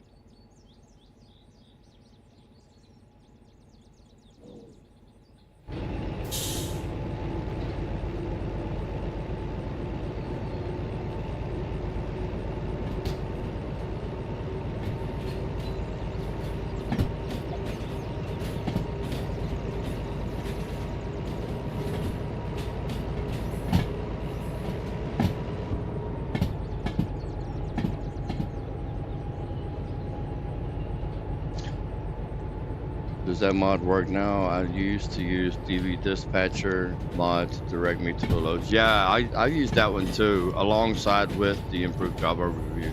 Yes, Improved Job Overview works. That was not broken with the 0.4 update. Only the dispatcher was. Derail Dispatcher or DV Dispatcher, whatever it was.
Michael, I think you went AFK for a minute, so I tried to reach him on. I mean, he's still on the call. I tried to say something to him on Discord, but he didn't respond. So I think he's away from the keyboard at the moment.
Give me just a second, Darlington. Let me hook these back up, and I'm fixing to go back inside the station over here, find a load. So I'll show you what the improved job overview does, or if you already know what it does.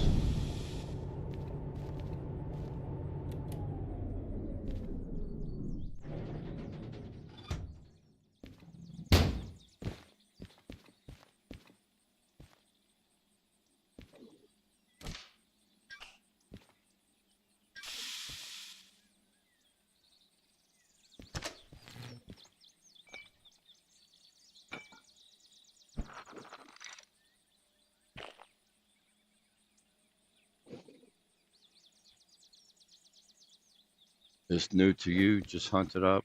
All right, I'm gonna run back in there and I'm gonna show you what it is.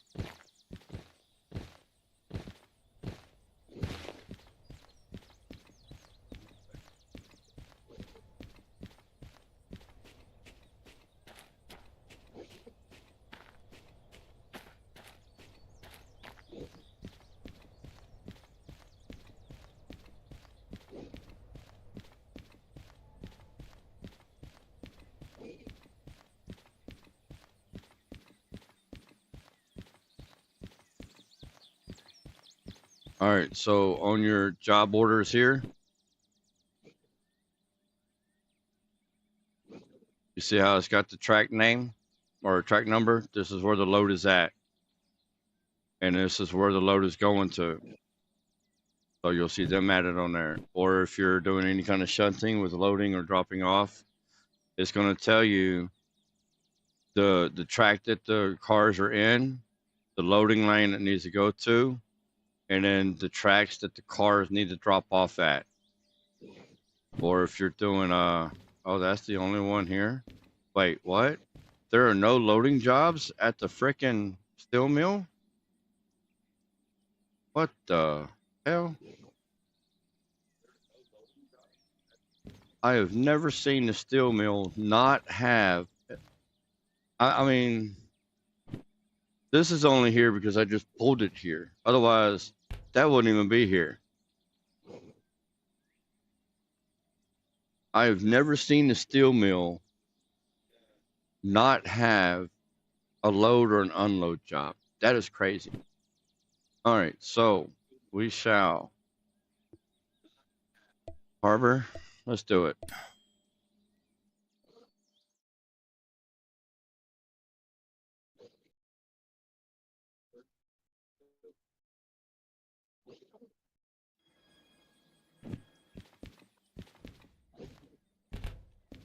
All right. Here you go. An unload. It's going to tell you the lane that it's in, where it goes to, what tracks they're at. I just showed that down there. Drop offs, drop offs, drop off. 2 pickups. Here you go. Here's a load.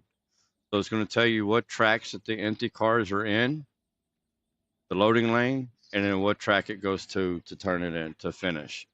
Now, of course, you get all this information when you come over here and you put it in the machine and you get that full folder back and you flip through. I mean, it tells you all of this, but this here, you can see where it's at. That way you can like pre-prep your load or your load or your unload, whatever. That way you can at least try to get for the time bonus on it. This tells me, okay, these 2 cars or these cars are on these 2 tracks. So I will go over here and I will go ahead and pick up these 2 cars or these 2, whatever cars are in those tracks. I'll go ahead and take them over to the 7 load. I'll stop. I'll run back over here to the office. I'll turn it in. That's when my time bonus starts, right? So then I just run back over to the loading lane. I load it up, and then I drag it over to where it's got to the lane that it's got to go into. So in this case, Delta 6 out, Oscar. So it's in D6 out. And then, man, what, 13 minutes, I'm running back over here and turning it back in. So not only do I make the 67, but let's go calculator 6767 divided by 2 because my payouts are 50%, but your time bonus payout, you can't change how much you're paid. You can only change the time length.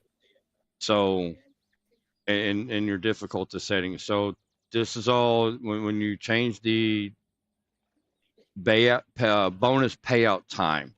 So this is either going to go down or go up. So time bonus pays you 50% of the load. So 67 divided by 2, I mean, it's half. So 3383 plus 67. So you get about $10,150 off this.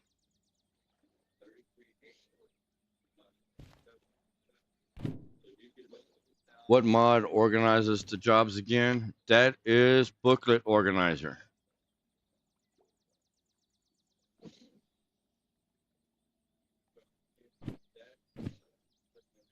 And yeah, that too. This will make hooking orders for multiple stops so much nicer. It is because you can go pre-hook everything, know what track they're on. You can just go ahead and pull up and pre-hook everything, and then pull up to the station house, run in here, and turn in all the jobs at once to start the timer right then and there, rather than in the beginning when you come over here and pick it up, turn it in, and have to figure out where it's all at and everything.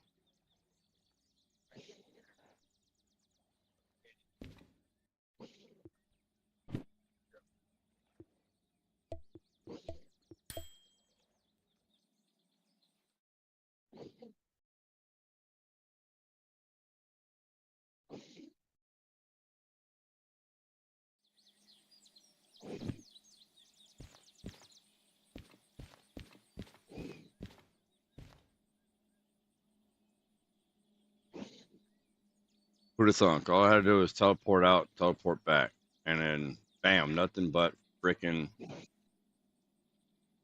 There's 2 loads, and then there's an unload, and another unload. Driver assist mod. That's a cruise control kind of mod, but it's I got it turned off because it's broken.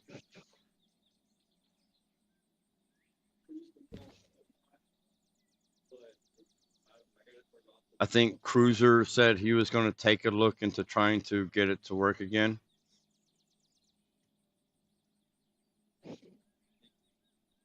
Ooh, look at there. 855. And then 781. 855. 781. 1,600 tons. Ooh, I don't know. I've only got 3 DH4s. Let's see, did I happen to get a DH4 to spawn back here? Nope, DE6. Damn it.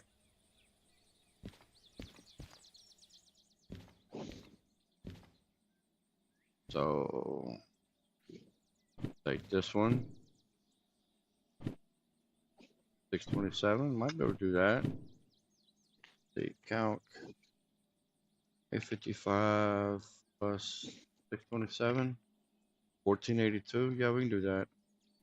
I'll say DH4 for every 500 tons. Need a mod for speed zones. Yeah, to automatically slow down.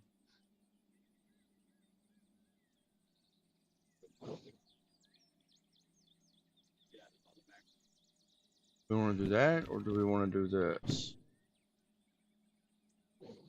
I mean, this pays more money. None of them go to the same track, so it don't matter.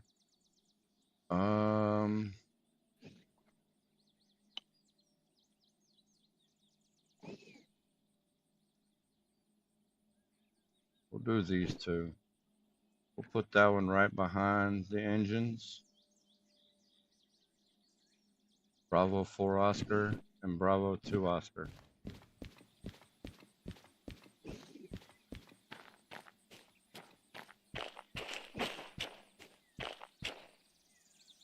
So Bravo 2, Bravo 4. I think that's what it. No, I was backwards. Bravo 2, and then Bravo 4.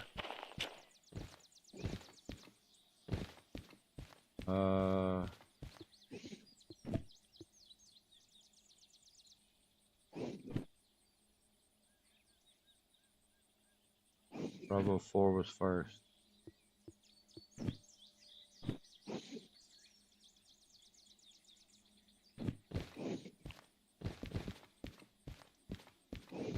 I need to find out if the fireman mod is working or not. I mean, to be honest, Darlington, I don't know, man.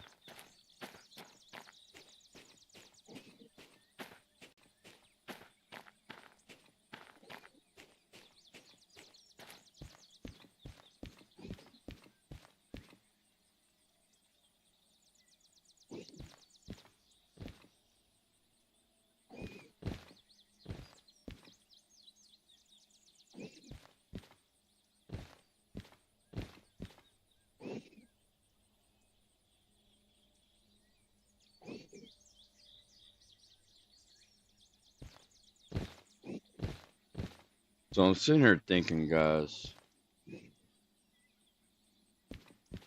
because if I hook my trains up to this guy, because he's first in line, I've got to pull up, go out there, and then I've got to back in and come back and get this other guy. And if my player character just happens to go too far out, because you see this little box area around the steel mill. So once you get outside of that little colored area, your loads despawn. And I know that that load is going to bring me down here past the frickin' turn before I can back it on in. So as much as I'm supposed to not be doing, well, no, I can't even do that. I was gonna say I would camera drive it, but I still can't do that because my player here is gonna be in the cab, even though my camera is gonna be back here. They will start to fade out and disappear. So how can I get?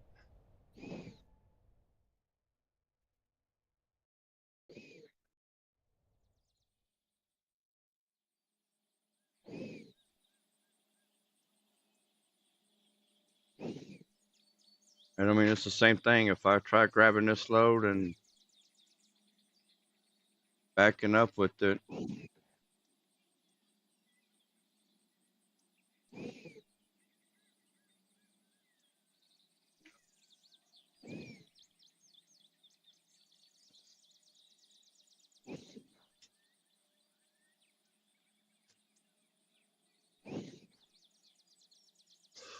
yeah, it's persistent jobs, and I had quite the experience with persistent jobs yesterday.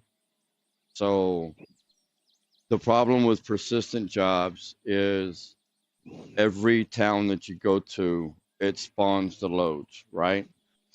So then when you leave that town and you go somewhere else to another town, not only does it spawn the new jobs there, but the jobs at the previous town are still spawned. They're still here. You can jump in the map and you can fly over here, and you, even though, like, say me and my trains, they're down at the harbor. So I jump in my camera and I come over here and I look at the steel mill. All these jobs are still going to be sitting there like that. So imagine yourself 1, 2, 3, 4, 5, 6. You're going to be in a farm, so you're going to be close to oil wells. So 7, that's going to spawn up. You go through here to forest, there's 8. Come up here to oil refinery, there's 9 towns that are filled with freight. And that's going to take a toll not only on your GPU, your graphics card, but that's also going to take a heavy toll on your CPU, your processor, because it's got to calculate all these cars that are here. Just because you're out of the draw distance for them, it might not be drawing them, but they're still here. I was running through, going down to the harbor, and man, I don't have the best gaming rig, but I've got a pretty good one. And in single player, man, I can run 80, 90 FPS. And I mean, that's with my settings on full, max, and ultra. And even when I'm coming into big cities like Machine Factory or the Harbor, I've still got at least like 70, 75 FPS. You know, I'm still doing pretty good. But the other night on my stream, dude, I was tanking down to 11 frames a second, and it was because I had persistent mods or persistent jobs turned on, and it had all these loads spawned at these yards, and it was leaving them spawned in. That's the whole purpose of these little, like the farm right here, this big old yellow thing right there. You know, that's your spawn area or the forest. If you get outside of that, the loads are supposed to despawn for optimization, so your game doesn't tank.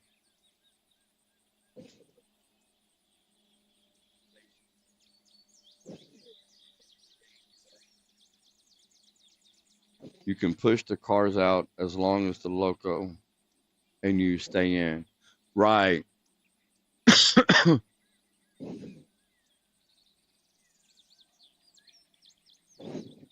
Oh, I see what you're saying. I was like, wait a minute, what? So go in front of these cars and push them all the way back to, I don't know, here. Disconnect, drive back forward, get in front of these guys, back these guys up into that load right there, and the whole time I stay inside. All right, that Darlington, thank you, bro. That's a beautiful solution.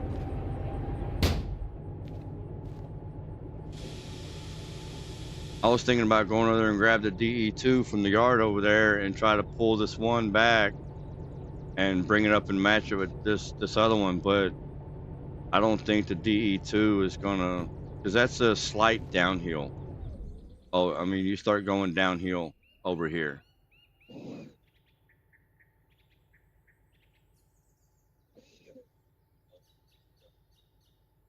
Let me level out. So you can see in the distance right there, it starts to go downhill.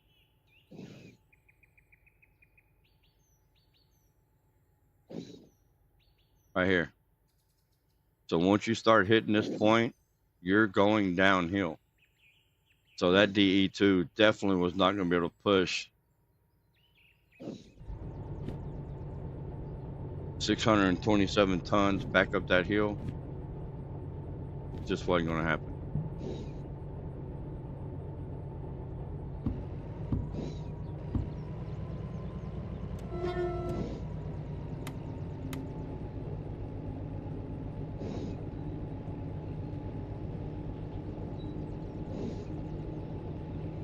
Without the expanded station mod to up the range, yeah, you and the order started to back up more and get a run at it. Well, I mean, I don't think I'll need to, because I mean, I got 3 DH4s. I mean, I'll back it up some and start getting a run for this hill up there.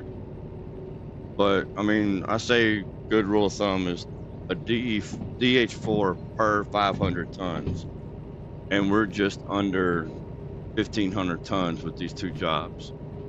So I'll back up and give me a good run at it, sure. But I mean, if I end up backing up too far, I'll have half of the consist hanging down that small little hill back there, and I've got to fight to bring it up. I'll get her though.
All right, you guys know what time it is, right?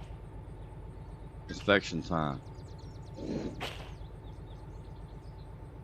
Come on, hitbox.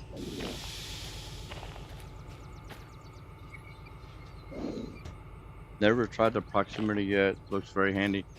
Well, I mean, it is. Oh, that was already done. It just didn't look like it. If you set the range too high, you can start picking up cars on the opposite track, or adjacent track, rather. I'm sorry. So I set mine at 30 meters, and I've yet to pick up anything on the other track.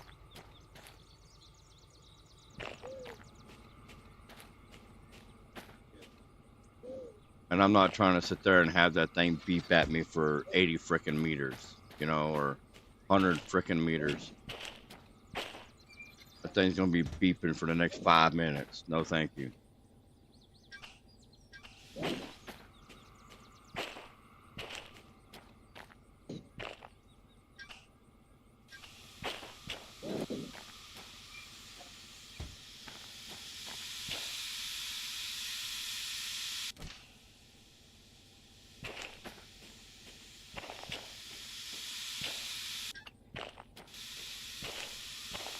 The only downside is when you reload your save, or you exit your save and you come back into it, or you restart the game, you quit for now and you come back later into your game, your settings are going to be changed back to the default settings.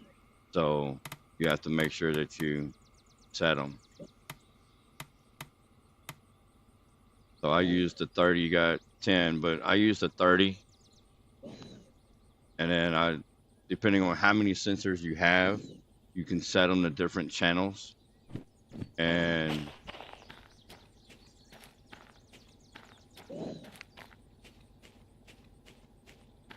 up here in your cab on the reader, for now, because it's kind of buggy.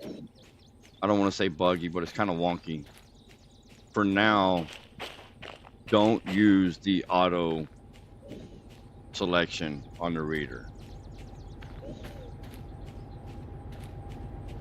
I had a sensor on the consist the other night, and I backed up into another one, and the reader never went off. I mean, it just never went off. You got two lights here. The green one is for power, and the blue one is that it has a connection with the sensor. So I put it over here on the front. Now you see my blue's lit up. That means it's got a connection with that sensor. Mazda, hi. Watch out for uncoupling. Did I miss? You're gonna make me inspect again. Did I miss one somewhere? Welcome to the stream, by the way, Mazda. Thank you for coming.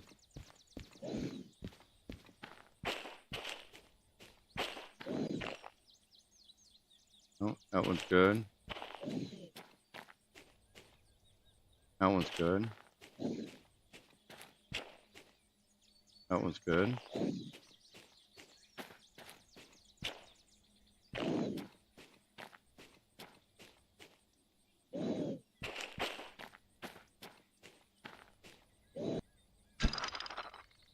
Oh, okay, that one's good. I have hit my share of cars, mainly oil well bombs.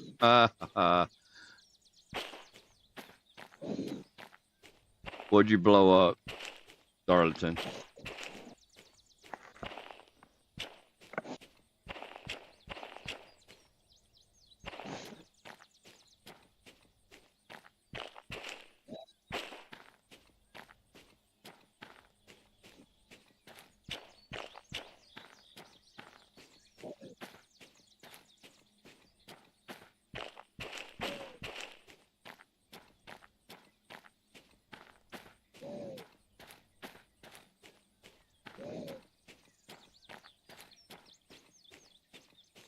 I'm good. I reset the one that was looking suspicious. Yeah, it didn't look like it was tightened at first. Just all the cars at the Oil Well Central. Well, I mean, are you in career mode or sandbox mode? Because if you're in career mode, that's going to be expensive. I hope you have a military 3 and hazmat 3.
I do not, Mazda.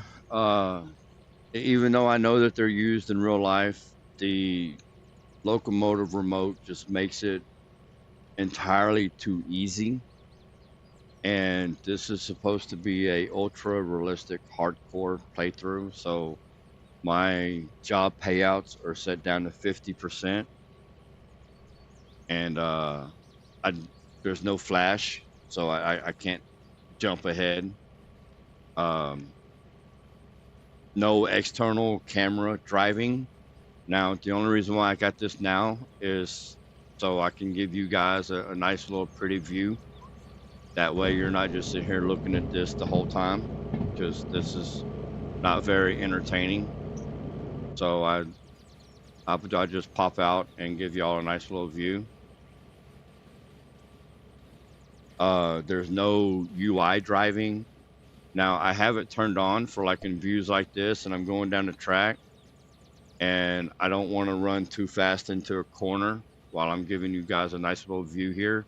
So I'll keep track of my speed, and if I have to, I'll jump back in real quick and come over here and manhandle things as I need. There's some things that are turned on for stream efficiency and stuff like that, but for the most part, I'm doing everything by walking around manually. I've got a mod called Sloppy Shunters that will mess with the consists, these. So brake will be halfway on, or a chain will be loose, or angle cocks will be turned off, or the brake hoses will be disconnected. So it forces me to walk down the train and inspect it and make sure that it's good before I just hook up and take off. So I've got to park these here.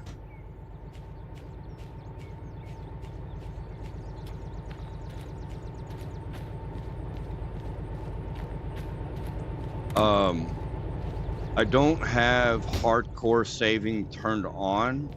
However, I'm playing as I do because people have had corrupt saves. So I don't want to get real far into the game and end up having a corrupt save, and then I can't go back and, you know, reload a previous save before the game messed up.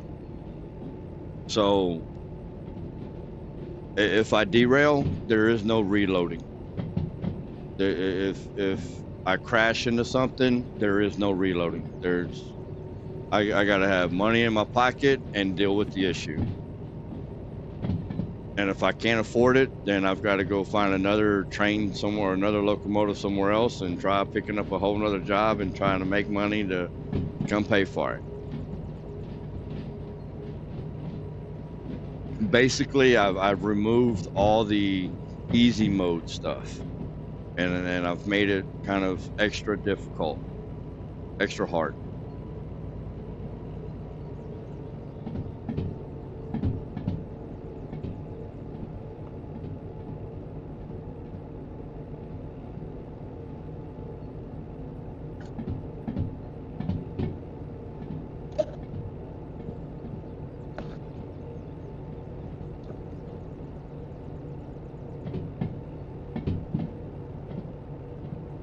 Thankfully, had the choice of just reload. It was over 1 meter or 1 mile. Only had to make it up to Hazmat 1. Oh, and had only made it up to Hazmat 1.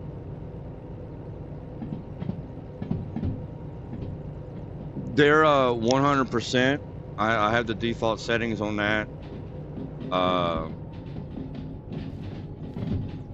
So I use, 100% of the resources, everything else like that. I've got the settings down in the description, right underneath the video.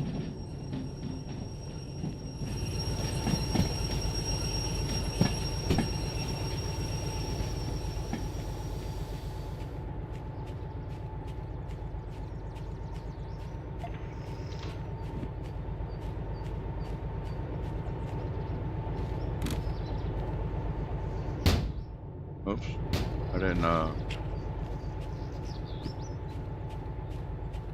put my sensor on it.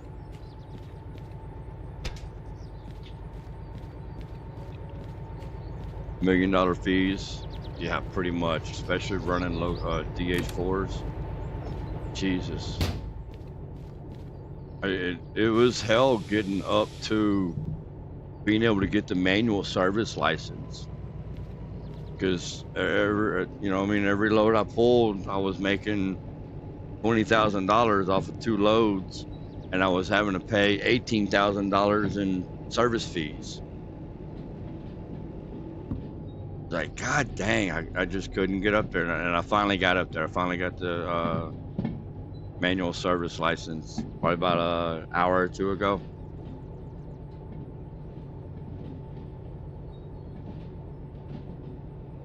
Why don't you back up in the last Slack loco? They're connected via multi-locos. I mean, I could. Right, they don't need to be on the translate. Yeah, no, I know. It's just realistic kind of gameplay, man. That's all it really is.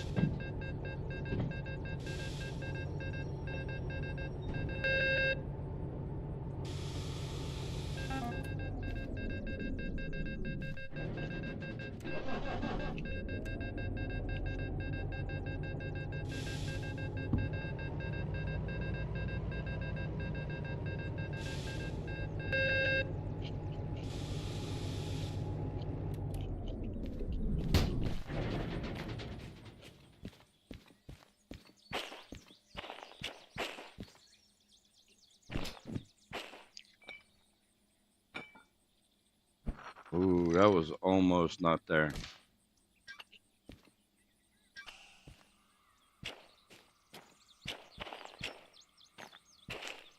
Now, what was the mod that you listed that make you need to check the whole set of cars? It sounds like my sort of mod. Sloppy shunters.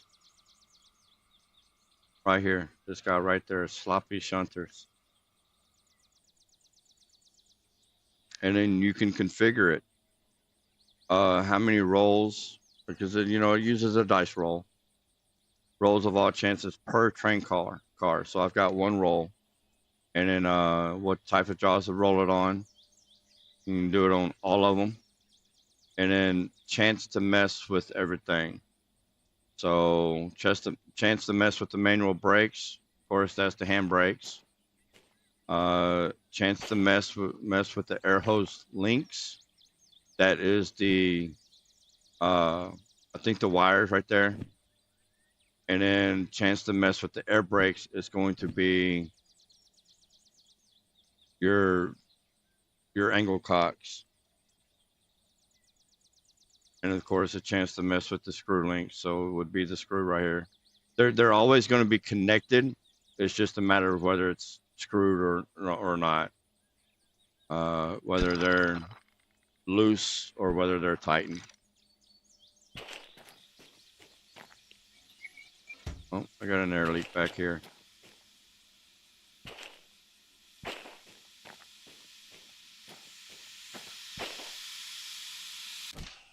That would be the air link.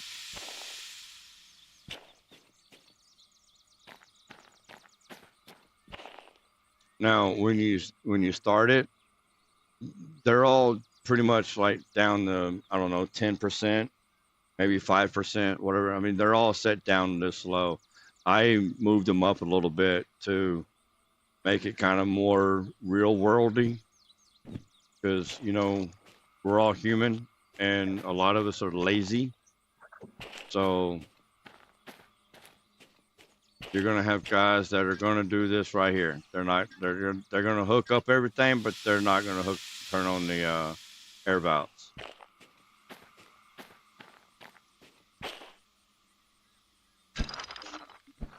Yeah, he looks questionable. The handbrake halfway on. Well, loose in a manner of speaking. The chain is always going to be connected, but the screw hole or the screw bar might be loose. And with the loose screw bar, when you're going down a run, this can actually cause this to derail.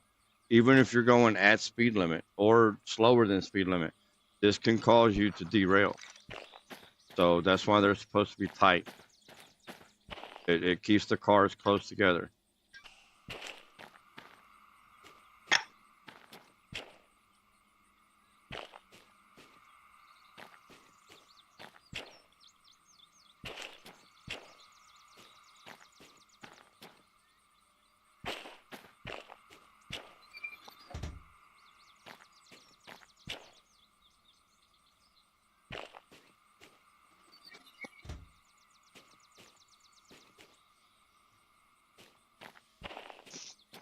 I have shunted loose chains. Yeah, I mean, you could shunt loose chains. I mean, you're going to be right here in the yard. They're going to bounce around and everything. But, I mean, if you're going 70 kilometers down down a track and you hit a curve, there's a chance that it will derail. Derail, maybe no. Detach, absolutely. Yeah, no. Well, I mean, most likely a detach is going to lead to a derail, especially if you're going fast enough. And I mean, if you've got no way to slow that car down, you're coming down a track doing 70 kilometers and you've got a 40 kilometer curve up ahead, those cars that detached are going to, I need to go to the, I'm distracted here. I need to put my sensor on the back because I've got to hook this to that other one that I backed up over there. Those cars will derail at that curve. So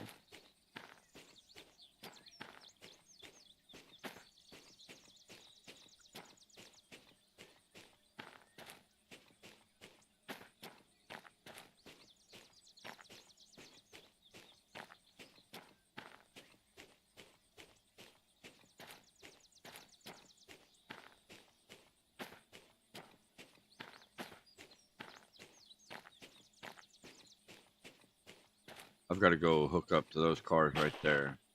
So I forgot to put that on.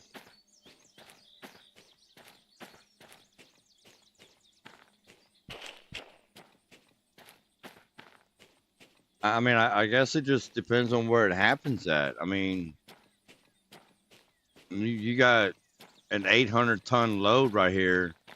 It's not going to slow down quickly.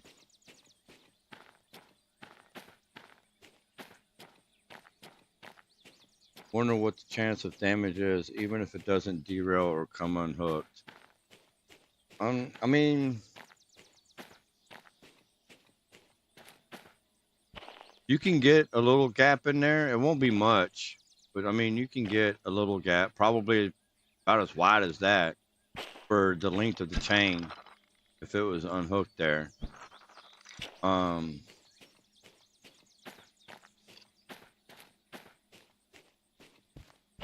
I don't think there would be any damage.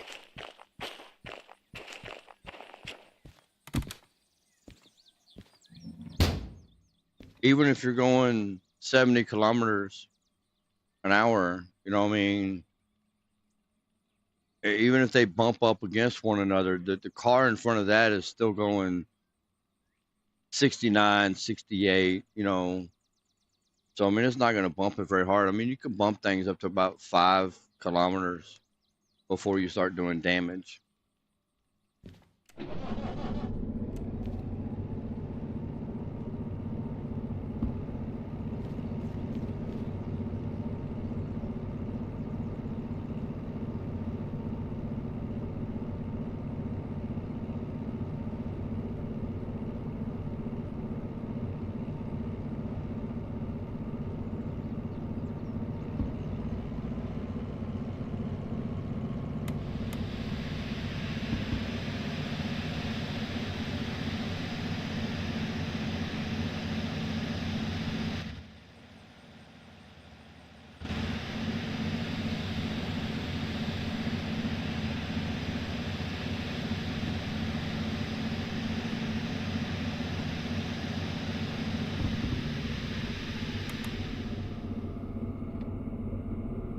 Oh, that's what the issue is. I'm like, wait a minute now.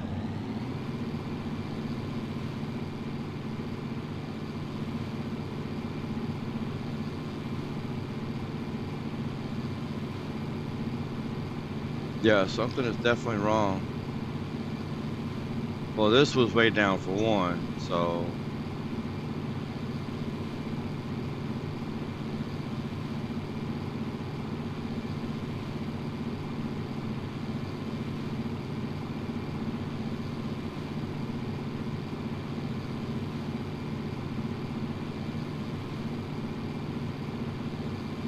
all that air leaked out because of them unhooked hoses.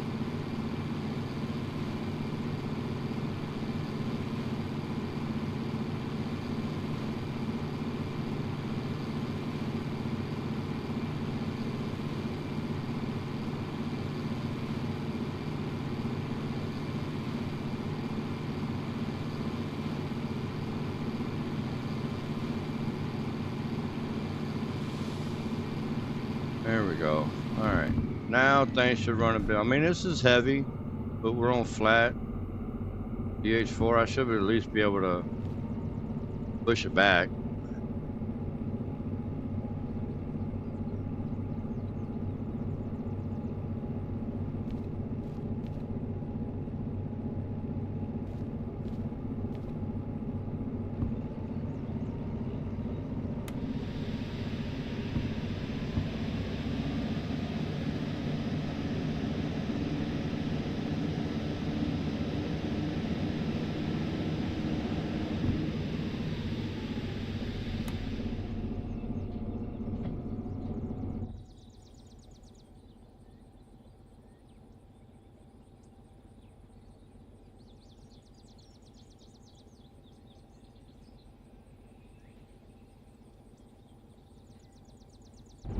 Oh, you know what I didn't do?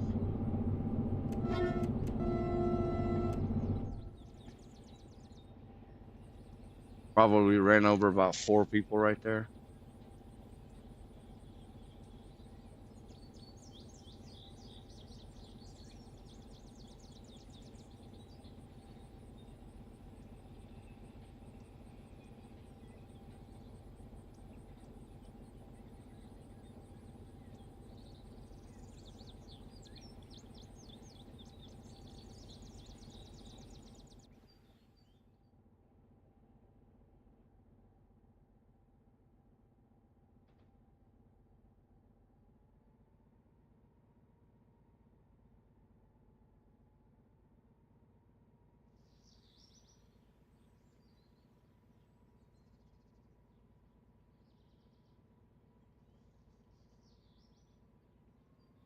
Got my demo DH4 right over here.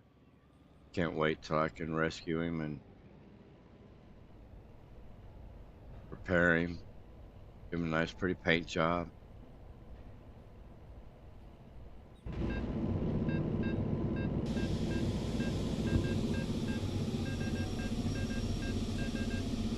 I really wish for multiplayer for this game. I mean, there's a multiplayer mod that I'm pretty sure you might know about already. And I mean, it's got its quirks right now. But I mean, the game's still early development. You know, it's early access. The mods or the developers, I'm sorry, probably the next patch or two that we have, they're going to open up modding support and Steam Workshop support. So that will give a lot of the mod authors better access. Will make the game coding more accessible for them to change. So once they do mod support and bring in the Steam Workshop, because I mean, the only point of the workshop is for mods and scripts and, you know, shit like that. So once they open that up, multiplayer mod will get greatly improved. Now, as far as official multiplayer, the developers have stated themselves, there are no plans for multiplayer. Not official support. They didn't plan for it from the beginning because it wasn't in the finances. So even if it became available financially, they would have to literally rewrite the entire game to get multiplayer into it. Any more good mods? I am always looking for engaging challenges that are realistic. I mean, you can look at my mod list. It's in the description down below. Mods that I'm using.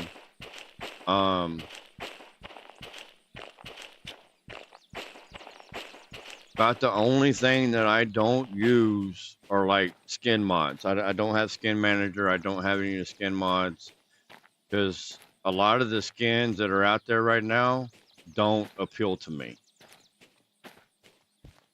Most of the skins that are out there right now is, look, if I wanted to see the Grand Theft Auto 5 train, I'd go load up Grand Theft Auto 5 and play Grand Theft Auto 5.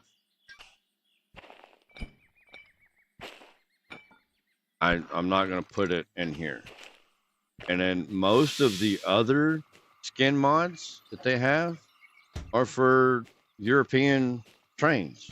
Well, I mean, I'm American. I'm from America. You know what I mean? Yeah, I know they got like southern and northern skins, but I mean, I think they look ugly, to be honest. If I could paint my locomotive straight black, I would do it.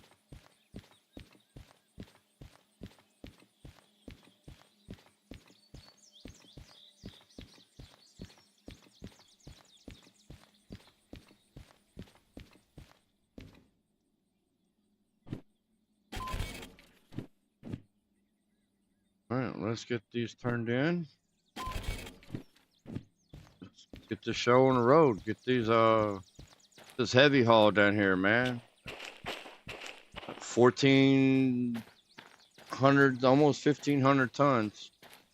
I think it was like 1,469 or 1,485, something like that. The coupling not American, as I know. Yeah, no, the coupling is not American. This is a European coupling, but they're going to be adding in knuckle couplers, which are American couplers. I think in the next update, not the next patch, but the next update.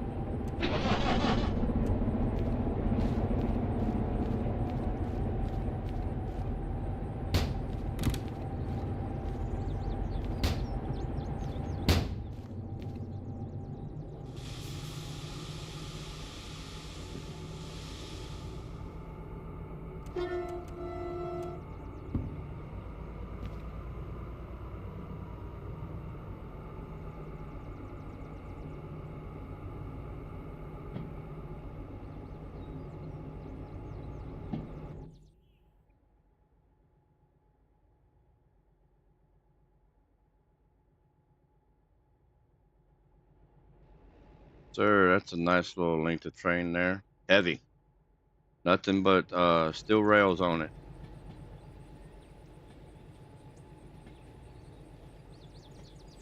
Railroad rails.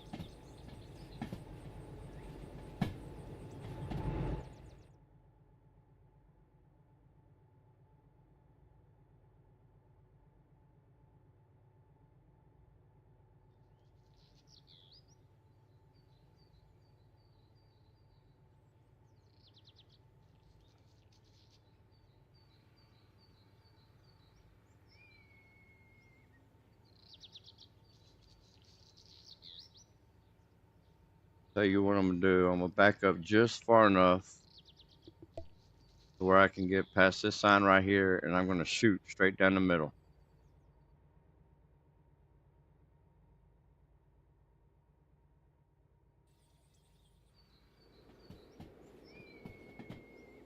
Just shoot that way. It's a straight line. That way I'm not curving over and coming back. 'Cause anything over 30, and you've got a chance to derail. Well, 30 is the suggested limit. 40 is the safe limit. So about anything over 40, you're gonna start grinding them rails. It's not EU and post-Soviet coupling, it's Indian. Oh, okay, I didn't know that.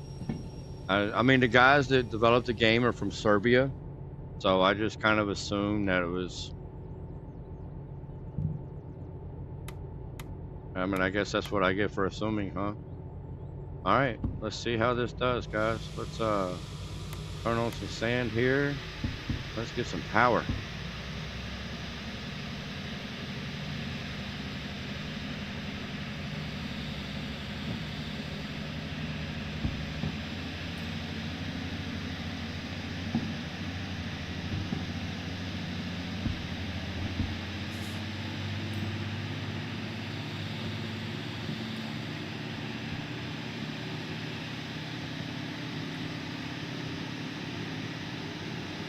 Yeah, buddy.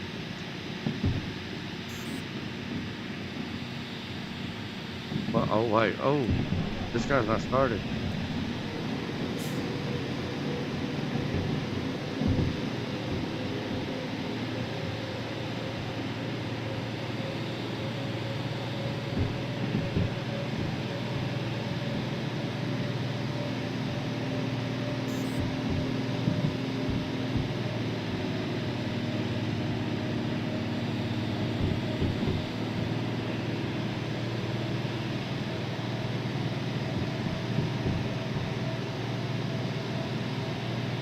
$35.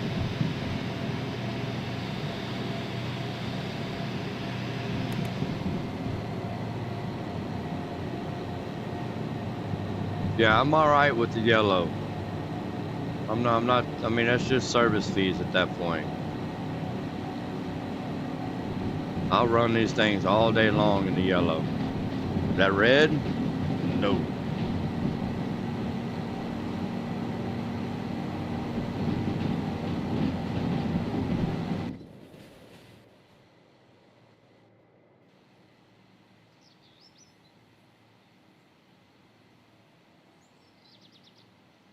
Yeah, it was over. Yeah, I didn't have this one started. That's what made me realize that this wasn't started, because the other locos were overheating, but this one was still down here and cold. And I'm like, wait a minute. Oh, this one ain't started.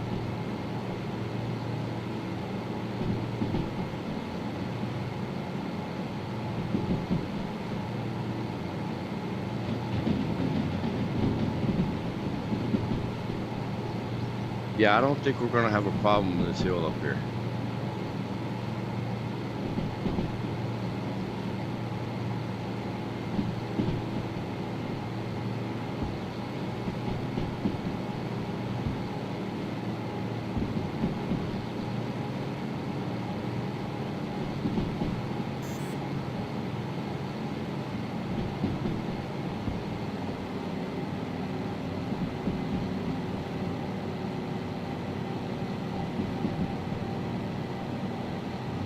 Are we gonna make it?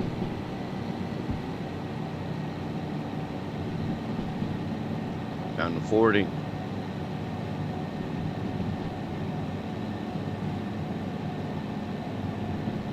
We're almost at the top. See that little down arrow right there? That means the speed ahead slows down. Yeah, 60. It's all right. Your opinion on loco setup from head to tail?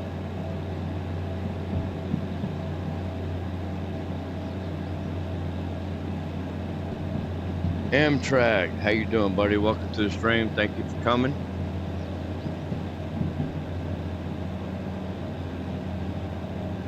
Head to tail, DH4, D2, D6, slug, and a backward looking DH. I mean, that's a good setup. Although the DH4 in the tail, keep in mind it is not doing anything for that slug. You want to try to put it, if you're going to have more than one DE6, you want to have a slug in between both of those DE6s. Otherwise, the slug really only benefits from diesel electric, DE. So a DE2. Now, I mean, you'd have to put like 10 freaking DE2s, 5 on either side of it, for it to make any kind of beneficial difference. But, well, I mean, yeah, my locomotives are at the top. Darlington, looks like I'm good now. I mean, my locos are at top, but I've still got 1,400 tons worth of freight back there. And then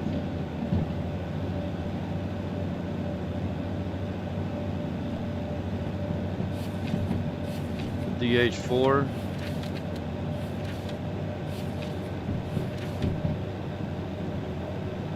$77 tons, I'm almost full. So 77.5 tons. So we'll say 77 tons flat, because I'm about almost quarter tank of fuel.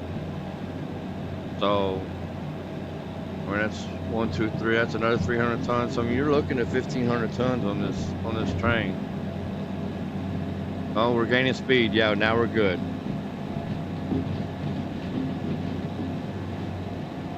Now we're good.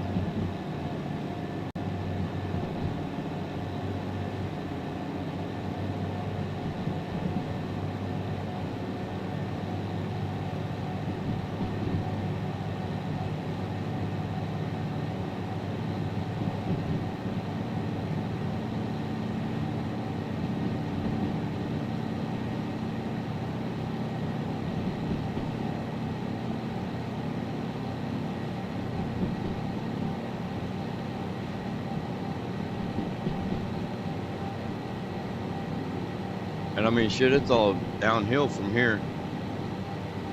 Once you get over that little hill right there coming out of steel mill, rest of it's gravy. All right, Mazda, thank you for coming by. I'm in the USA as well. I'm down here in Houston, Texas. You have a good night. Thank you for coming by.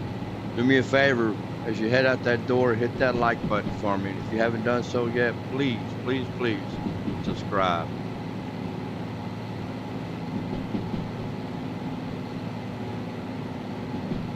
I'm a new YouTuber. Oh, UA, I'm sorry, I read USA, my bad, I'm sorry, Ukraine. Hey man, I support you guys over there. Sorry for what you guys are having to go through right now.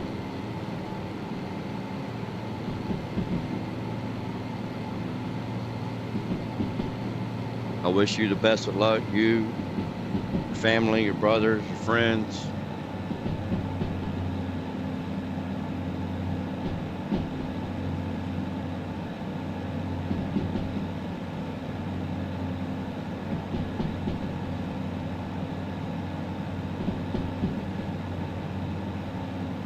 Assuming you're going to harbor, once you reach the one switch, it's mostly flat to the next switch, then downhill. Yeah, exactly, yeah. Yeah, I'm going to the harbor.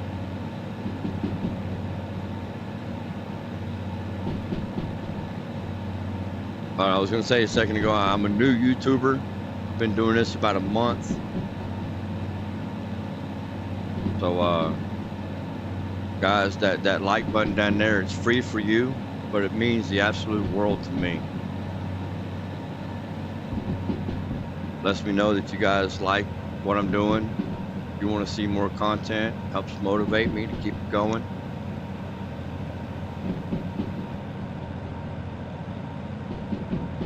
Ah, Philly. We got Philly in the house, guys.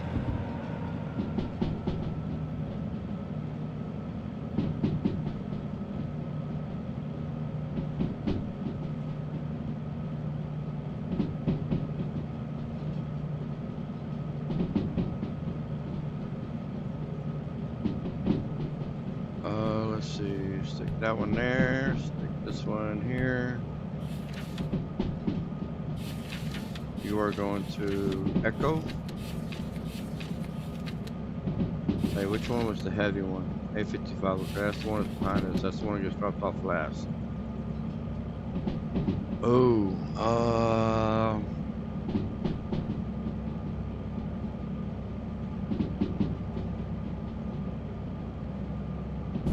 let's see.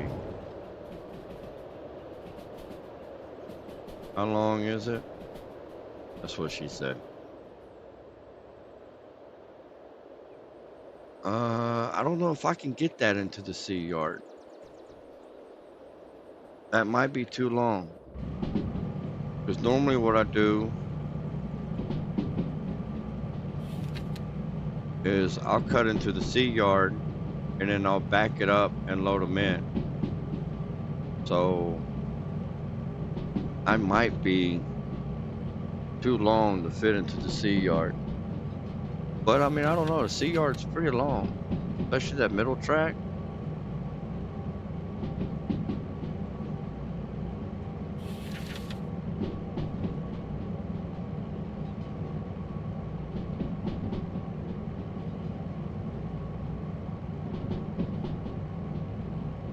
You know, worst case scenario,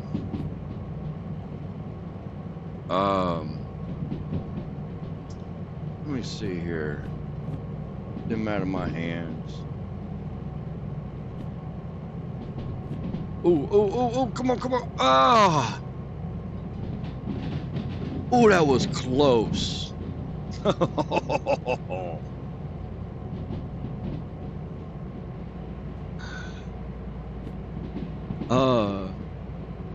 No, what I was thinking about doing actually was cutting down here towards the city south. But let me look at the elevations here. So let me throw on my display. Let's see here. New tab, all bookmarks, community map. Okay, we're coming up. Well, we start to go down a hill. Start to go down, but then we come up. What is that, a 1.0? No, 0.5? Yeah, we can do that. Yeah. So we'll just cut around towards city south. Whoa, hey. No scratching, buddy.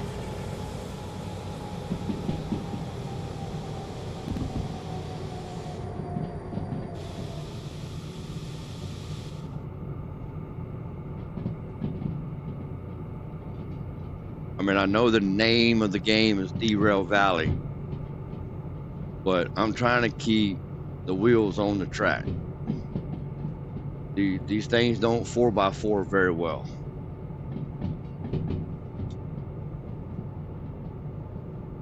This ain't Mud Runner.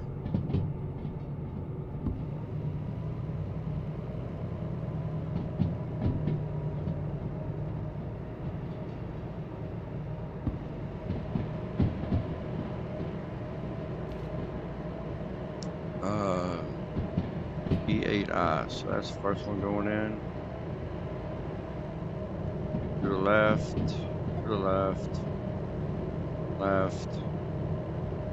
left. Alright, let's go to E. So we're coming in. That was 8. So we need to go to the right. To the right. To the right again, and then to the left.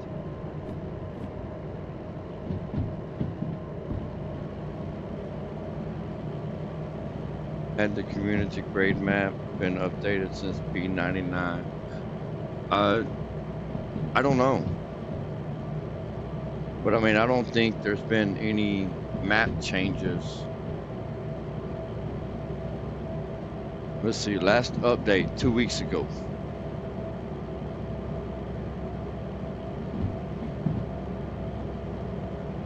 But I mean, I don't believe there's been any. Okay, well, let me rephrase that. I didn't play before Simulator, so I don't know.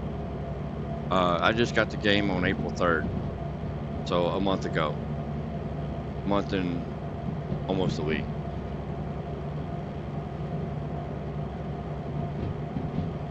But I mean, I just looked on the community map and it said it was last updated 2 weeks ago.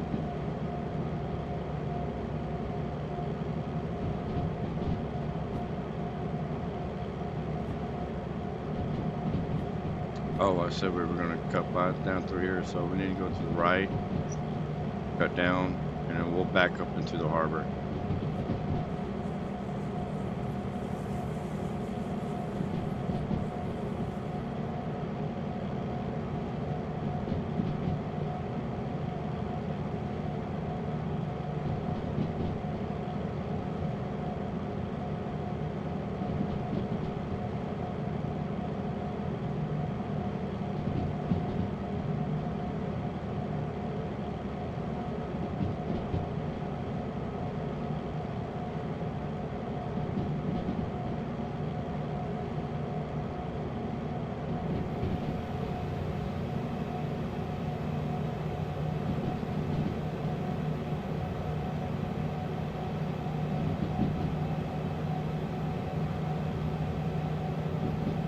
Yes, all of the south route was done, and one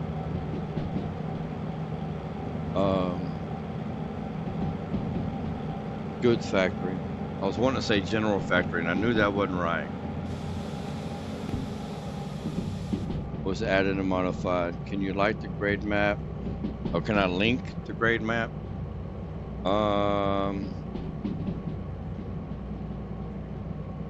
Unity map.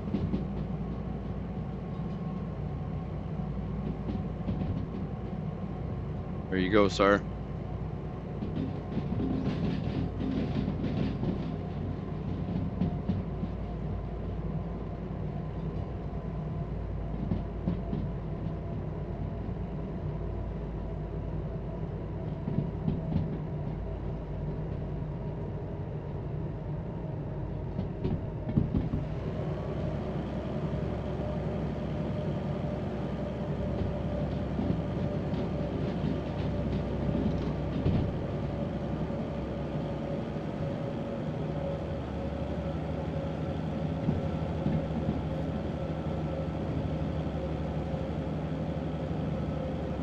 Now this is where I need the distance tracker.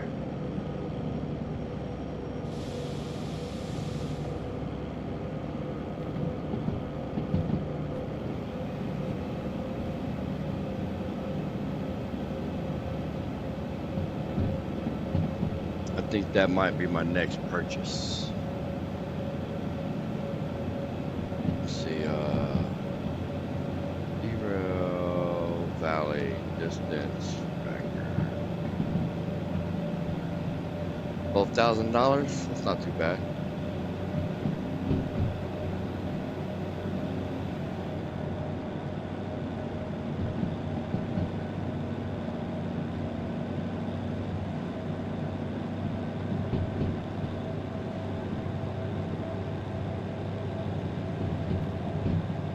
Of course, I can't see none of it.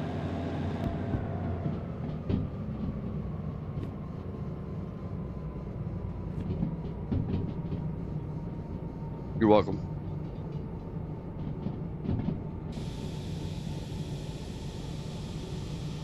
All right, let's see if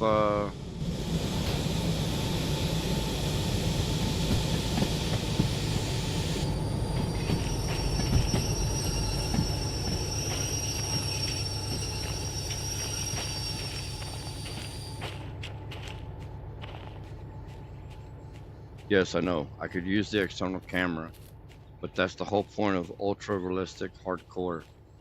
You're not supposed to use the camera.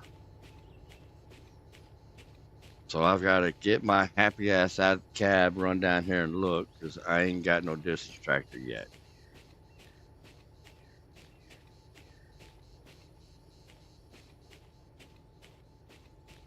Then it don't help, it's getting froggy.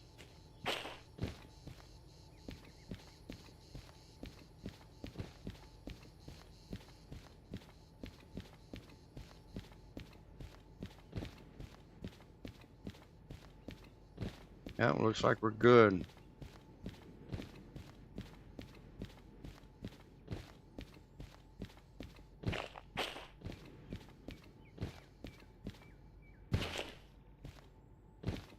Well, we're more than good.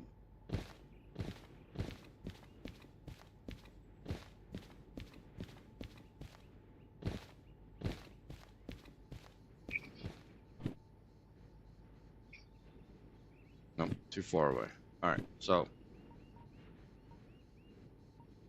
back to the right.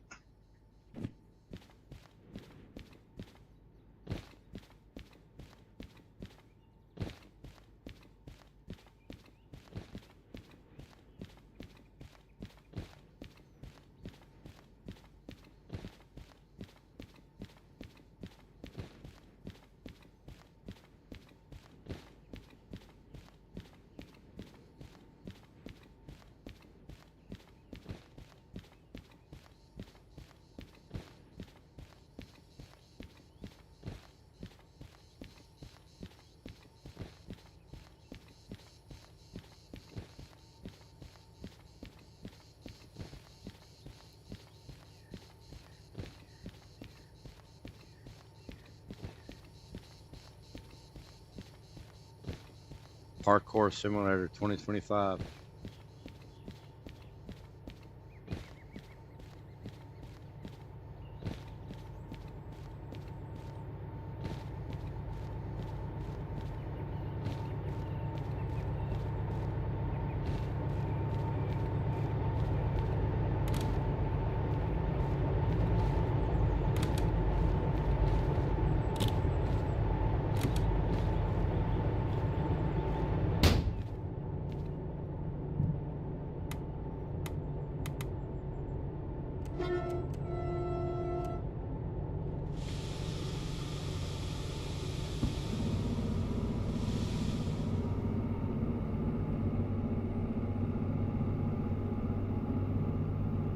You know, for being a contest this long, that air sure did empty out pretty damn quick.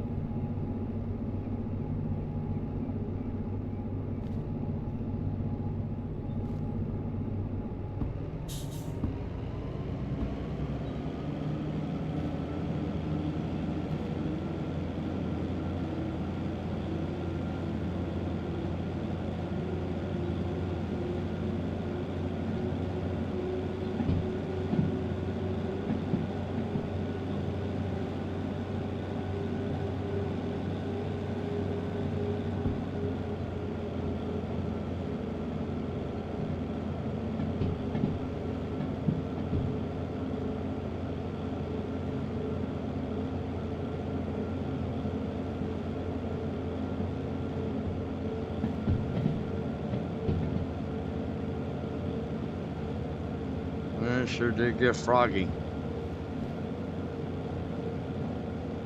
And you see the other side of the port barely. You can barely see that crane.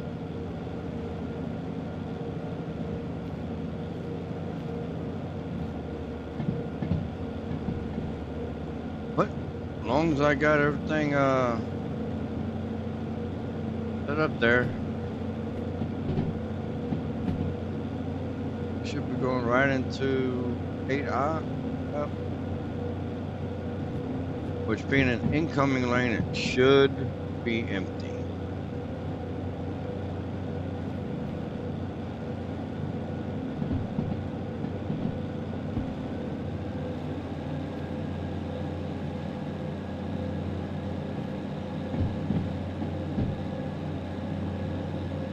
Should be empty. But we're backing in, so we'll find out.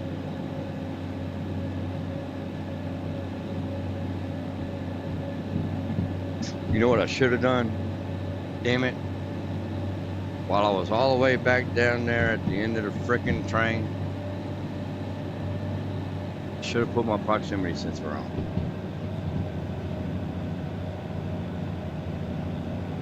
Shoulda, coulda, woulda, but we didn't, so.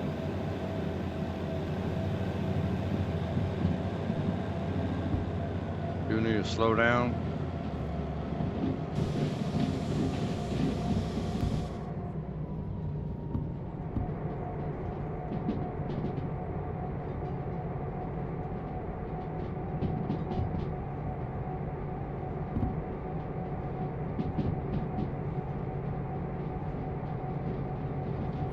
Staying steady around 40.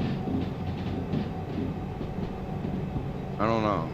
It's just kind of weird backing up this fast.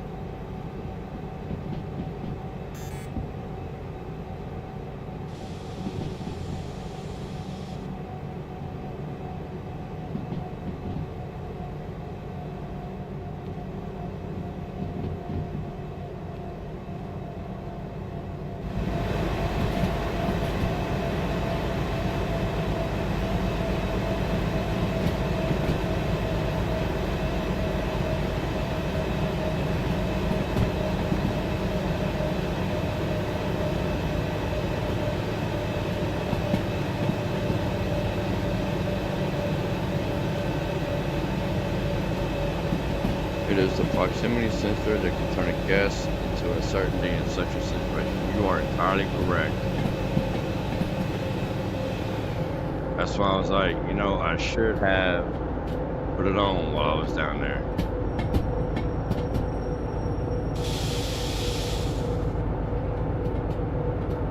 But the incoming lanes are usually empty because they're incoming. You're supposed to be bringing a load in. So the only time there's ever really anything in an incoming lane is if there's a unload shunting job. It has a possibility of spawning into an input lane.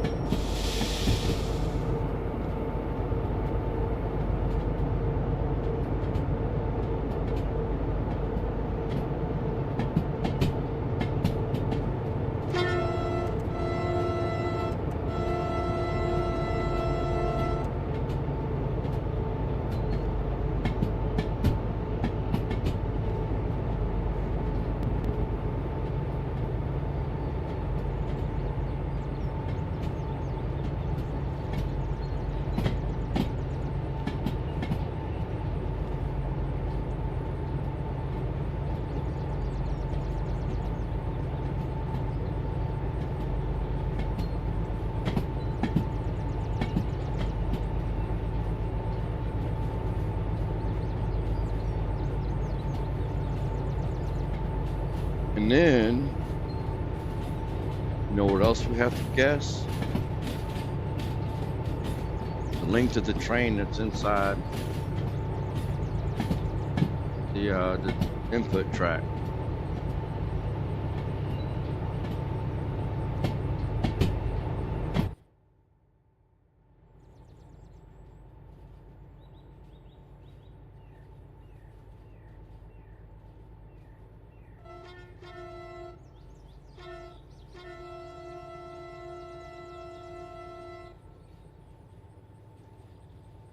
Nakajima. Hope I'm saying that right. Thank you for joining the stream tonight.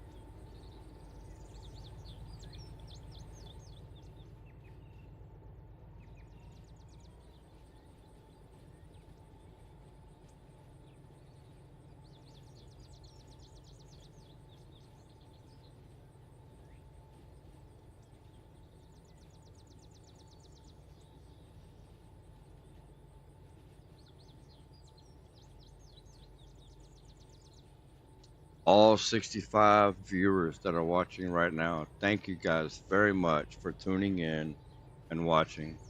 I greatly appreciate it.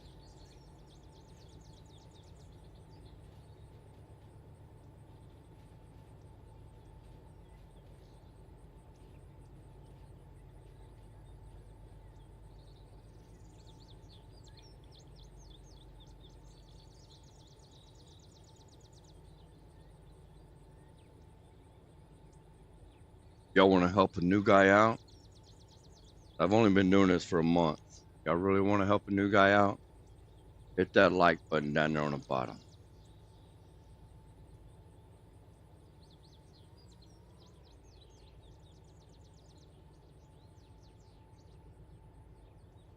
I just woke up. I don't know why, but vids like this help me sleep. I feel you 100%. I do the same thing when I lay down and I go to sleep too. I'll put on a video. And right now I'm watching Kerbo. He's doing his Railroader Season 2 series.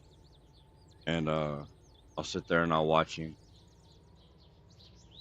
There's another guy that I used to watch play Factorio, JD Plays. He's doing a series for a new game that's coming out, The Crust. I've been watching him too.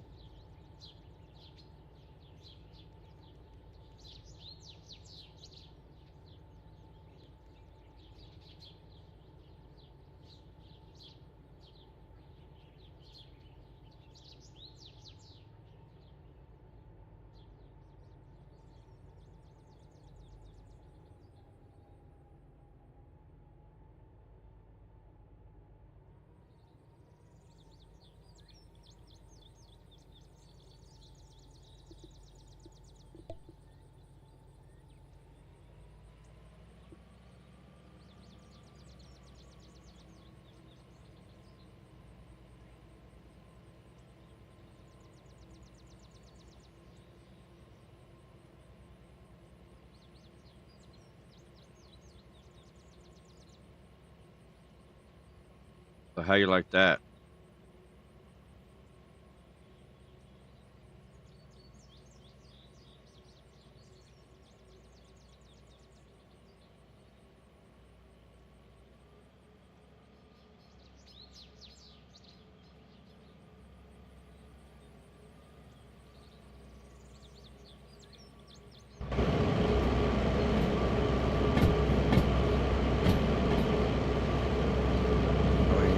Thrown up against the side of the train depot or the locomotive depot there, huh?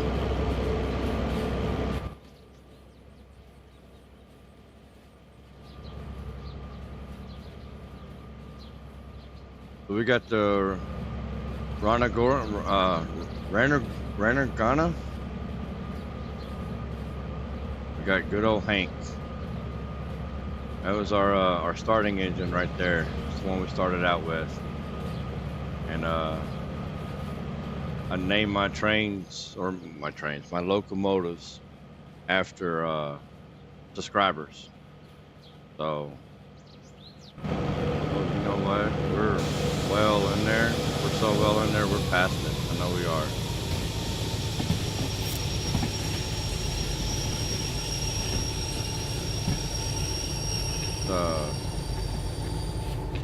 Down here and see.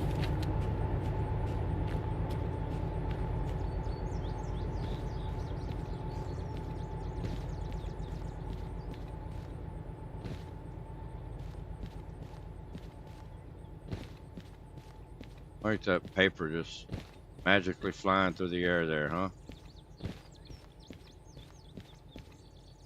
Instead of flying carpets, we got flying papers. Oh, you know what? Looks like I'm good on the backside back there.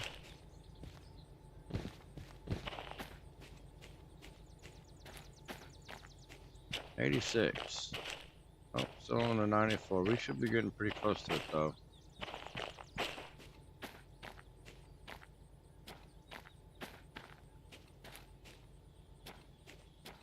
Here we go. All right. No, he's too small. We will drop him there. We'll see him. Want to make sure my back end in here, back here is in the hole good enough.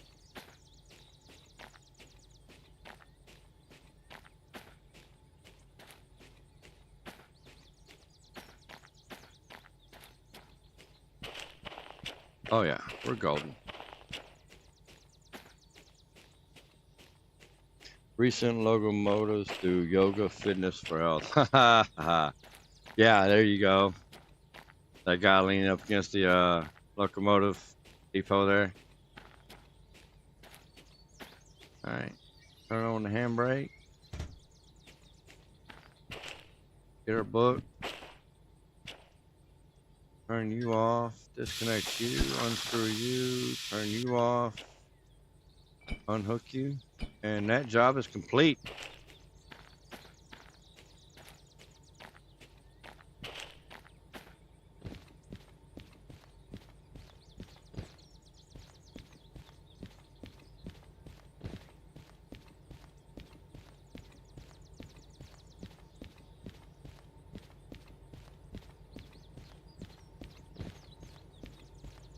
All right, this one. I don't remember if it was Golf or Delta that it went into.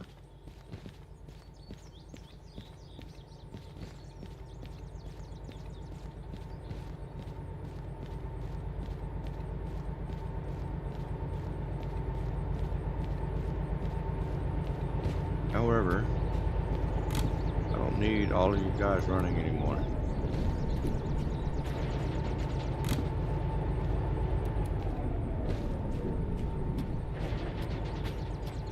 Alright, tell you what, I'm gonna at least get the bonus for one of these for sure. 45 minutes? Oh, I don't know. I don't know if we made that.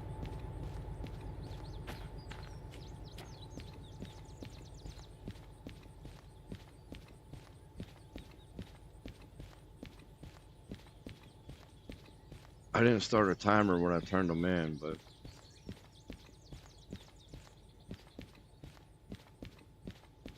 if we can get the bonus for at least one of them. 38. Ooh, look at that.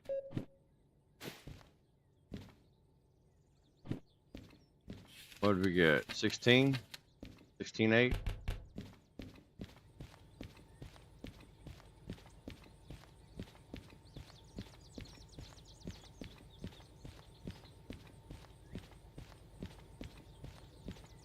Alright, let's see where this other one. I don't know if I'll be able to get the other one in there in time.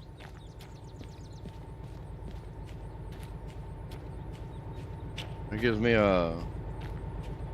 7 minutes to get it in there. I don't know if I can get it in there in time, to be honest.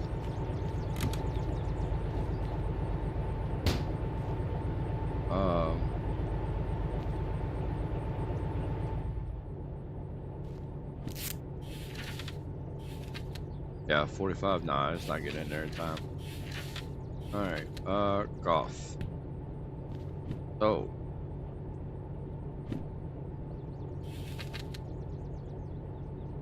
Five-eye. To the right, to the right, to the left.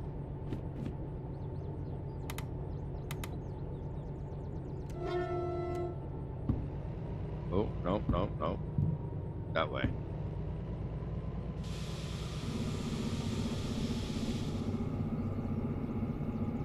Oh, it's definitely getting delivered. I don't know if it's getting delivered within 8 minutes, but it's definitely getting delivered.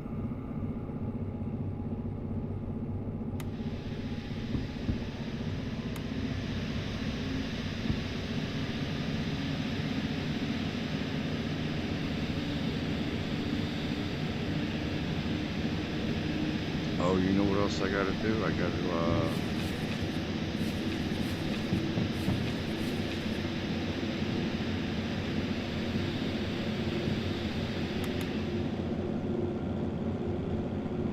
so we're pulling out, so I gotta pull in there. I go to the left there.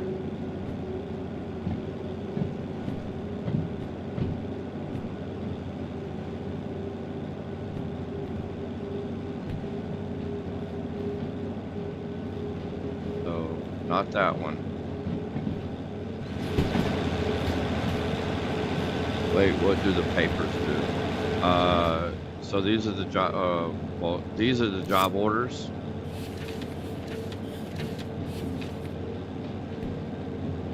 This is the map of the station. This is the station book. It's got all the maps and signals of all the stations.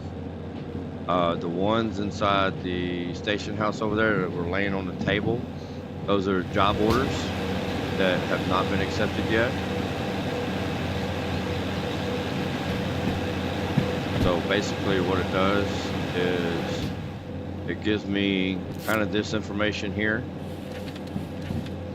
Right there, that's what those papers look like. So it tells me what I'm delivering, how many cars and what they look like, where it's coming from, where it's going to, time bonus, train value, train mass, train length, and then how much the job is worth. And then it tells me what licenses I need to operate those loads. Yep, we're in there. We're in there. Definitely will be in there by the time it stops anyway.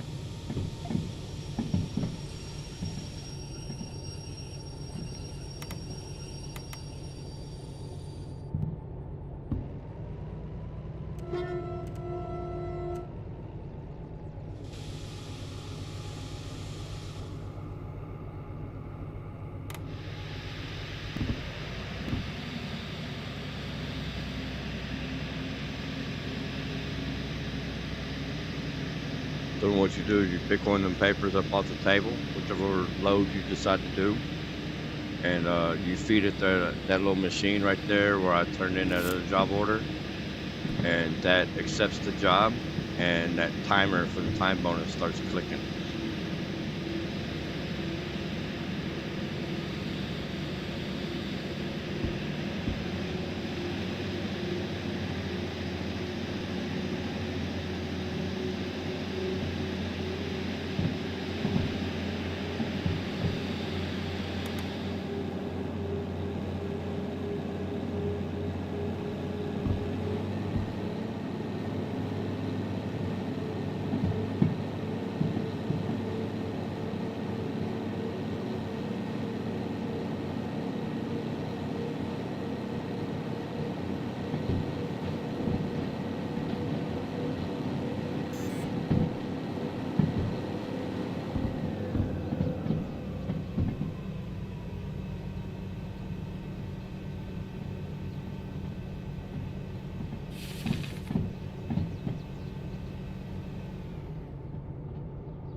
So I had my mic muted. Oops, mistakes were made. So we're gonna hope that all 5 India G-yard 5-track input or inbound is empty, because we're skirting these cars in there like crazy. You ever use the show bonus end time mod? No, I haven't.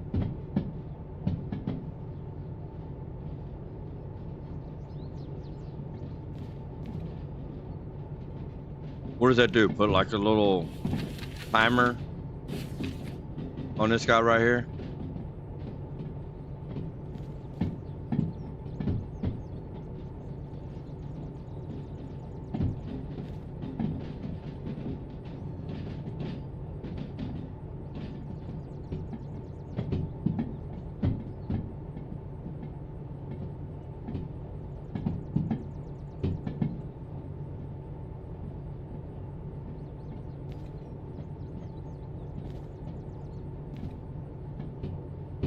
Look at that, I got lucky. There wasn't nothing in the track. Alright, let's start slowing her down.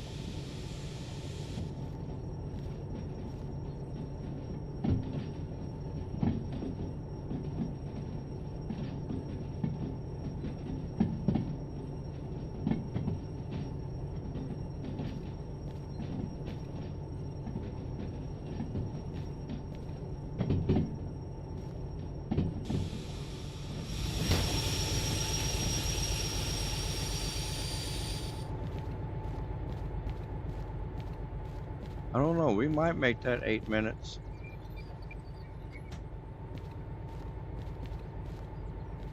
I'm trying to hurry.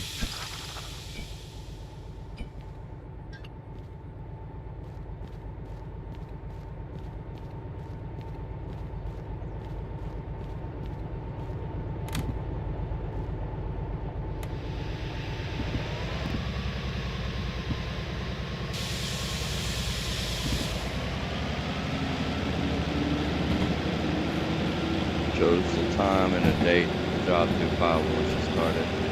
Oh hell, I mean once I started, I know I got 45 minutes to get it there. Now whether I keep track of that 45 minutes or not, that's a different story.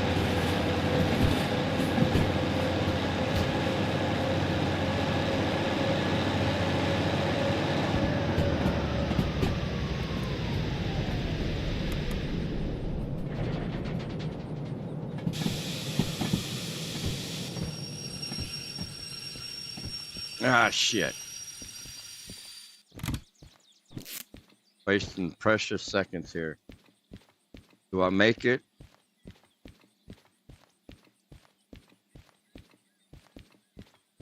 Make it with 1 minute to spare.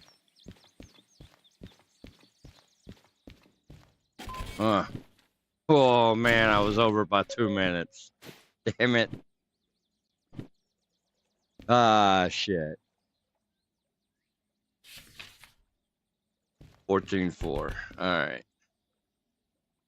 Let's see. Fees? Go fuck yourself.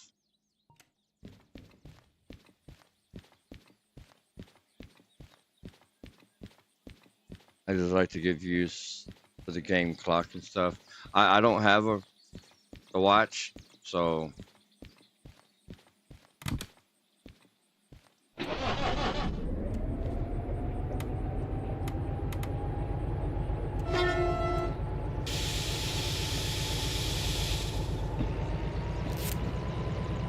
I am out of there on the watch, at least for right now.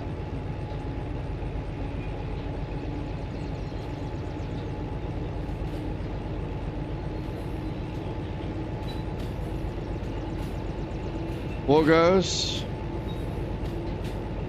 5 hours, 45 minutes later, 291 views. Right now, 69 people watching. And I had a top peak of 75, I believe it was, 72 or 75. 72 viewers, sorry, 72 viewers at once. That's amazing. Thank every single one of you. Deeply, I appreciate it. If you haven't done so, please hit that like button down there at the bottom. It's free for you. It means the absolute world to me.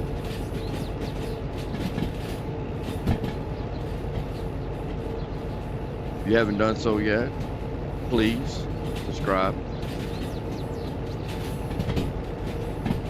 If you're interested in joining, I have a small little community that I'm trying to build up around this channel. My Discord. Thank you for joining my Discord.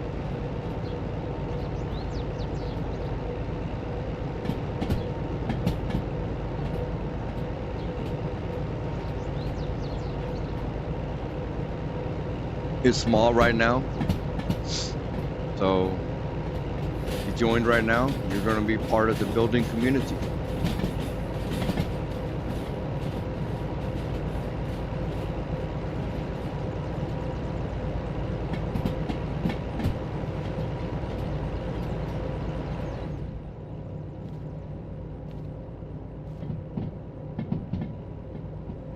Look at that, two 282s.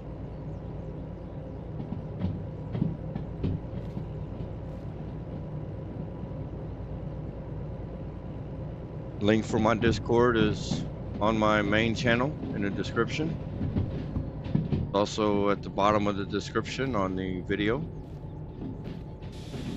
Right down below, right where you're watching right now.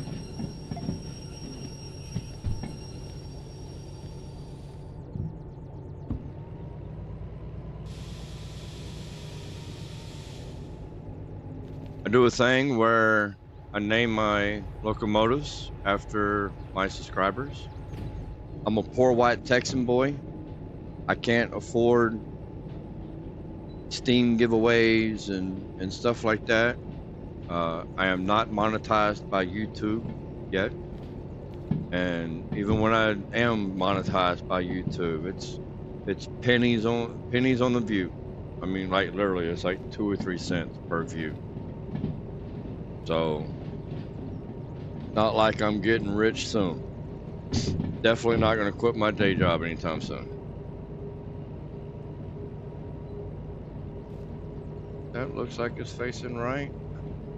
Yeah, it is. It would suck to derail on the turntable like I did when I pulled this DH4 out of it. I didn't quite have it on the track right. I just drove right off of it.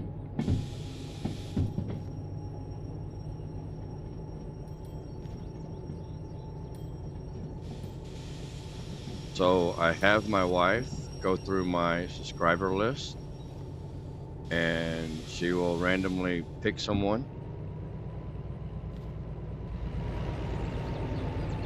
and their name will go on the side of the locomotive.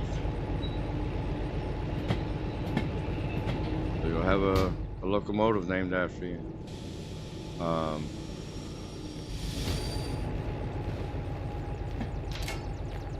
I know it's not much, but it is the least that I can do. We all start small. You'll make it. I know you will. Yeah. I mean, eventually I'll get up there. I mean, I probably won't be no Squirrel or Heist. You know, I mean, Squirrel just hit 25,000 subscribers. But I mean, he plays a ton of different games. Played Microsoft Flight Sim forever. American and Euro Truck Sims forever. He's got a whole rig set up.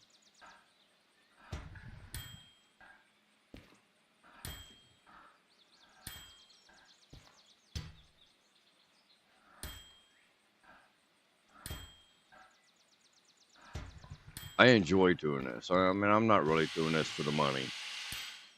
I enjoy doing this. I'm gonna sit here and I'm gonna play this game anyway. So really the only difference is I hit the record button. And sitting here and hanging out with you guys while I play and chatting, I mean, it makes it even that much more enjoyable.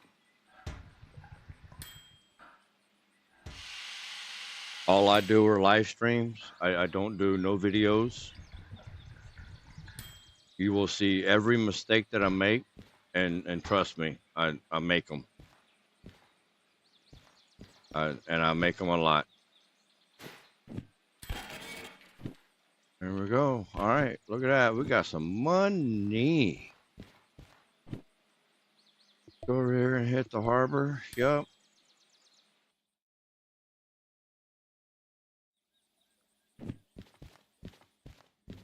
Unfortunately, I'm not able to come up with a schedule.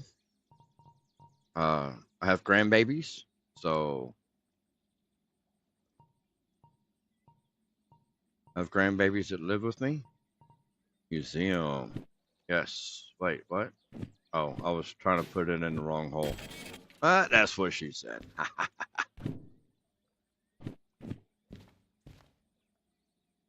But think about it, all big content creators all started small. They just didn't just automatically get the fame. Yeah, no, I know.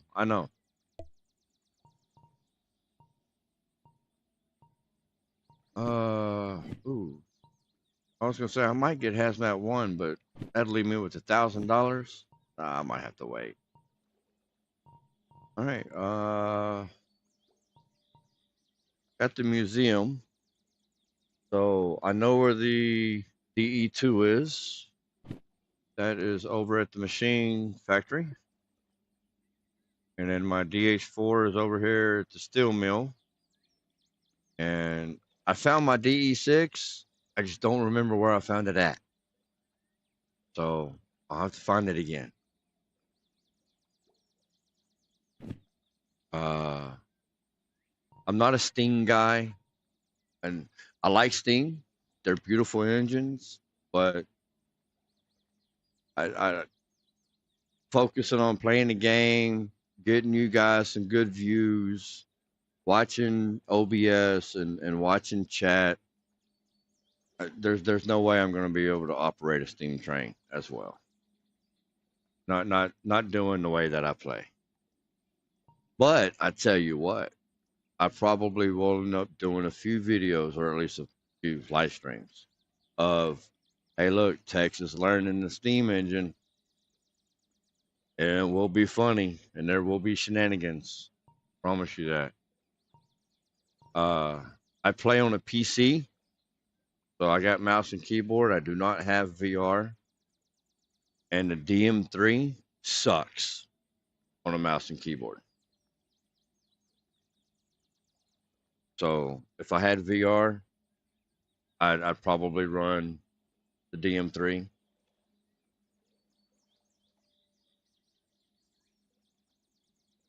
So at this point, what we're going to work towards from now is got the museum license, so we'll probably go pick up the DE2 out of the machine factory and start working on trying to get it repaired up. And then we'll grab the DH4, throw it in the museum, start working on getting it repaired up. And that way I can get rid of those other 2 extra cars or extra locomotives that are on the back here.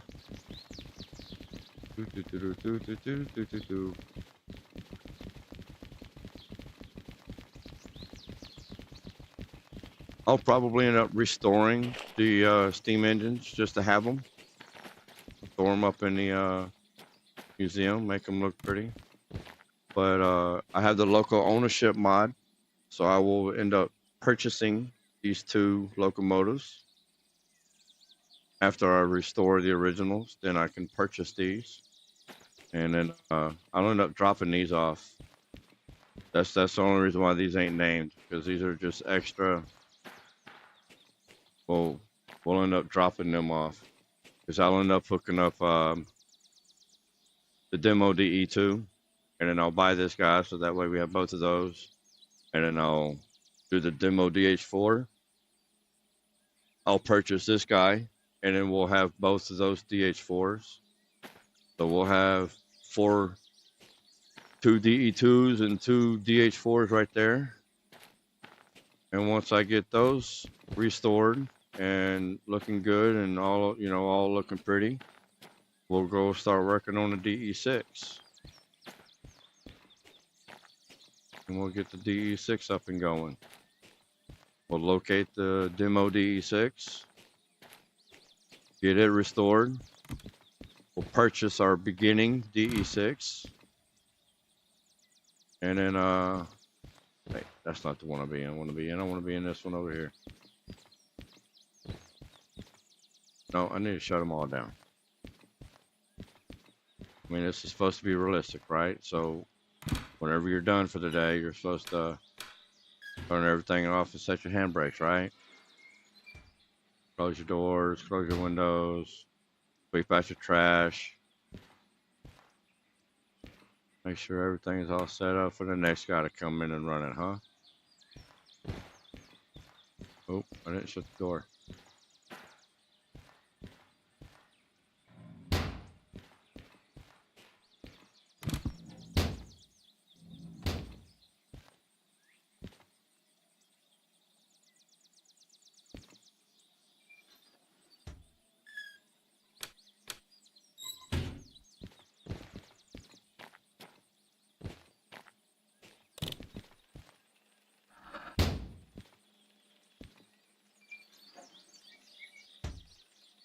Do I go live every day? I mean, I try to. I try to do at least one live stream every day. It unfortunately it doesn't always work out like that.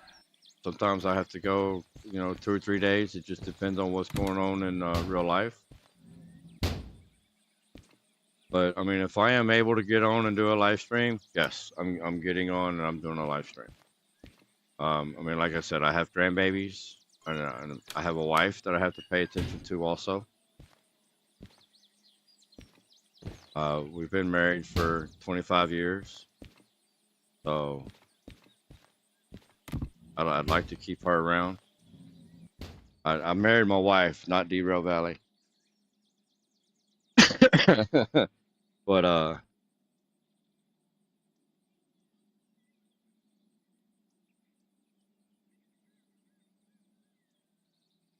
for the most part, I do try to live stream every day. I mean, you can go through my videos and you can pretty well see that.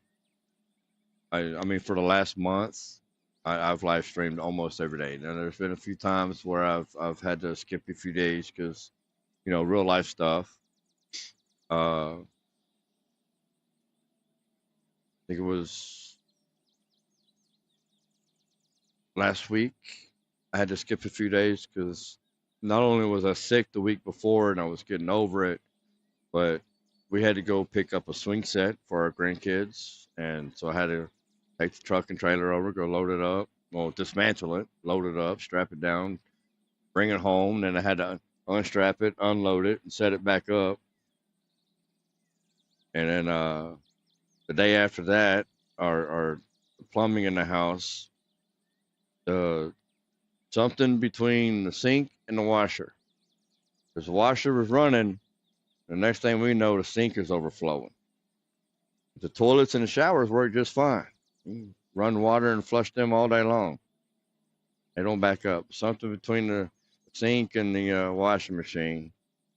So spent most of the day having to work with that and try to figure out what's going on. And I'm not a plumber. I mean, I worked construction for 20 years, and then I drove a semi truck for another 15 years. So I mean, I'm no dummy, So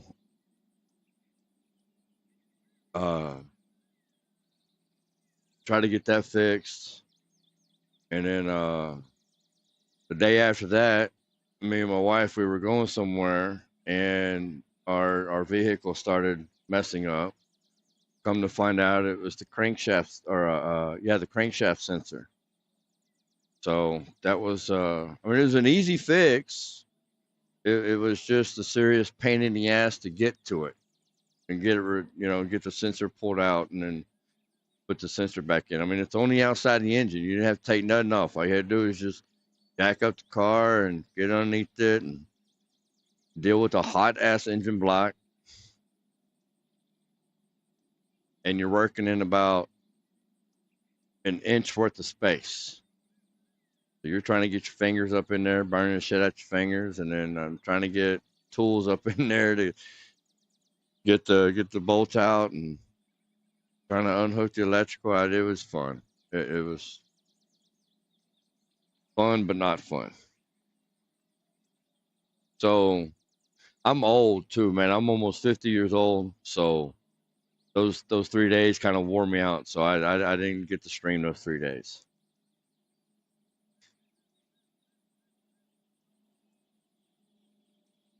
Hell, I didn't even get to play the game for myself those 3 days. Most I did was I just logged in on YouTube. I checked my analytics and I watched some videos. That was pretty much about it.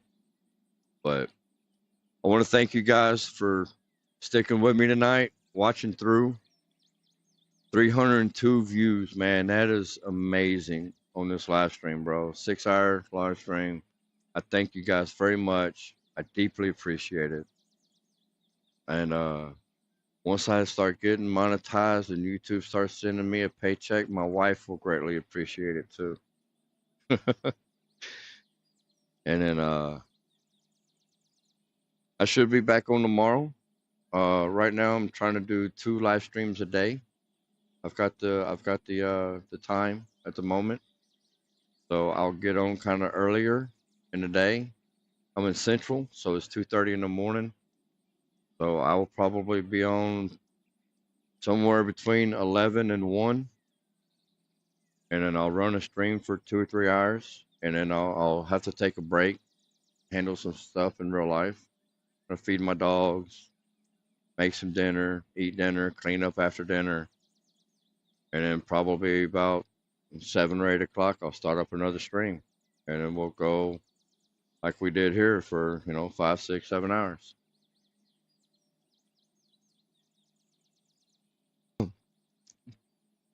Thank you so much, Tex and Anthony. I mega appreciate that help. Thank you, and see you soon. Keep safe. You're very welcome, Michael. I'm glad we were able to figure out the mod issue that you were having. Anthony disappeared a long time ago. I don't know what happened to him.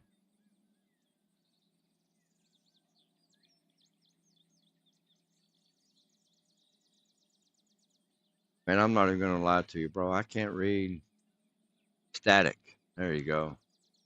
I've been sitting here trying to figure it out, man. It's like, what? How, I mean, it's cool how you did it. Don't get me wrong. I like how you did it. It's just kind of difficult to read. You're welcome, Tex. I'll see you probably tomorrow then. Yeah, yeah. Okay, cool, man. Thanks for coming by. Nah, don't be sorry for the font, man. I mean, it looks badass. I just had to look closely at it, try to figure out what it said. Claude, man, you're still here, buddy. See, Claude, he liked my stream so much, he went and bought the game. That was pretty awesome. I had a guy come in here yesterday, the other night, and tell me that he's not even into train simulators, but he saw that I was struggling with the hill, and he's like, "Man, I want to see you make this hill." And when I made it, he ended up subscribing. So that kind of made my day, stuff like that. That's pretty badass shit. So thank you guys very much. I really deeply appreciate it. And we shall be back tomorrow, man. Y'all have a good night.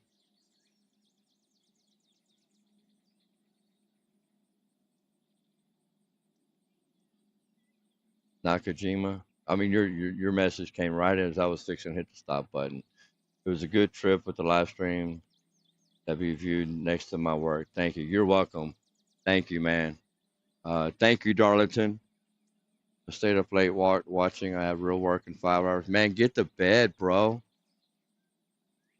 I'm not that damn important, bro. I mean, shit, you got to pay your bills and eat, man. Don't need you falling asleep at work, losing your job, getting rolled up. Good night, Static. Good night, Nakajima. Good night, Claude. Good night, Michael. Good night, Darlington. Good night for the other 61 people watching. I deeply appreciate you guys. Thank y'all. Y'all have a good night.